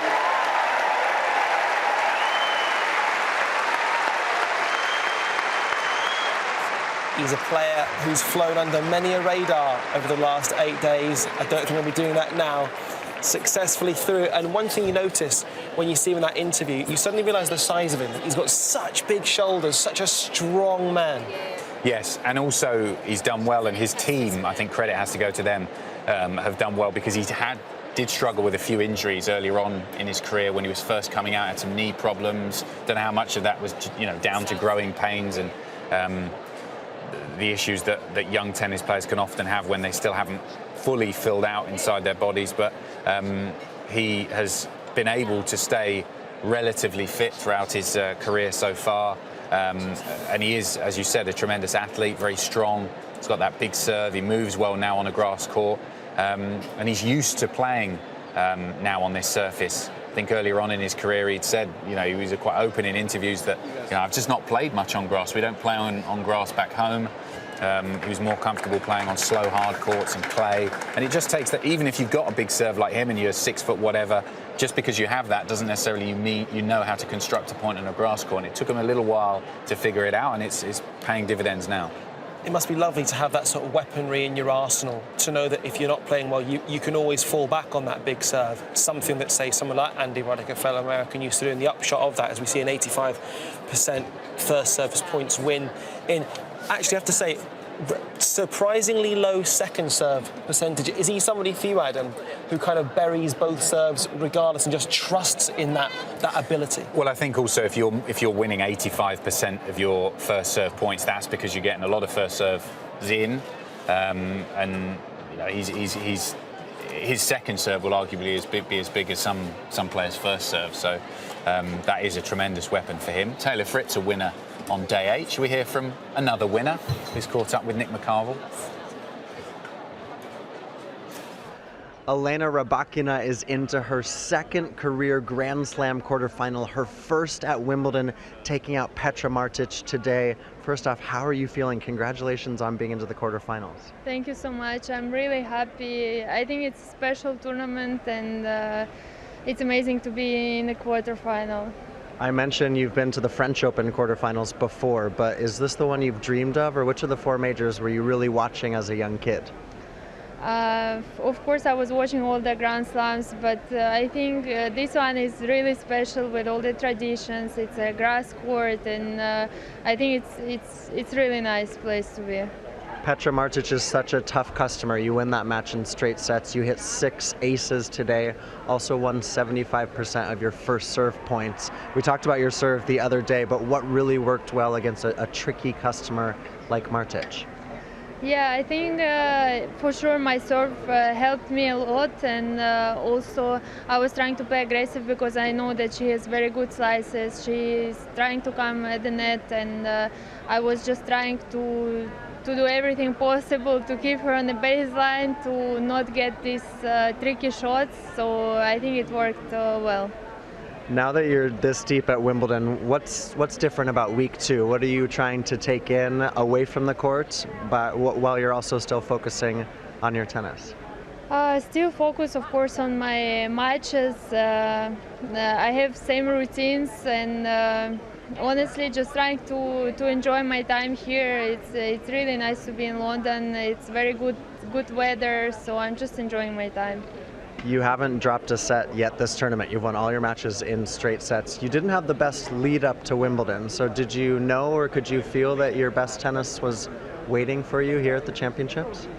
Not really. As I said before, I didn't expect that I'm gonna go far in this tournament. I was just coming to play and see how it goes. I didn't have any expectations because didn't have good preparation. I knew I had some problems with it was injuries or some other problems, so I was just coming to try to see how it goes, and I'm really happy that I'm still here, and I'm really enjoying my time. Do you have a celebratory dinner tonight? What's for dinner? Not really. I'm not sure yet, but I think it's going to be same dinner as other days, but Which is what have you been eating? We just go, if I have some time, to some different restaurants just to walk around to see the city, because I don't really have much time to spend all day, but just to maybe switch a bit from tennis, it's also good. Yeah. Congratulations, and you're into the quarterfinals. It's awesome. Thank you so much. Thanks. Right, let's head over to centre court now that Kyrgios-Nakashima match is out of the way. It is the turn of Paola Badosa in your picture here, the the 24-year-old from Spain, up against Simona Halep, a former Wimbledon champion. In fact, the first time we've seen her at Wimbledon since she lifted the title, because she was missing, once over the last few years because of the fact that COVID cancelled won Wimbledon, and also she wasn't around to play last year, the number 16 seed. So it'll be interesting to see how she gets on back on centre court. She's played beautifully so far, working with a new coach here at Wimbledon this year, Patrick Muratoglu, who famously guided Serena Williams to many a Grand Slam title. And I think this could be almost a little bit below the radar match of the day, because so much expected of Badosa, former world number 2. She got to number 2 this year. It's been a breakout year on tour. This, I think, is a true test of her level. A question for you then. You mentioned new coach. How long do you think it takes most players to feel bedded in with a coach in terms of them implementing new things and you feeling as a player as though perhaps you've gotten to grips with what they want and you're able to actually execute it under pressure? I think bedding in new things in terms of the actual game and the technique and tactics perhaps takes some time. We're talking months. But sometimes a new coach can have an instant impact. We see it in football, in the Premier League. When a new manager comes in, they talk about the new manager bounce, don't they? A team who's losing 4-0 the previous weekend under the old manager, new manager comes in and they win 4-0 the following weekend. Why? And it is that difference in mentality that someone new can bring in straight away. And I think that's where they can have an instant impact, is up here. And I'm pointing to between the ears. You can't change someone's game overnight in tennis or football, but you can change the way they feel and the way the team feels about themselves. And Petra Martic, obviously so experienced, didn't change in the way that Simona Halep feels about her game and feels on court, and that can happen. Playing, for example, on centre court, it's one thing to not be playing on a show court. It's one thing when you are flying under the radar. It's another to see a relatively empty court there, but very shortly that will fill up. And when the eyes of the world are on you and you suddenly think, I am playing in the centenary year at the most glamorous tennis event on planet Earth, does the pressure ever kick in? Her last match, and she said, well, I asked her, you know, a special year for centre court. You've had so many special memories, also difficult memories on centre court, some tough losses for her to take on this arena. What does centre court mean to you? And she was just full of praise, almost even saying that even when I lose, I enjoy playing out there, because it is just, when we grew up in Romania, there's Petra Martic on the right of your picture there in the white tracksuit. She was saying that it's such a special place, and when you grow up playing tennis, wherever you are around the world, I remember when I was playing, you know, not anywhere near this level, but as a junior tennis player, I would often say, if I was playing with my brother or a friend, OK, this point is Wimbledon, and we'd imagine we were on centre court, yeah. And I'm sure everyone did. She said that was something she'd done. She'd always dreamed in Romania, playing on the local courts, of being able to one day compete on centre court. And she's one of those characters who has never taken it for granted. And I think when you talk about journeys, that was one there. Someone like the Williams sisters, for anyone who's watched the amazing film about their father, King Richard, them sweeping glass off the courts of courts in Compton to them playing in Wimbledon, the epitome of Britishness, the epitome of tradition, and seeing centre court in the golden hour, in that sunlight there, there's nothing quite like it. And we were talking off air a little bit about various sports, the various atmospheres that you get in a number of different events. Wimbledon has this sophistication with it. It's never rowdy. There are a number of queues actually heading over to centre court now, so we can really expect that to fill up. Court number 18, match there finished, and so the guys are heading this way very, very shortly. But there's no sense of hurriedness. There's no sense of, I need to get there. There's just a unified experience. It's so special to even be here. Yes, OK, well, let's settle in, enjoy the first game of this one. Paola Badosa, what can she bring against Simona Halep on centre court? She is serving, and we can join the commentators. Let's proceed.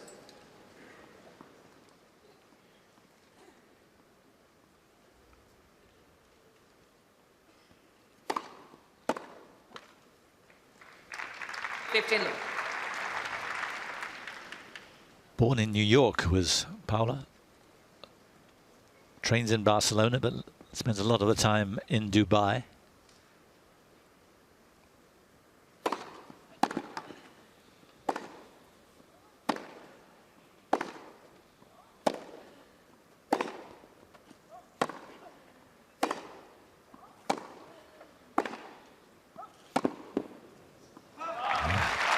Super double-hander from Badosa. Just expect some pretty long but meaningful rallies. Both of these players like to attack, both good movers. It promises much, this match.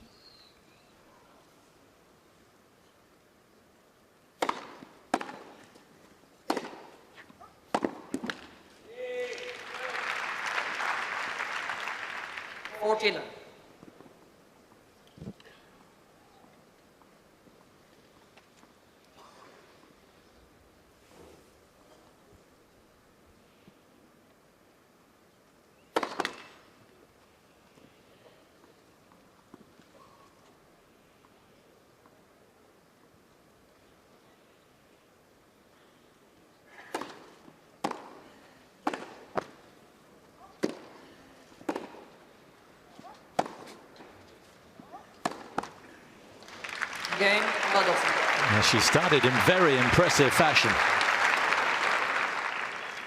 First game. So first game for the number 4 seed from Spain, Paola Badosa, against Simona Halep, who's the number 16 seed at this year's championships. And it will, I promise, start to fill up there on centre court very, very soon. It was such a long first match between Kyrgios and Nakashima, that 5-setter. Just people heading out to catch a refreshment, perhaps enjoy a little bit of sunshine outside of the court. Just in the middle of these two matches. And let's hear from Paola Badosa speaking to Renee Stubbs before the tournament began. This is nice. I know, isn't it? It's my first time, you know. Well, that's what I was going to say.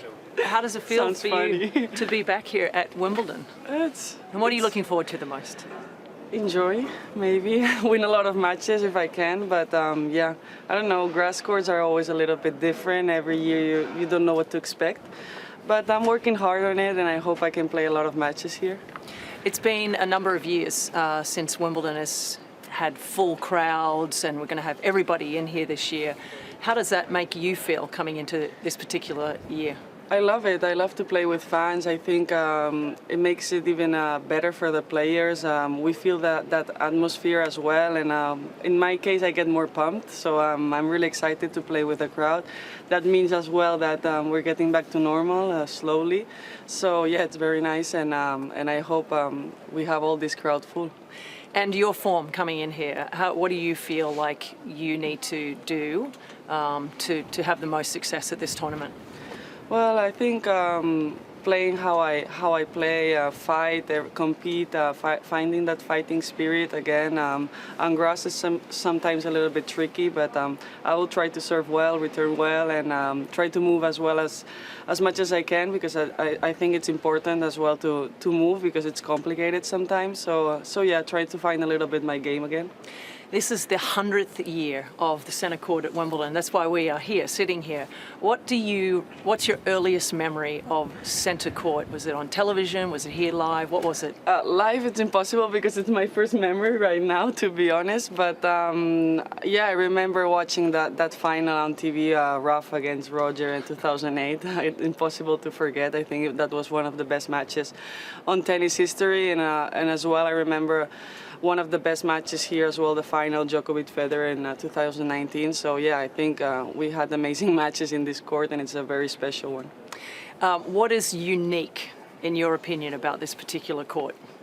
Well, I think already the grass makes it unique, and it's totally different time of the year playing on grass season. It's nice as well, and I think it's quite traditional. I don't really know, but maybe tennis started with grass courts. I think so, or maybe yeah. So I think it's very different and unique to play on grass court. If a schedule comes out, particularly at Wimbledon, and you happen to be scheduled on centre court, does that change your feelings about this particular place?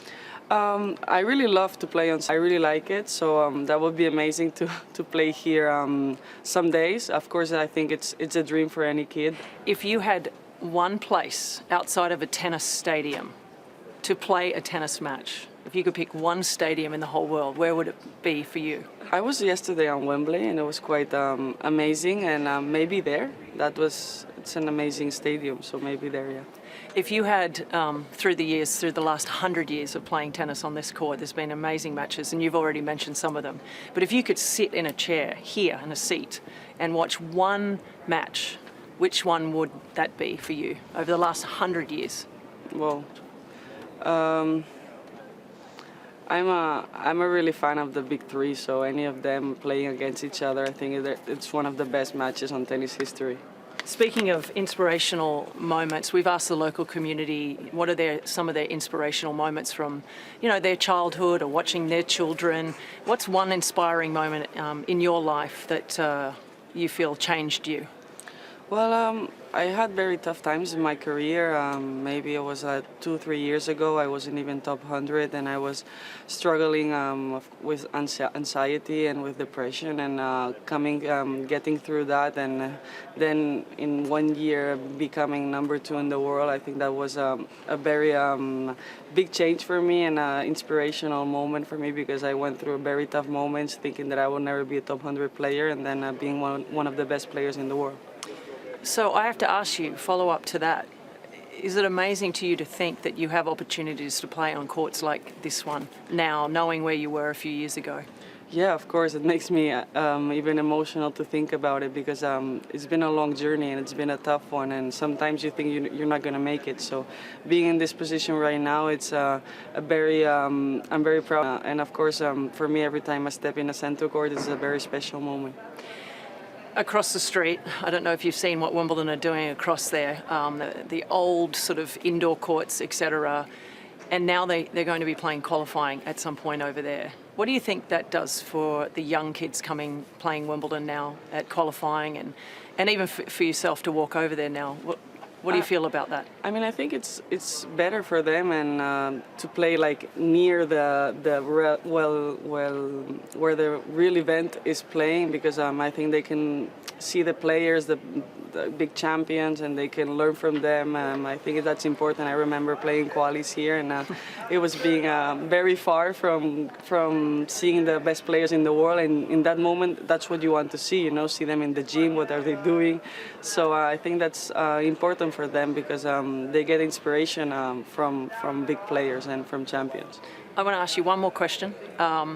You saw, of course, Conchita Martinez win Wimbledon here. Do you remember watching that match on television and the inspiration that maybe gave to someone like you to think that a Spanish woman could win on grass? Yeah, that's of course very inspirational. And in my case, that was a long time ago, so I don't have that big memories from that. But I have a lot of memories of Garbini winning it. So that's a very inspirational moment, even for me, because I think in that moment in Spain, it wasn't very common to win on grass. So having a player like her, tall, aggressive, and doing this kind of, winning this kind of events was very inspirational for me. And I remember saying that I wanted to be like her. Have you taken a photo with that court behind you yet? Not yet, but I have to take one because it's a very nice view. Okay. Well, good luck this year. I hope you play many matches on this amazing court. Thank you so much. I'm with tennis legend and Eurosport commentator Alex Correia. I want to talk to you, Alex, about Cristian Garin and the way that he came back from 2-0 down against Alex de Minaur and earns his first ever Wimbledon Grand Slam quarterfinal. Yeah, very exciting. I mean, I was my best, but I was not a legend, but it's okay. Thank you for that. It's nice from you. Yeah, big effort because, I mean, the match itself, it was very tight and very hard for both of them. They were fighting and playing very deep, very aggressive, both of them. And de Minaur, he had the momentum, and yeah, definitely for Cristian, it was like a big moment because when you play against someone that fights so hard and you're capable to turn around that, it might give you so much confidence because sometimes you play players that they're beating you and you don't know how to find a way. He found it, so it's very important for him, yes. Yeah, he also saved 2 match points in that 5th set, which was just incredible. He was only 12-15 coming into this season, but he's played so well on the grass. We've known him as a dirt baller, as a clay courter, but how do you think he's translated his tennis onto the courts at SW19? He's moving better. I mean, his backhand is quite flat as well, so he can play deep, and then he dictates very much with the forehand. His serve is good, not huge, but also he's more stable now. He's changed coaches. He's actually working with a Spanish coach, Pepe Vendré. He used to be the coach from Roberto Bautista, and you know how Bautista plays. He's like this all the time. So I think that's what they're trying to do with Garin as well, playing very consistency through the whole match, and a little bit like focus on the game. Sometimes he was a little bit distracted, from things, but now the guy is fighting so much, and I never thought he would get into the quarters of Wimbledon before the Roland Garros, for example. But that shows that the players, they evolved, and that's nice. Next up, he's going to take on Nick Kyrgios. They've never met before. I want to finally ask you about Rafael Nadal taking on Botic van den Zandschulp. They've met once before, Roland Garros a few weeks ago. Obviously a much different surface here. But how has Rafa looked to you so far this tournament? Well, it looked great. I mean, I think it was very important for him to play sort of tough matches the first 2 rounds because he hasn't played official tournament before coming into the tournament. So for him to spend a little bit of time on the court just to feel, the grass and the movements and what you need to think on a break point or whatever, it was good. And then against Sonego, he looked very good.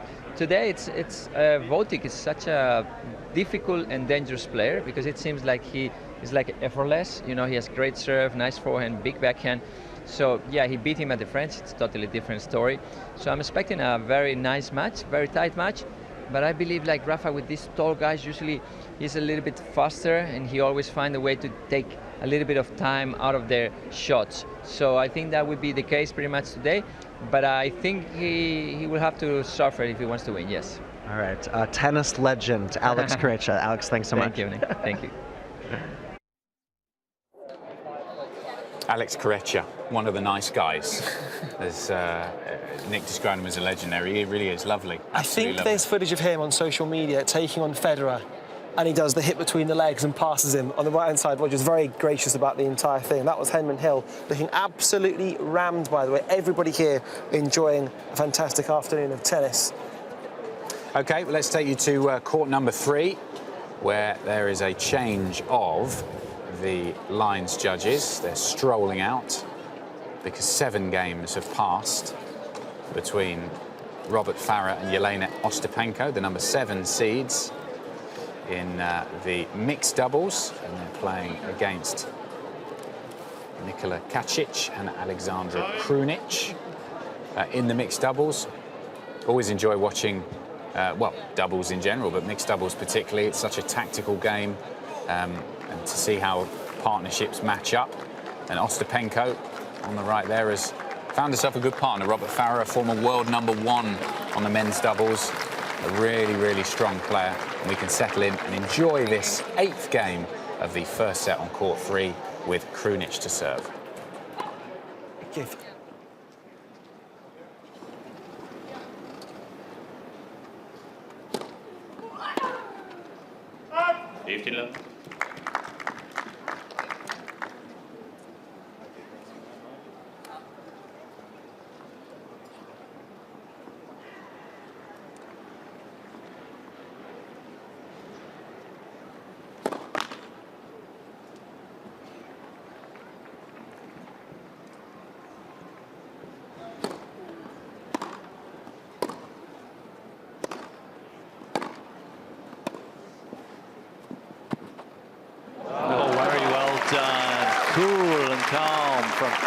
Nikola Kacic. Both opponents were making a move, trying to throw his eye line off. Did so well, just to keep an eye, find the opening.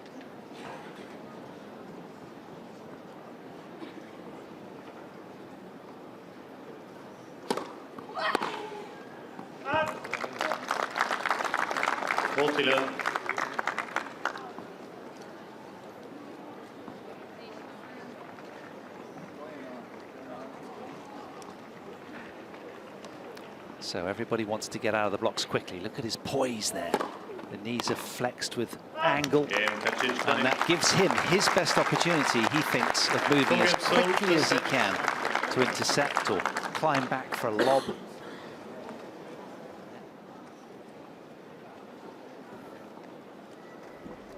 Cristian Garin is into his first career Grand Slam quarterfinal. He's done it here at Wimbledon. You were really emotional after the win. Tell us about your thoughts after coming through that match in 5 sets. Oh yes, it was a long fight, almost 5 hours. 5th set tiebreak. I didn't expect it, to be honest, but I gave my best. I wanted to win no matter what. And I think, yeah, I will always remember this match, this battle, and obviously I knew it from before that Alex is a great fighter, a great competitor, and the match, it was going to be like that. Yeah, Alex de Minaur led that match 2-0. What were you telling yourself, Cristian, down 2-0 to keep yourself in the match and keep yourself competitive? In the 3rd set, I tried to focus on every point, to try to play point by point, because if you start thinking I need to win 3 more sets, it's tough. And yeah, I just tried to play point by point, try to think what I was doing bad, and after that I think I changed my mind. I went more to the net, my serve. I was thinking more of the placement of my serve, and I think that was it was the key of the match. And yeah, I mean, in the 4th and the 5th set, I think I played really well. Okay, next up against Nick Kyrgios. I don't believe you guys have played before. Obviously, be very familiar with Nick and the challenge there. Most likely on center court, of course, a quarterfinal. What are your emotions going into that match? It's amazing. Last year I played Novak in central court, and this year to be in quarterfinals is something huge for me. And to play Nick, I think Nick is one of the best players on the tour. I respect him, I like to watch him play, and I will try to enjoy to give my best and to keep improving. I think this surface is I like this surface so much, and the thing is I have to keep learning and and it's so nice to have these kind of matches. All right, buena suerte, best of luck. Thanks, Christian. Gracias. Thanks. Gracias. No matter how small, how tiny, or how minute, the technicalities, the particulars, the seemingly insignificant. At Wimbledon, these details matter. And this year with Oppo, we'll capture the detail like never before. In low light and high intensity. Because when you take care of the detail, the rest takes care of itself. Greatness. It's all in the detail.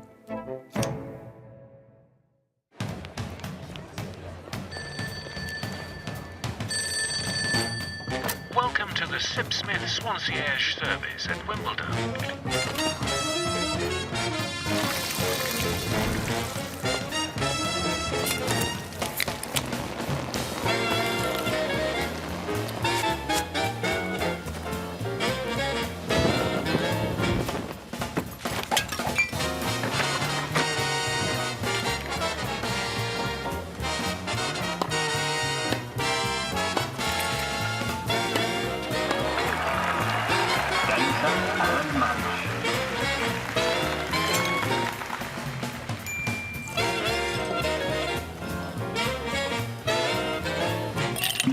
Your Swansea at Wimbledon, the official tennis of Sipsmith Gin. Swansea, like a concierge, but ginier.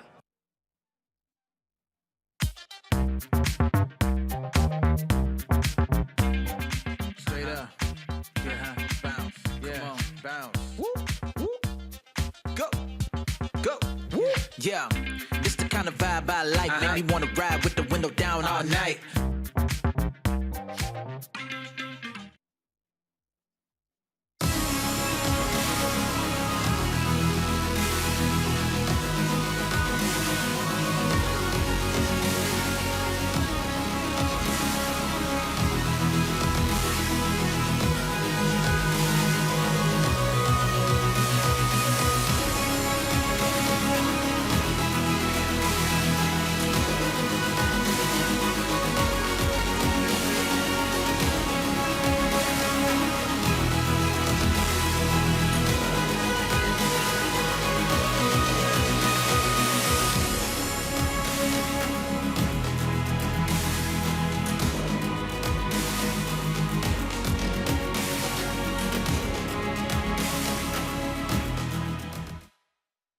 So I've made my way to the Hill, arguably one of the best places to take in all the match action here at Wimbledon. The atmosphere is amazing, loads of people have brought along their picnics, and the sunshine's made an appearance too. How are you enjoying your time here on the Hill? Oh, it's so good. It's so nice to be back in Wimbledon. Such a great atmosphere. What is the best thing about the Hill here at Wimbledon? Everyone enjoying the sport that we all love. I think just the communal aspect of being around everyone and everyone watching the game you love, being able to cheer loudly. Well, it's being able to watch everything going on at the same time and have the atmosphere from outside the courts. The sun is shining. This is fantastic. There's no better place to be. How special is the atmosphere on the Hill? It's very special. Everyone's having a bit of Pimm's, bit of ice cream. It's just great. I think it's relaxed and it's the British summer at its best. And what would be your top tip for anyone coming to watch tennis on the Hill? Well, at the moment, bring a weatherproof blanket to sit on. Oh, definitely bring your snacks paired with an umbrella because it did pour a little today. Bring some Pimm's, bring a bottle of fizz. And bring a happy face. Bring yourself a picnic and just enjoy your day here. Fantastic, isn't it?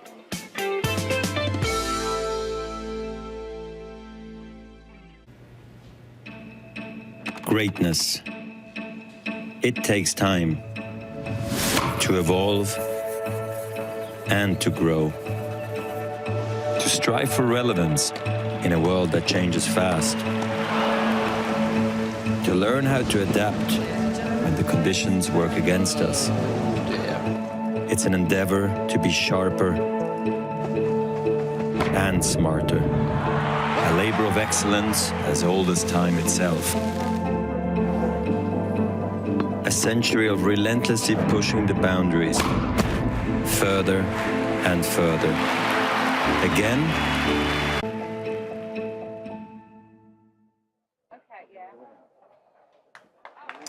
Day 8 of the championships. It used to be known day, but we've had some fantastic tennis. 4th round matches, the first time ever that we had an official day of play yesterday on day 7 of the championships, and we are filling out the quarterfinal lineups. A big 5-set win earlier in the day for Nick Kyrgios on the center court. Right now, Simona Halep and Paola Badosa are doing battle on the center court. And we're very happy now to be joined, myself, Nick McCarville, alongside Anne Kiathavong. And this is my favorite time of day. We've got the southern campus here, a lot of the juniors out here on the courts of the southern part of the grounds in the shadow of center court. There's nothing like it, is there? Nothing like it, and the sun's gone in for my sake, fortunately, as well, yes. But plenty of top tennis still being played on the big show courts, and out on centre court right now. That's Paola Badosa, the 4th seed, up against Simona Halep, the 16th seed. Simona Halep dominated the opening set, won it 6-1. She's got a dinner reservation, it looks like. She is, she is. There is no stopping Simona Halep. I mean, what's going on? Yeah, I don't know. I was listening to it actually on the radio, the Wimbledon radio channel, which is a fantastic service. And Simona Halep just really aggressive so far, taking a lot of the balls early. But also Paola Badosa, just a couple days ago, beating Petra Kvitova on this court, trying to back that up, has not been able to find her footing yet, Anne. No, well, Simona Halep's looking very sharp and just picking up from where she left off after she won the title here back in 2019. So all on track for Simona Halep. Yeah, is that, so 10 matches in a row for Halep, and, curious from your perspective, is this a surprise 6-1 first set for Badosa, against Badosa? We would have thought that would have been a much closer contest. Yeah, yes, for sure, but I must admit I was surprised Badosa beat Petra Kvitova in the previous round in straight sets. I think Petra Kvitova actually led in the opening set in that matchup, and to see Badosa here in the 4th round, it hasn't been an easy draw for her at all. Seriously, this is only the 4th round. Yeah, in fact, she, of all the seeds and the players left in the draw, this is probably the toughest route for any player. But Badosa currently being outclassed. She's got her work cut out for her, doesn't she? Yeah, former champion Simona Halep just wanting more.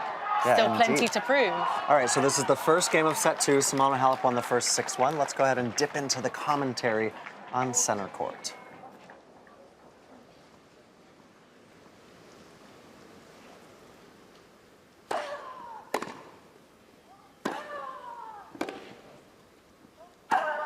That's more like it. Badosa must be thinking, what can I do? Halep is not putting a foot wrong. Everything measured to perfection.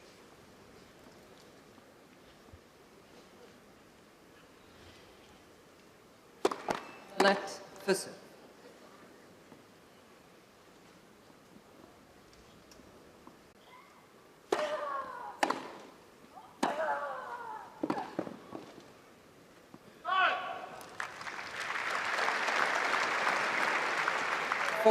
She's doing an awful lot more defending than I thought she would.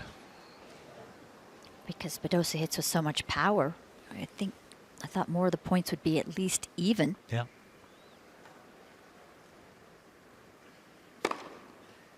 Game,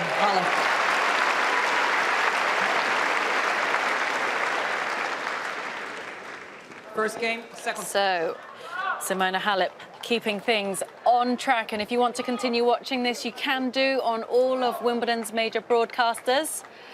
But prior to the tournament, Renee Stubbs caught up with Simona Halep. Hi Simona, welcome back. I guess the first question is, how nice is it for you to be back here this year? Well, it's great to be back here in Wimbledon and to be healthy, because last time I couldn't play, I was injured, so I was really, really sorry about myself, because I had the chance to open the tournament, but I lost it.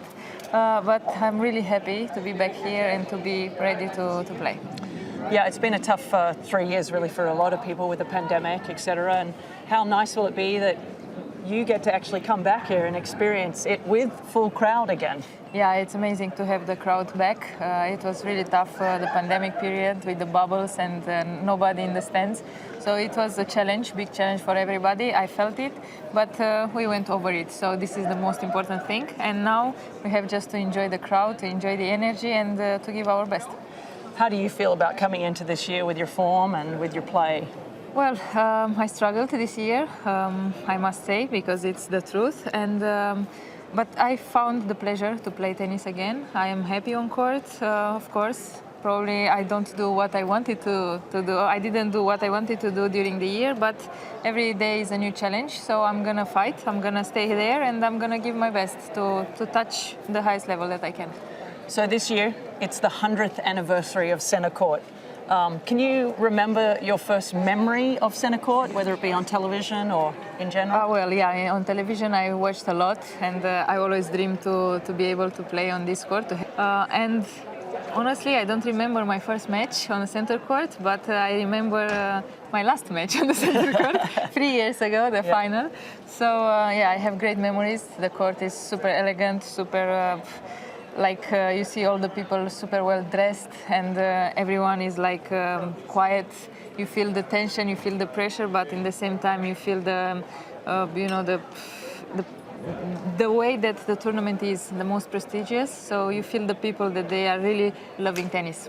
Yeah, that was my next question to you. What's the how is made the court and actually the people, because they are into tennis so much and they respect everything. They are super fair as well. So it's an amazing atmosphere when you play on Centre Court. I played few matches and I was lucky because I had such a nice atmosphere that I cannot ever forget it. So take me back to that last match, because it is the last time you played on what we consider the mecca of tennis, really. That last match, that moment you walk onto the court to play a final, you hear the crowd. Take me through that a little bit. Well, when I left the locker room, I was actually, when I woke up in the morning, I felt the pressure of everything, but I said I have nothing to lose. It's the biggest match of my career, to play a final of Wimbledon. Never dreamed for it, because I never thought I'm able to play a final on grass. And I was facing Serena, so it was everything on my shoulders. But in the same time, I said I have nothing to lose. So when I came in the courts, I just warmed up a little bit. I felt good, I felt chilled, and then going to the court, I felt the pressure again. I had her next to me, so I felt even more the pressure. But when I entered the court, I saw people. I saw that they were looking forward for this match. I had my family, I had my team, so the royal box, which was full, and it was super emotional for me. But I calmed down, and I said, now I have just to do what I do the best, so to play tennis, and I just enjoyed. And I could see that I could play the perfect match. Do you think there are moments as a kid where you're inspired by seeing something? How many people in Romania do you think you inspired by winning that match? I think many kids, because we were not growing up with this dream to play deep in Wimbledon, to be able to win the tournament. And as I saw when I arrived home, many people came to see me and to celebrate with me the title. So I think I gave to the kids a lot of hope for the future. So I get to give you a free ticket. So there's been many great matches on Centre Court at Wimbledon. So if I could give you a ticket to sit on Centre Court to watch, which match over the last 100 years would you choose that you weren't involved in? Well, yeah, of course. I think the most impressive match was Djokovic with Federer, when Federer had 2 match balls. Yeah, that one. I watched it on TV, but yeah, that was very impressive for me. Now, as a member now, you can get tickets in there and I watch wanted to say, but now I have my seat there because when I came to this tournament in 2019, I came 2 weeks before. And I met all the people from the locker room. I used to go down because I didn't want to go there. I felt like a little bit shy. And I said, no, I'm not going there. And all the people from there, they say like, you have to come here. We have a little bit of champagne. You have the bath, so you can enjoy more. So I said, okay. And they said like, you have to be a member of this club, but you have to win it. And I said, oh, well, now the biggest challenge is to be the member of the tournament, not to win the title. And it was super nice, the story. So I felt super good with them. So across the street at the Parklands, where a lot of people would queue to get into Wimbledon, is now being turned around. They're going to have qualifying over there. They're going to have extra practice courts. How inspiring is that Wimbledon has really grown the tournament even more? How great is that going to be for the young kids too? Well, it will be great, and they are improving. Also for us, it's great, and they are improving every year. It's beautiful to come here. Everything is about Wimbledon is super nice. So I'm super happy and thankful that I have another chance to play this year and hopefully many more years ahead. It's always a pleasure, and for sure when I will be done with tennis I will come here because now I have the possibility. Well, Simona, thanks for joining us today. We very much hope that you get to put those 2 arms up with that beautiful trophy again in a couple of weeks' time, but enjoy it here again. Thank you. This year. I will enjoy it. Thank you. All right, a great chat there, Simona Halep and Renee Stubbs. Delighted to now be joined by Daniela Hantuchova. You two are getting ready for the invitational doubles. How's the nerves for tomorrow? First off, nerves are okay, but muscles are hurting. No. Practicing almost every day. Yeah, and we were actually saying with Laura, we are so glad that it's starting now because I don't think we could manage another practice. It hurts to play on grass these days when you're not used to it. With Laura Robson, so really looking forward to that. And some exciting teams there, and it's going to be so much fun. It's always great to see old familiar faces. So unfortunately we're not going to.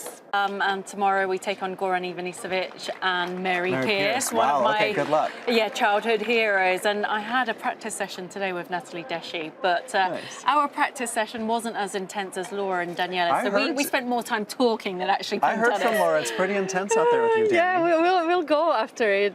She's got the Apple Watch, and we always make sure we do like around 400-500 calories, nothing under that. So we actually take it as our fitness session of the day as well. And it's just so nice to be out there and hit some balls, and there's nothing like playing on the grass court. It's the time of the year that we miss it big time, even though it hurts. Yeah, well, I'm glad you at least made it to set. You're feeling healthy enough for that. What about the tennis today? We saw Nick Kyrgios come through in 5, Christian Garin come back in 5. He saved a couple match points against Alex de Minaur, and also Elena Rybakina into the quarterfinals, her first ever. And you're going strong. You're trying to prove us wrong here. I was so impressed by her win, and we always felt like she had the tennis, but mentally maybe she was sometimes too nice on the court, and it feels like now she's got to believe, and she played unbelievable. Her timing is so beautiful.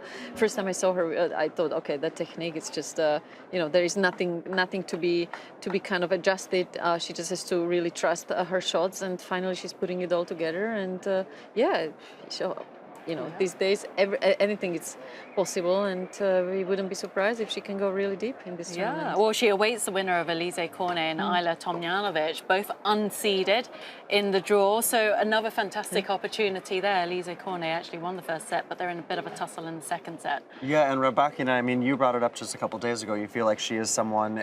Does it feel like it's her time, that she's proved to us on the WTA she can beat anyone? Dani's talking about her timing. She's also the serve ace leader for the season. Served 6 aces today. Yeah, so and the fact that she's gone under the radar, there hasn't actually been too much talk. We've been talking about her, but I'm not sure really everyone else has really picked up on how dangerous she actually is on a grass court and how talented she is, because we know she has a big game. She's got a game that can hurt the top players. I guess for the British public, she may have they may recognise her name as the woman who took down Emma Raducanu Raducanu in Sydney prior to the Australian Open, and that was a very one-sided match, and we saw on that occasion what she could do on a hard court. But here at Wimbledon, quietly getting on with it, and yeah, I want to be right on something, Come on, so Anne. come on. I know, I love it, absolutely. She's into the quarterfinals. She gives you nothing on court, no emotions, which is a poker face, which is great. Let's go ahead and actually check in right now on the number 2 court. And who is she going to play next up? Well, it is one set all. Elise Cornet, actually, and Ayla Tomljanovic. Danny, they've split sets there. Cornet winning the first set, but Tomljanovic, who was a quarterfinalist here last year, has set 2. Yeah, to me, I always felt with Tomljanovic she has so much potential. First time I played her, I believe, was in the finals of Pattaya. We played on a surface actually very similar to grass, and honestly, before the match, I thought, okay, I have no chance. You know, the big serve, and yeah, a special guest there watching the match up. Margaret Court, one of the legends who attended the parade as well. Yeah, staying on to support Aussie tennis players. Ayla Tomljanovic, one of 4 Aussie players in action today. I believe that's a bit of history this century for Australian tennis. 4 players through to the 4th round of Wimbledon. But Ayla Tomljanovic, I mean, do you fancy her as a favourite in this final set? To me, she's a bit of a better grass court player to Alize, but Alize just with all that experience she's got, and obviously that belief after beating the world #1 Iga Swiatek, that must have given her so much confidence. But going back to playing against Tomljanovic for the first time, I thought, you know, she has such a big serve, huge forehand, beautiful technique as well, great slice, not afraid of the net. So it's great to see her finally doing so well on a surface I would say should be her favorite. Yeah, I feel like she's styled her tennis on Ana Ivanovic. Yeah. Whenever I watch Ayla Tomljanovic play, her technique very much reminds me of the former world #1. And the looks as well, a little bit. Yeah, shades of Ivanovic. And for Elise Cornet, Danny, coming in after that win over Swiatek, has done well here today to not have that big letdown in form. Yeah, it's going to be interesting though in the third set. This is where it's going to start to be very physical, and just the difference in age, I think it's going to play, I would say, in Tomljanovic's favor a little bit more. Yeah, and I wonder also how fresh Elise Cornet is, because she was involved in the women's doubles, and she's also still in the mixed doubles with Eduardo Roger Vasselin. But out of the ladies' doubles yesterday, it's a lot of tennis. It's a lot of tennis. Yeah.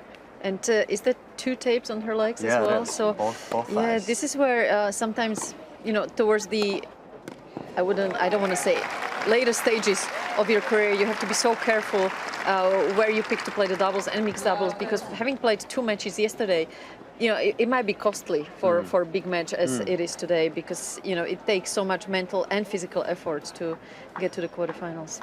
All right, let's go ahead and join the commentary. This is the start of the third set on the #2 court.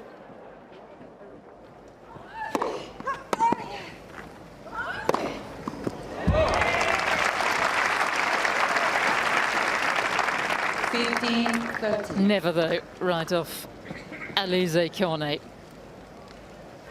One of the great problem solvers out there on the tour. So experienced.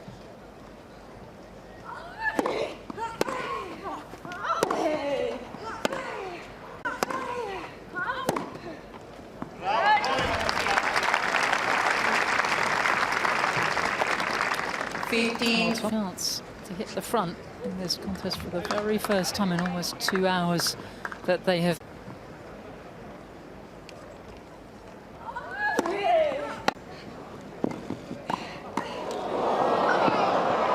That's a great hustle, and the Aussie is ahead.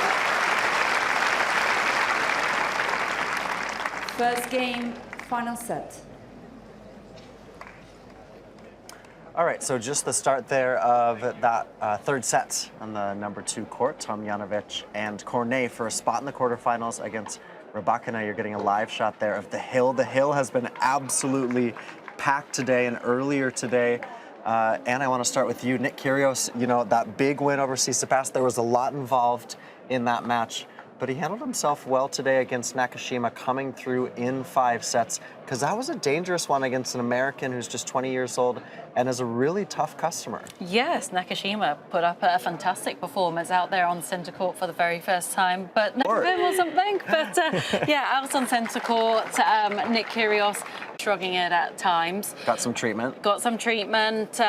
But okay to finish today's match, but it's only going to get tougher for him through to his career here at Wimbledon since his debut. Yeah. But adrenaline must be high. He must be absolutely buzzing and clearly has a lot of belief in his tennis right. It's so nice to see that, you know, even on a good behavior, he can still play his best tennis. It was fantastic, and I'm always so happy when we can just focus on brilliant. I mean, what he's able to do on the court, there are hardly any players in our history that are capable of shot making as he is, and it was just so nice to see him calmer, and let's just hope the shoulder will be okay for his next match. This is where maybe, you know, not having to played enough tennis the last couple of years can play a role here, just because the shoulder is not used to having to serve so many times in a row, back-to-back matches. And yeah, today physically also great sign, 5 sets.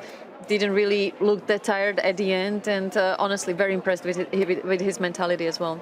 Yeah, so good effort there from Nick Kyrgios, who's through to the quarterfinals to play Christian Garin. But here over on court 1, where we are live, Amanda Anisimova from America is taking on Harmony Tan, the French woman who took out Serena Williams in the first round. And it was Amanda Anisimova who took the opening set, 6-2 in just over half an hour. And it's Harmony Tan to serve at the start of this second set. So let's join the commentators for this. 15 up.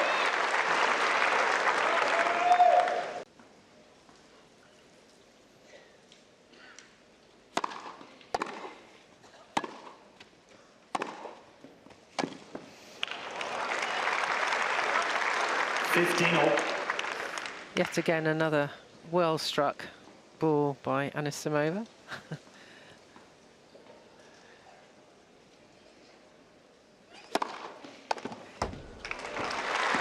30-15. Every seat's good on here, you know. Yeah, there's no obstructed views, are there? Nope. Restricted views, rather. That's a thing of the past.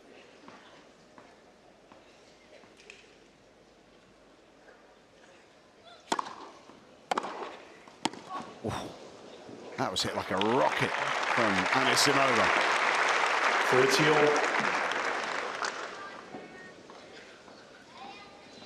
Well, again, the serve, it's just too inviting. It's standing up.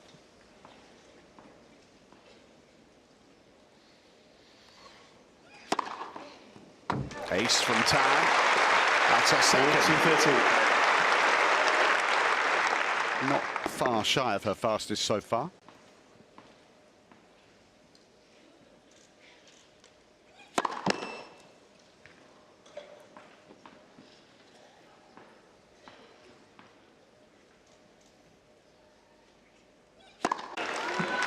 Yeah, it's all those kind of shots which normally, you know, a slice is a bit of a safety shot. You just get it back into court.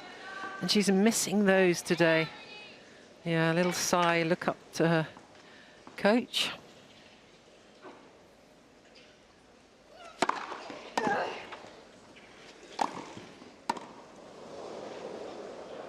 Yeah, the lob's long.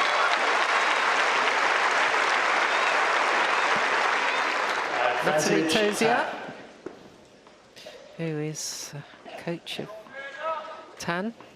I've played Natalie many times. I was about to ask you, actually. Yeah. I thought you might have done. Yeah. I think we're about even. Are you? I'll take that. Yeah. Former Wimbledon finalist, of course. Now, where's that going?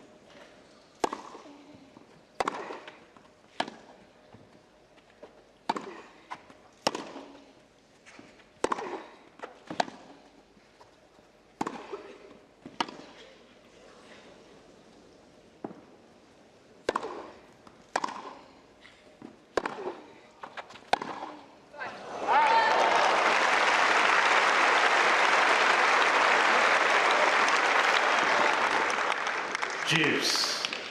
I know we might think Tan's making a lot more mistakes today, but I'm very impressed with Ana Samova. Her patience, together with her power. What a combination today.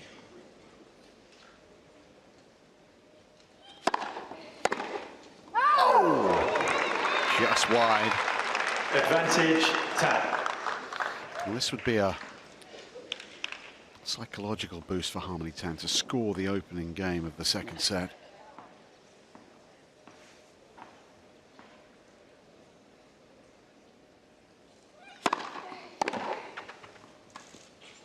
No. Huge collective groan around number one court. Of course, so many people saw her match with Serena Williams, and yeah, excited to see her play. It's a kind of different brand of tennis.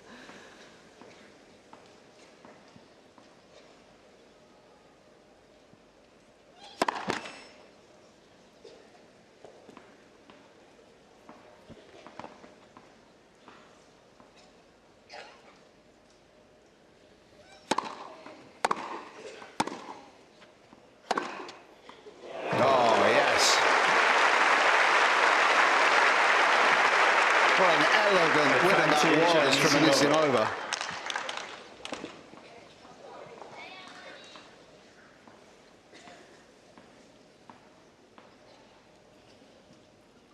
Break point.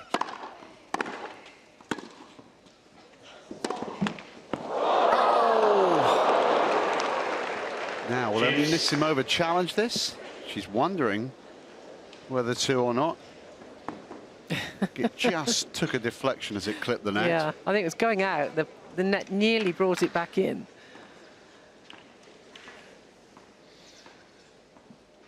Long first game of this second set. This is the fourth deuce. Advantage, Tan. Jing is on her feet every time Harmony Tan wins a point.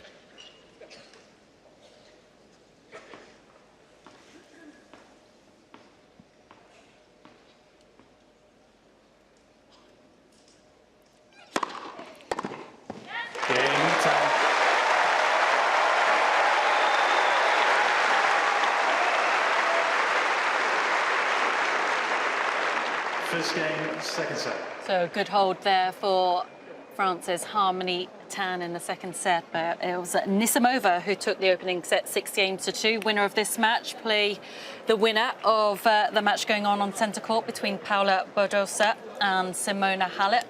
A little closer in the second set there between Halep and Badosa, but it was Simona Halep who took the opening set on centre court 6-1. Now, we were talking about Nick Kyrgios just a little earlier.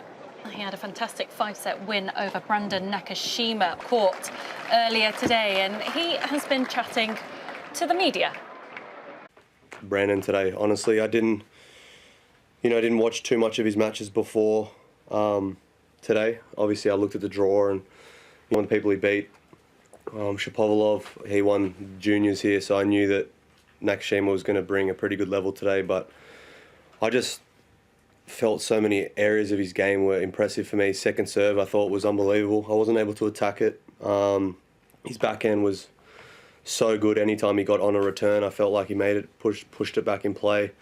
And for me, I knew from the get-go I wasn't playing as well as I would have liked. I wasn't feeling the ball like I was against Tsitsipas or Krajinovic, so I just knew I had to keep my head down and just battle today. It was just a good mental performance. At the end of the fourth, complete rope-a-dope tactic. I just threw away that service game. I wanted him, because I knew that he was in a rhythm. He was starting to get on top of me, and I just kind of wanted to throw him off a little bit, and it worked. That all being the case, Nick, how do you feel about what you've achieved today and where it puts you for the rest of this tournament? Yeah, as I said, I'll keep having the same mentality, taking one match at a time. I can clearly understand how he made fourth round here. He's a hell of an opponent, and everyone now is obviously feeling pretty good. They feel like they're seeing the ball, so everyone's capable at this point in time. There's 8 players left. So I just want to continue to do the right things physically, professionally. You know, my team does such a good job. You know, I do so much physio work. We all stay as a close-knit team, and we're just doing this together. So hopefully we can keep going.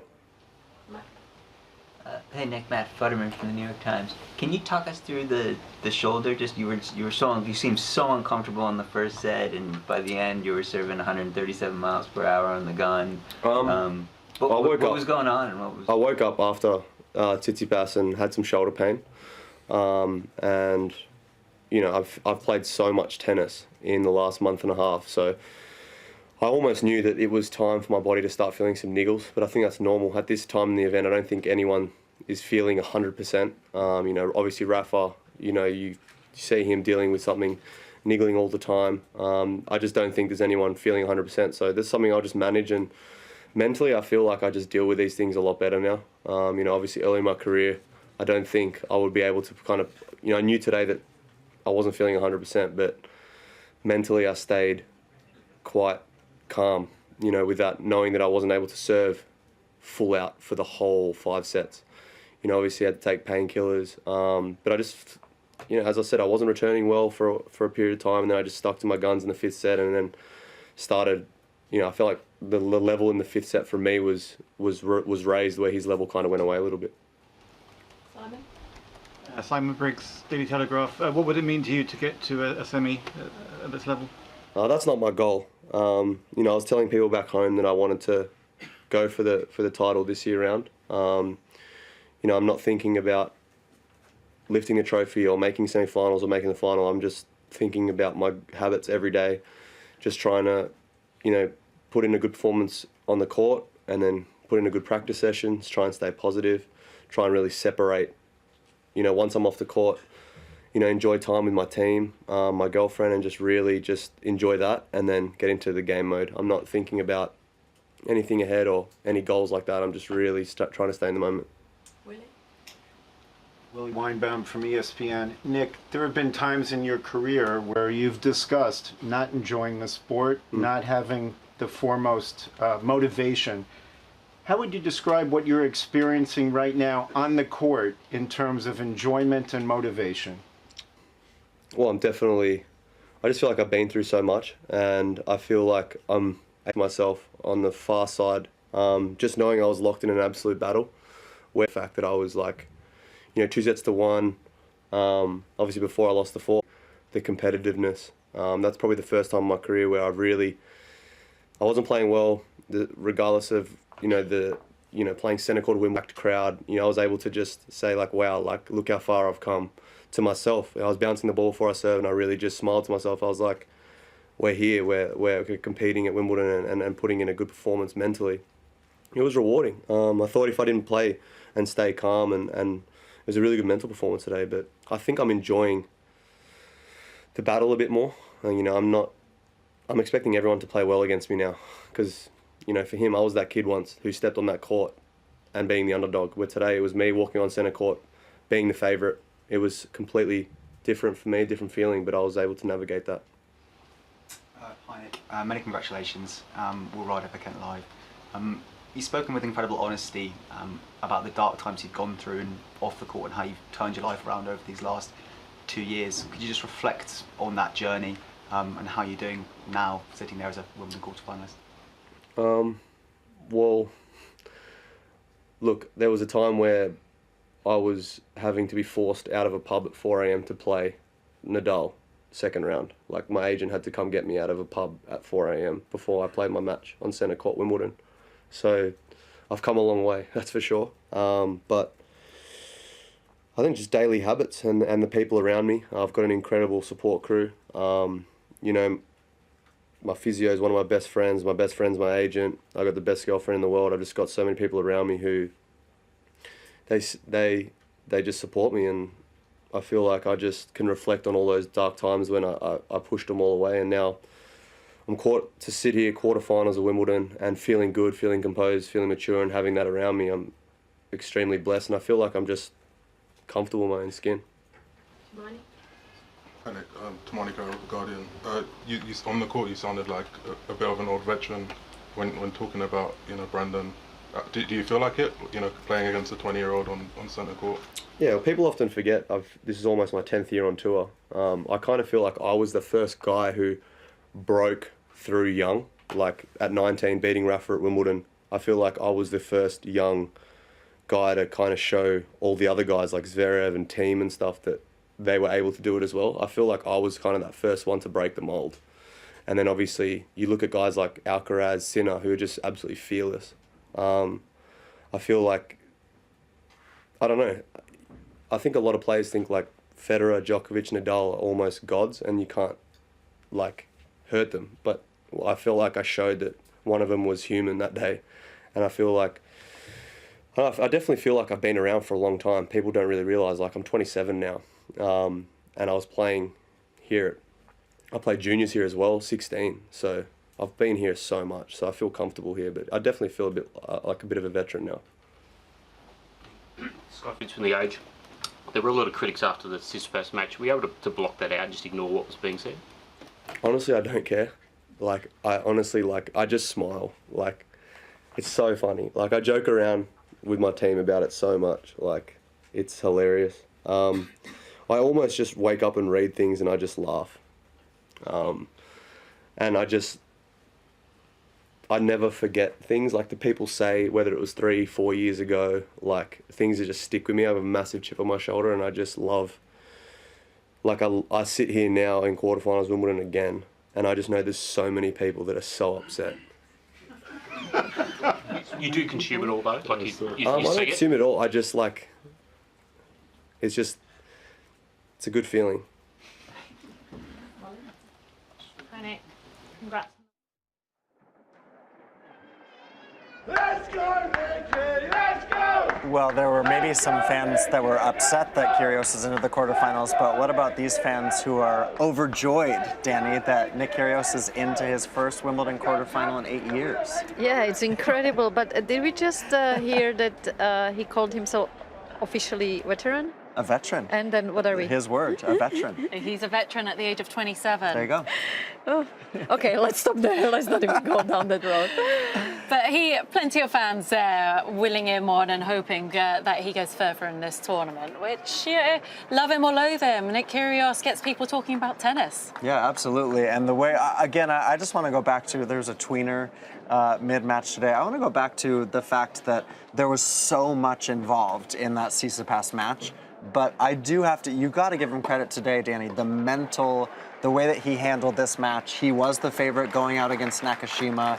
It was scratchy. He didn't play his best, as he was just talking about there, but comes through, and that could have definitely been a match in the past that he would have gotten through Tsitsipas and then not necessarily brought his best and gone out in the next round. Yeah, 100%. This was huge. And Nick just proving us what he's capable of, both tennis-wise and mentally. He really managed this occasion really well, where he was the favorite.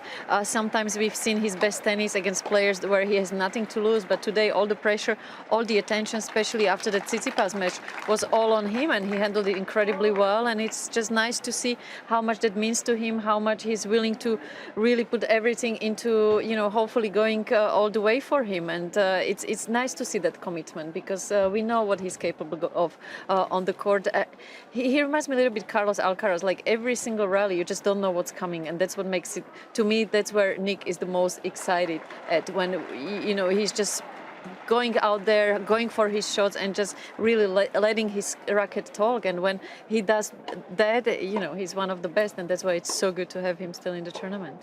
We're always talking about Nick, and oftentimes it's about not his tennis, but what has been better about, Krajinovic comes through Paul Jubb. Krajinovic was so impressive, the Tsitsipas match, and then today he works through. What is he doing better on the court that you've seen? Well, it's high-level tennis, but he's able to produce it consistently this week. Not just this week, sorry, but last week as well. Yeah. This tournament, he's shown us how well he can serve. We know that's one of his biggest weapons, but under pressure, I think he's been able to come up with those big serves incredibly well. He's got an all-court game. He can mess anyone around. He's got an explosive forehand. He moves around the court very well. all of these things we're aware of, but it's the consistency he's been able to do it at this year's championships. And if he can continue playing like this, then everyone watch out. Okay, watch out. We're going to watch for him in the quarterfinals. That was the first match on center court. Let's go to the second one. It's just wrapped up, and it's a former champion, Simona Halep, who has come through. Look at this scoreline, 6-1 and 6-2 against Paola Badosa, the number 4 seed.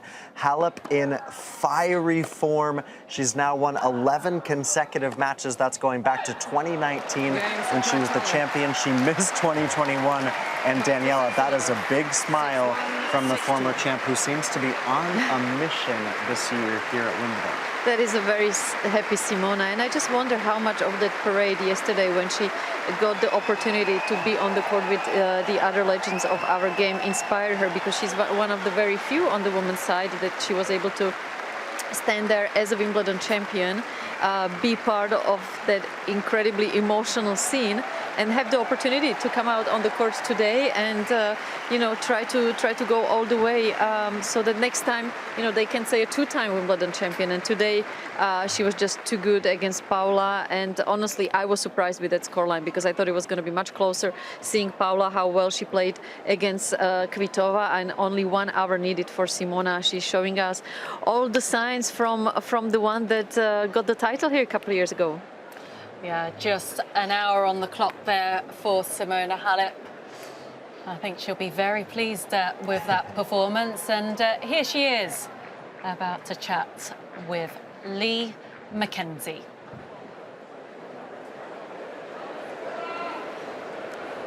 Simona, huge congratulations. Exactly an hour. Quick workout there. It was like you had somewhere else to be to get to these quarterfinals. Well, thank you very much. Definitely it was the place that I wanted to be today. And I think I played a great match. It's always tough to play against her. She's a great player, and always nervous before. But I enjoyed a lot to be back on center court in front of this beautiful crowd, always supporting me. Thank you. It's a pleasure to be back here. You haven't dropped a set to reaching this point. I mean, you must be delighted with how you're playing. I didn't think about that until now that you told me. Yes, I'm really pleased with the way I played this tournament so far. Day by day, it's getting better. So, yeah, I'm just looking forward to play the next one and to give my best again, as today. And Simona, you talked about how special it is to be back out here on centre court. It's been an interesting few years, because obviously you won out here in 2019 and then COVID hit in 2020. Last year you had to pull out just before the championships with an injury. How special is it to be back out here? I missed a lot to play in Wimbledon. 3 years was a lot. It's very special to be back. Yesterday I've been on the court with all the champions and it was amazing. Actually, I was more nervous yesterday than today, but it's always a pleasure to come back and to have the chance to play on center court. It's a beautiful court, and always I try to give my best. It's always a pleasure to watch you. Ladies and gentlemen, Simona Halep. Thank you.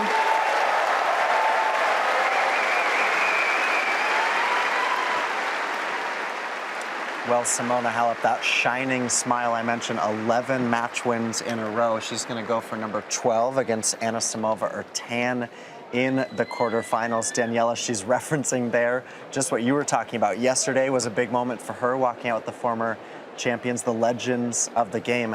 How about this today, hitting 17 winners and not facing a break point? On fire. On fire. The jalapeno, they call her, right? Yes. Super fans.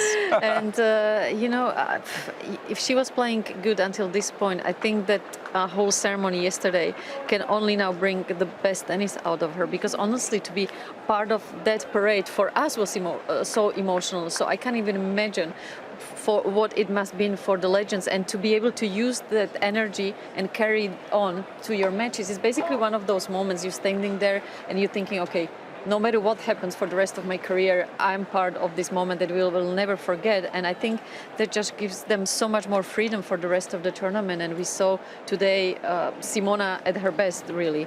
And yeah, I wouldn't be surprised if we are looking maybe at the potential Wimbledon champion here. I know I still have she's to in the same. She's in the same half as Elena Rybakina. Yeah, but I know I'm still sticking with Ons. But from what we've seen just now, I mean that 1 hour of brilliance, you can't help yourself. She's got the experience, what it takes to go all the way. So you can't help yourself thinking, okay, this potentially could be a Wimbledon champion once again. Yeah, Simona Halep and her team there. Coach Patrick Mouratoglou, front of that player box. The man she started working with a few months ago. Paola Badosa, though, as she walked off the court, looked so disappointed, didn't she? She was just shaking her head. Didn't seem very pleased about how things went out there. No, frustrating day, right? But we were just talking about she beats Kvitova on that court. That was a really good performance. Surprised a lot of people, I think, including you. But then to go out and replicate it, because Badosa didn't have a great lead up. I think she lost her only grass court match. She did to Britain's Jodie Burrage. Yeah, so it was actually good form for her to get to the 4th round. But today just was flat. She was flat and flatlined by Halep. Yeah, well, Simona Halep, clearly enjoying being out there on centre court for the first time at this year's championships, has yet to drop a set. So. Yeah, and I think with Simo we are kind of seeing a new, refreshed one. I think, you know, she, after winning Wimbledon here a couple of years ago, she kind of went through a rough patch where she lost a little bit of the motivation, obviously with the COVID, everything being more difficult. And now just having a new team, I spoke to her in Rome and she was telling me, Dani, I'm like a sponge, I'm taking any as it was for the first time. So even the things that Patrick is telling her, I'm sure she would have heard it from Darren and everyone else in her team. But sometimes it's just nice to maybe hear it in a different way, and suddenly you feel like you know, things start to click for her, and it's great to see that she still has this new motivation, and it feels like she still has a lot to achieve. So Simona Halep into the quarterfinals. Let's go from center court to the number 3 court, where Robert Farah and Yelena Ostapenko are just a game away from closing out this mixed doubles match, taking on Kacic and Krunic. There is Farah and Ostapenko. Ostapenko knocked out yesterday in the singles by what has been a really beautiful story, Tatiana Marutu, into her own Wimbledon quarterfinal. So let's join this one. This is live tennis, mixed doubles, and it looks like it's going to be on Farah's serve. So he's going to use that big-time Colombian serve and see if he can get them into the final 8 of the mixed doubles draw. So serving for the match is Robert Farah of Colombia.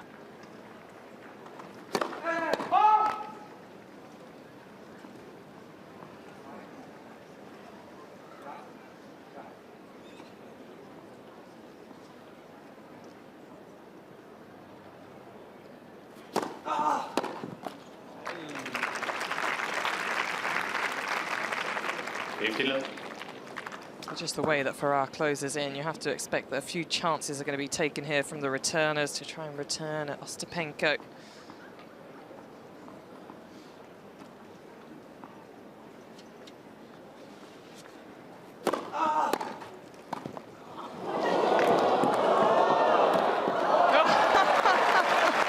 So well dealt with, it trickled off the top of the net tape. It was a terrific dig, wasn't it? What an athlete. Look at this. It's running parallel. So explosive and lithe. But then the catch was dropped. Away to the dungeons with that lady. Oh, Elena. Too big a backswing. Just over eager to get the job done. She'll have to be ready here. So a half chance. The door is ajar. What can Krunic muster here?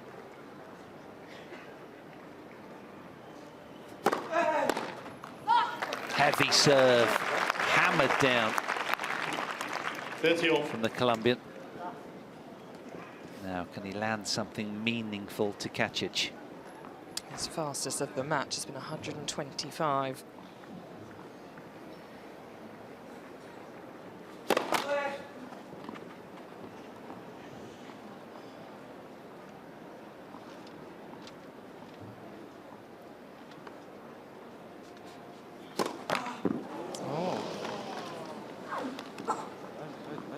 Not ideal.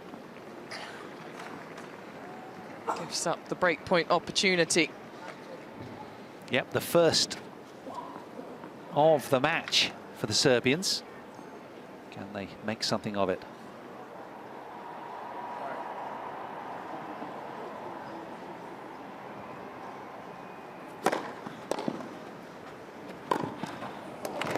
Great choice of volley. Didn't go too crazy at it. He just held the racket up and high, didn't he? Waited for Kacic just to make the move. Saw the opening through the middle. He can be clinical. Such a simple technique, snapping forwards at the ball.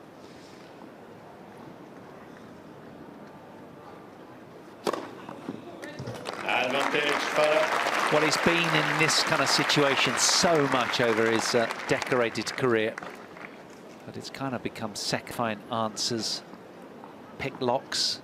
Here they are then, on match point.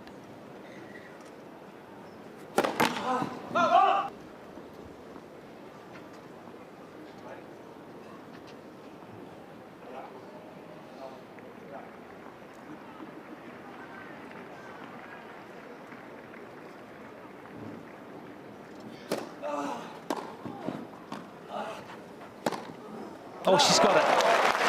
Who would expect anything less? She's been threading those kind of needles all afternoon. Yeah, it really is the perfect shot. If I was Ostapenko, I would have squeezed the tram line, not given it up, offered the middle for Ferrar to have to cover. It's still a great winner. She's so nifty on her feet. Always problematic.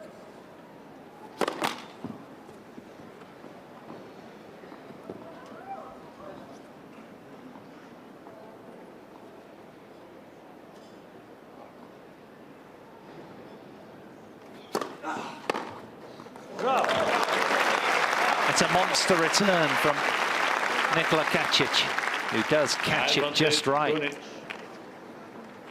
Ostapenko wasn't wanting this volley, was she? She just held too close to the line.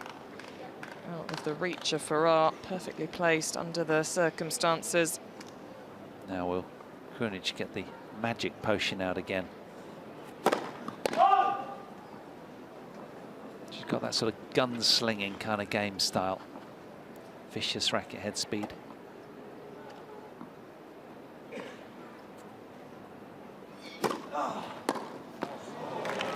Good serve. It leapt up at her off the court, loaded with spin. Yeah, it's the spin that just makes it difficult to get that timing right on. You can see the energy just die off the strings.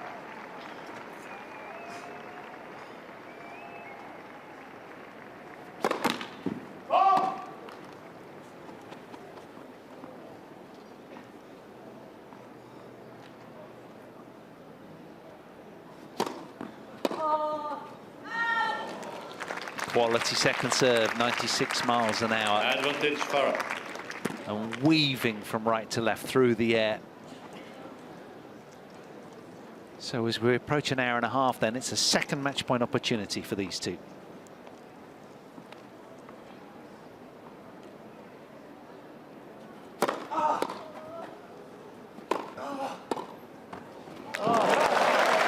He left the gate open, didn't he? 2 match points have come and gone now.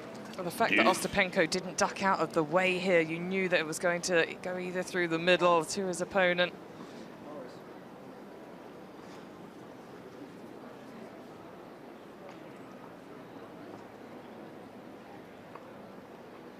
Just taking a few extra moments, resettle himself. Doesn't matter how experienced you are, always more difficult to finish off a match. Another 10 out of 10 strike from the return team. Advantage Krunic. And they have brought their very best, haven't they, on this game? I guess I can only say that once they break. But they're 0 from 2 on conversion. Will it be third time lucky?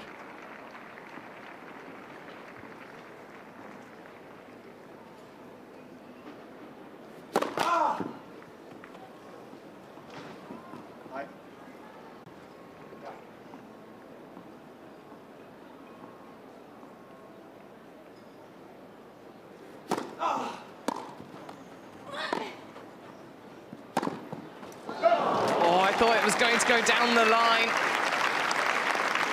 I would have expected she would have been able to get over the top of the ball and around it. Would have been a better target and margin for her. Yeah, I was with you. I thought she'd flash the line again because Farah was always going to bolster the middle.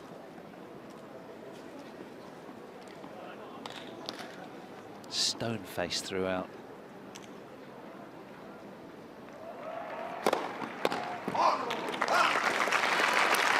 That's more like it. 126 miles an hour down the tee. An angry serve. Aggressive intentions, the fastest of the match right at the end.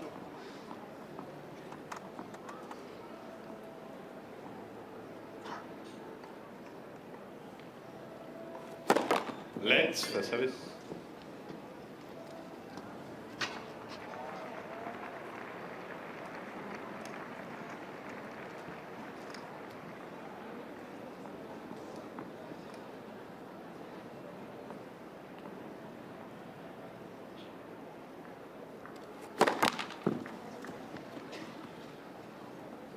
He's wrestling with himself right now, isn't he? Only the odd serve, first serve, has gone in.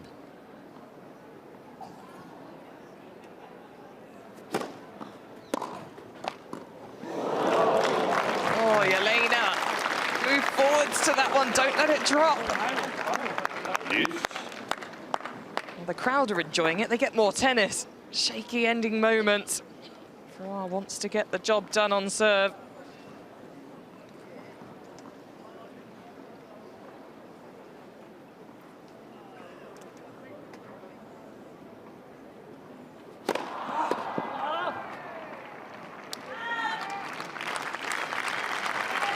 Another hefty delivery. Advantage Farah. From the 6'4" Robert Farah. The former world #1. Been there, done it, got the t-shirt. Surely this time.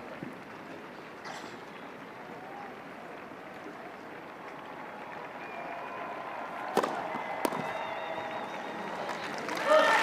in the match. Farah Ostapenko 2 sets to 11. 7-6, 6-4.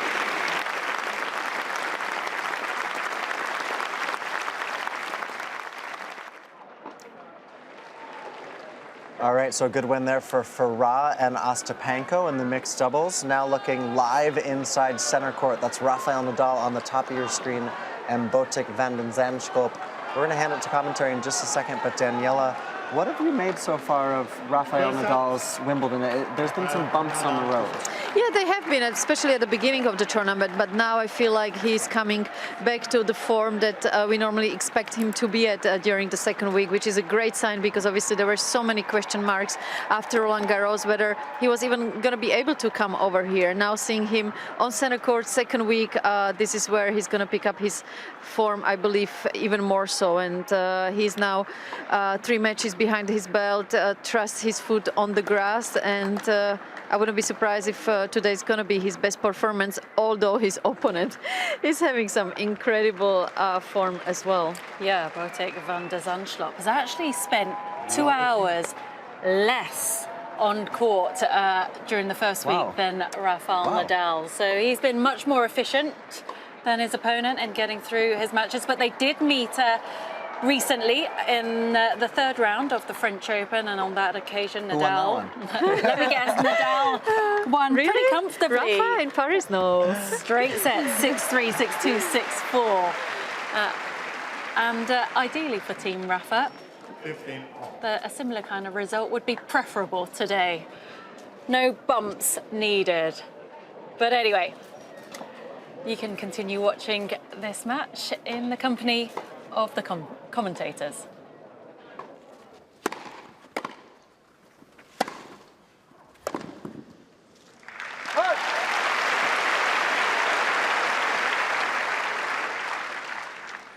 Okay, 15.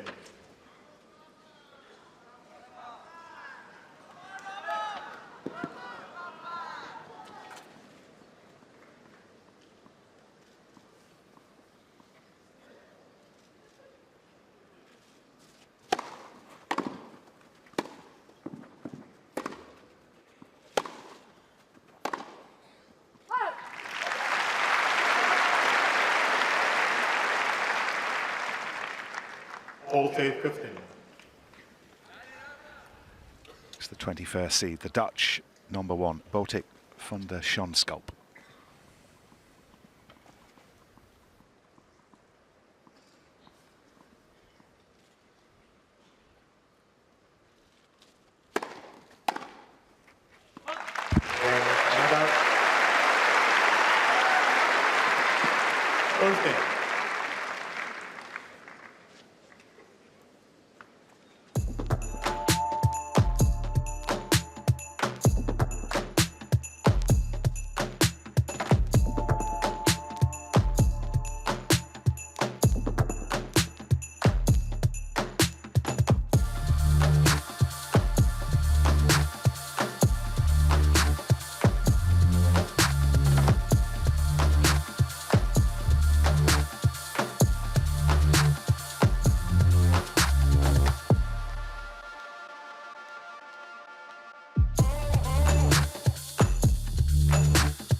So Rafael Nadal just underway on the center court, but moments ago on the number 1 court, it was the American Ana Samova with a backhand winner down the line against Harmony Tan. And the big-hitting American is into the quarterfinals. She's been a French Open semifinalist, but she stops the dream run of Tan today. It's a day for victory for Ana Samova. So happy to get through that. And Danny, next up against Simona Halep. It's going to be a fascinating quarterfinal. And to me, as far as a pure ball striking, I would say Anisimova is right up there with Rybakina, with Simona. I mean, her timing is just unbelievable. And it's nice that she is coming, fulfilling her potential finally, because ever since she started on the tour, first time I saw her, I was like, wow, this girl is going to be a constant top 5 player just because of her technique, how well she moves on the court. And seeing her in the quarterfinals, no surprise there, and that's where she should be pretty much in every Grand Slam because of how open the women's field is these days. Yeah, well, it has been a fantastic run to the fourth round for France's Harmony Tan. She'll go back home with many memories, a victory over Serena Williams, not one to forget anytime soon, despite the loss today. But Amanda Anisimova really living up to expectations, just 20 years of age, through to the quarterfinals here at Wimbledon for the very first time. And Simona Halep will be her next opponent. But here she is, about to have a chat with Rishi.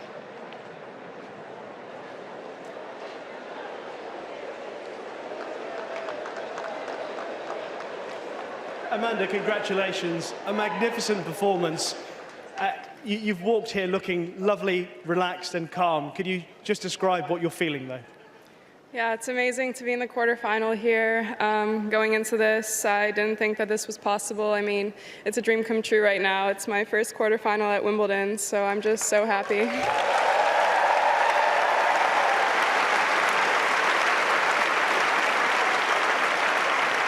When you beat Coco Gauff in the third round, you described that as perhaps the most special moment of your career so far, or one of the most special moments. So how would you describe this one, and how would you compare it? Yeah, I mean, stepping onto center court and then court 1, it's a super special feeling, and I was just trying to soak it in the moment that I stepped onto these courts, and then just try to play my best tennis so I can entertain you guys. You were amazing today and before yesterday.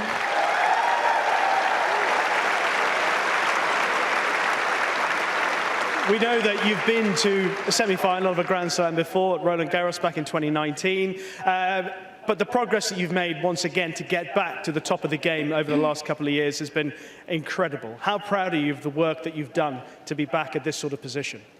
Yeah, it's been a very tough journey the last couple of years. It's been a lot of ups and downs, so that's why these moments are extra special to me. I mean, back then I don't think I appreciated it as much as I do now, so yeah, it's just so amazing after having lows, you know, to be on a high right now.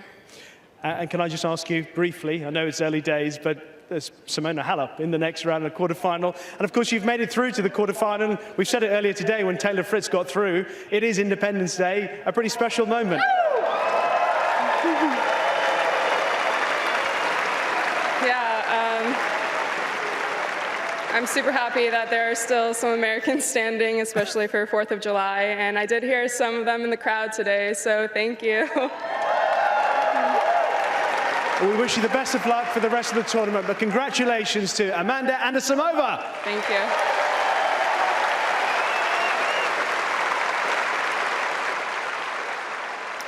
Ana Samova into the quarterfinals, going to take on Simona Halep. Let's not forget when she made the French Open semis, she destroyed Halep. Of course, that was 3 years ago. That was clay, but she knows that she can beat her on some of the sport's biggest stages, and we're going to see them clash in 2 days' time. Halep and Ana Samova, what a great quarterfinal that is. And the American, truly, she really was one of the highly touted juniors, a Grand Slam champion in the junior level, and now realizing her potential coming through, beating Coco Gauff, getting that win today against Harmony Tan, and she's into the last 8. What a great effort for the American on 4th of July. And Harmony Tan too, Danny. I mean, what a story she was to beat Serena and then to back it up with some really great tennis this tournament. Yeah, I was thinking about Harmony's journey that, you know, you live for a tournament and when you come back, your life has changed completely.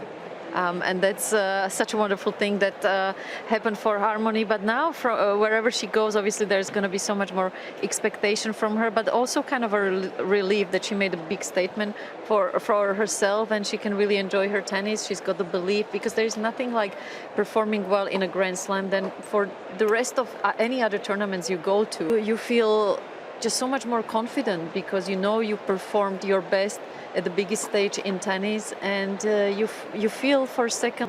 Now it's important that, you know, she uses that in her favor, that she doesn't get too confident, but she uses that belief that, right, I beat Serena on set record at Wimbledon, you better watch out for me. And it's just such a wonderful feeling to have on your flight back home. Yeah, and she also brings a different brand of tennis to the court, Harmony Tan. It wasn't effective today against Ana Samova, but it's a style of play that will trouble many others on the WTA Tour. All right, so a big win there. Ana Samova into the final 8. Let's go all the way from number 1 court to the other side of the grounds, the south end. And this was minutes ago for Ajla Tomljanovic, the Australian who made the quarterfinals here last year. She lost to Ash Barty in that quarterfinal match, down the drop shot, and indeed takes out Alice Cornet in 3 sets. That's a nice embrace at the net between the veteran Cornet and Tomljanovic, herself with a lot of expectations in her career. But what applause for her as she books her spot in the quarterfinals. Some emotion there from Ajla Tomljanovic, and she's going to take on, this is going to be, I'm worried about the tennis balls in the match for Tomljanovic versus Rybakina. They're going to destroy those tennis balls, a hard-hitting quarterfinal. Yeah, it will be, but honestly, I'm so happy for Alia. We must not forget what an incredible tournament Ali's had herself as well, but so deserved for Alia. Ever since she started on the tour, I kind of felt like her technique, her attitude, the way she moves around the court, she had all the ingredients, and now seeing her putting it together and how much it means to her, yeah, it's very emotional. I'm so happy for her because she's one of those girls off the court, super nice, her family just as well, and she deserves every single bit of this moment. Yeah, mum and dad travel to most events with her. Dad kind of dips in with a bit of coaching and help on the training side of things, but yeah, wonderful achievement. And I love her reaction. Wow, I mean, there. She did well not to crash into the net there, didn't she?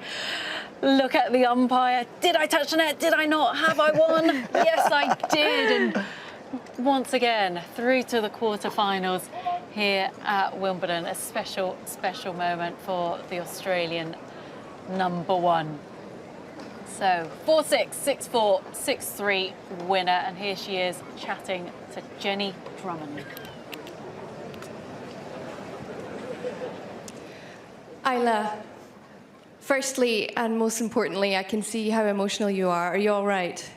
Yeah, I don't know, I didn't really think I could do it, so.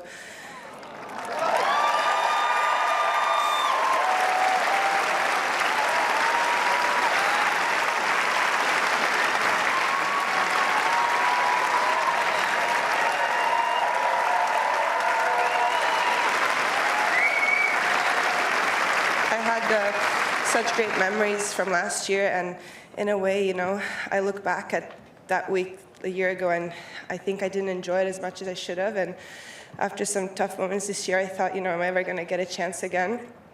And I can't believe, you know, a year later I'm in the same position. It is absolutely incredible what you've just achieved today. Whenever you play Elise, it is a battle and a half. Obviously, you've just said to me there that you weren't sure that you could do it again. Why not? Just because from the get-go I could tell her level was really high. I didn't know if I could keep up with my physicality, and I know she never goes away. She doesn't give up till the last point, and it's very tough to play against players like that. Well, you did come away victorious. You're in your second consecutive Wimbledon quarterfinal, and that has not happened.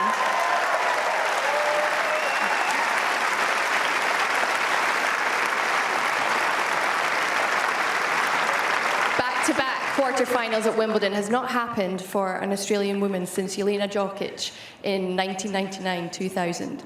So that is an incredible achievement. So can you just tell me what kind of opportunity this is for you now? I don't even know who I play next, but... Do you want to know? Sure. Elena Rybakina. Okay. It's not the world #1 this year. Yeah. You know, after last year playing Ash, I think I can face anyone. Hopefully, you know, it's going to be a bit of a more of a contest tomorrow, but yeah, I think what I've learned from last year is that I have to bounce back. There's not a day off. And I think the experience that, you know, you have to move on quickly and forget about the positive emotions and just think about the next match is tomorrow. And finally, you said you didn't enjoy it enough last year. Are you enjoying it this year? Yeah.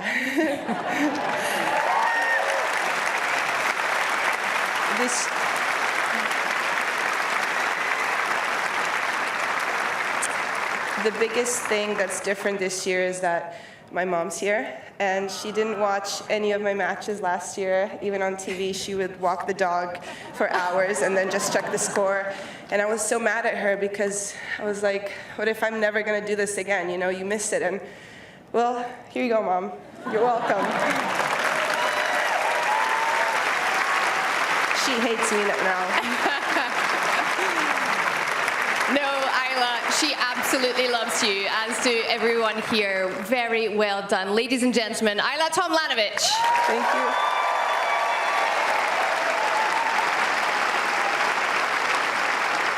I mean, beautiful stuff there, crediting her parents, Danielle, and just a wonderful moment, a human moment on the tennis court. Yeah, that's a great way to describe it. Just wonderful human beings. Alia herself and her parents, they've been just always so normal, so down to earth. Just, I think also, you know, the way they brought up both Alia and her sister, making sure, you know, there are other important things in life, not just tennis, and not putting too much pressure on Alia and what happens to her career, just mainly making sure she enjoys it. She had to go through a lot with her shoulder surgery, and you know, at times I'm sure she wondered whether she was going to ever be able to come back and play at this level. So yeah, super happy for her, because she's honestly one of the nicest players we've got on the tour. Okay, I'm going to put you in the hot seat. Go on. You have picked Rybakina to Yes. come through. What about the Tomljanovic challenge? Well, look, there are no easy matches at the tournament. Ayla Tomljanovic looking fantastic. I think it's a wonderful achievement to reach the quarterfinals again after last year's run. But Elena Rybakina will prove a different kind of challenge to Elise Cornet. I mean, she only just got past Cornet, but Rybakina's got a much bigger serve and much bigger strikes from the back of the court. More of a similar kind of game style to Ayla's. And it's going to be a battle from the back of the court. But I said Elena Rybakina, so I'm going to have to stick with her. Sticking to it. Good on you. But also at this stage of the tournament, it's more about what happens in between the ears and the mental side, because at this stage everyone is hitting the ball as good as they can be, and this is where Alia in the past against the top players, we saw that in Australia she was so close to beat Simona Halep. She has the tennis to take out the big players, but then sometimes she gets really tight, so it's going to be so important that in the quarterfinals she doesn't get too emotional, she doesn't get too ahead of herself, and that's where I agree with, and I think Rybakina just having that kind of a zero emotion on her face. Obviously she's a lot of times boiling inside, but she does such a good job not showing it. I think she's going to have a slight mental age, even though she's not as experienced as Alia is. All right, so Tomljanovic is through and into the quarterfinals. Let's go ahead and catch up with our colleague Adam Hunt. Delighted to say I'm joined by Ben Rothenberg from Racket Magazine to talk about Taylor Fritz and Brandon Nakashima, the American men. We'll start with Taylor Fritz, a winner today in straight sets. How impressed were you with his performance? Very impressed. I mean, Taylor's had a workable draw, I think it should be said, but he's really managed the expectations very well, coming through against the players he should beat and really taking care of it pretty efficiently so far in this tournament. It's been a year where a lot of breakthrough things are happening for him. He reached the second week of the Grand Slam for the first time in his career, long awaited, in Australia, won his first Masters title in emphatic fashion over Nadal in the final at Indian Wells, and now into his first Grand Slam quarterfinal. I think he's really putting the pieces together and getting some really good results for it here. You mentioned the breakthrough year. Yeah. Out of all of those young American players coming up, has he surprised you at all? Because some people were saying maybe a year or two ago that he was a little bit one-dimensional, just the size, the big serve, but he didn't have too much to back it up. Are you surprised that he's the one who seems to be breaking through? He's definitely the one breaking through this year, and I'm not sure I had those same doubts about him, really. I always liked his game a lot. I think he's a very clean ball striker technique-wise. I think he's just gotten physically stronger and also just a lot sort of sharper tactically and more consistent physically and mentally. It's been a big breakthrough for him. But there was a talk last year, I think, that sort of the even younger generation of Americans was maybe surpassing his generation. So Fritz is in this generation where the three guys won boys Grand Slam titles in the same year. Him and Tommy Paul and Riley Opelka, who won here, all won major titles in the same year, and also Francis Tiafoe's in that group too. And some of the younger guys like Sebastian Korda, Jensen Brooksby, Brandon Nakashima are seeming like they were gaining momentum and passing these older guys pretty quickly. But this sort of slightly older young generation has really had their say this year and broken through in a lot of good ways and really solidified their place. And Taylor Fritz is making moves, and he has high ambitions of making it to, let's say, the ATP finals this year in Turin. He won at Eastbourne, and when you watch him play, he does seem to have a game that's tailor-made for grass. Tailor-made exactly for Taylor Fritz. Absolutely. No, he's a big hitter. He likes taking the ball early. He's done well on the surface before, and I think he's a lot of belief. And just he has a good team around him and just feels very solid and mature at his young age so far. Just finally on him, from what you've been hearing from him in his interviews, do you get the feeling that he could potentially go all the way if he keeps this run going? Well, he has potentially a very tough round next against Rafael Nadal, which would obviously be a tough one for him, but he did have the experience of beating Nadal in that Indian Wells final, which has to give him as much belief as anybody in his sort of range of their career can have against a player like Nadal on this Grand Slam stage. So that's a big boost for Taylor Fritz, and we'll see. He's definitely going to back himself and give himself a chance against anybody. It's not the worst draw once you take Nadal out of it, actually, so he has to like his chances there, I think, for sure. Let's discuss Brandon Nakashima. I know he was on the losing end against Nick Kyrgios, but I think from his perspective and his camp's perspective, this was a step forward for him. Absolutely, making the fourth round of a Grand Slam, going 5 against a veteran, suddenly Nick Kyrgios player. I think to say he's a pretty experienced guy for sure, and Nakashima showing that kind of mettle and that kind of composure and calm on center court. I think Kyrgios was calmer today than he certainly was in his third round against Tsitsipas, but still it's a you never know what you're going to get against Kyrgios, and it's a tough mental challenge. And Nakashima just kind of puts his head down and does the work quietly, and hasn't been as buzzed about probably as the other American guys we've discussed here. But he's definitely someone making steady progress and someone to watch for sure as the tour shifts back to the American hard courts. It's always interesting to see how a young player copes with playing on centre court for the first time, and he seemed really at home there. Yeah, he seemed very comfortable there. He has not had a lot of big stage experience. I think that was his first time, I believe, on the main stage of a Grand Slam at any level, at any round of the tournament, and he really didn't seem fazed by it. It was a good sort of mark that he's somebody there who's going to steadily do the work, and maybe a couple years behind Fritz, and less talked about than Fritz because he didn't have quite the same junior success, but he can steadily march up the rankings and continue his way and get this increasingly deep American field here. I mean, it's been a feel-good tournament for American men for sure, getting 8 of them in the final 32 in the third round of the tournament. 25% of the draw was American there, which is pretty great. Even if only Fritz made it to the quarterfinals, it's still a great run for American tennis, even without, Sebastian Korda, who's one of their brightest hopes. Just finally, something you kind of pick up on there has been a lot of discussion about the future of American tennis, particularly on the men's side. Is there a group coming through to fill in after, so much success down the years, Andy Roddick as well, after the likes of Agassi and Sampras? Where do you think American men's tennis is at the moment? Is the future bright? It's certainly the quantity is bright. I mean, the depth of filling out spaces in the draw in these third round kind of tournaments is definitely filling up. There's more American men in the sort of seeded range of Grand Slams. I think the question is, can any of them be a champion? Right, that's what Andy Roddick and certainly the other people who, when he won his last Grand Slam in 2003 at the U.S. Open, or only Grand Slam, within just a little over a year, Agassi and Sampras had both won also. And so we're very used to having American men at that point and sort of spoiled by it, winning Grand Slams. And it's been a long time since any even made a final. So I think it's just a question of can they get past just sort of, edge of top 10, maybe a quarterfinal here or there sort of range. And that's the range Fritz is getting into now. But can they make that next leap? And maybe there will be some spaces in men's tennis opening up as Nadal and Djokovic continue to age, and Federer obviously as well. Maybe there will be some opportunities for the American men to raise their hand and say, hey, why not me? I can be the next guy. Thanks, Ben, and happy 4th of July. Thank you.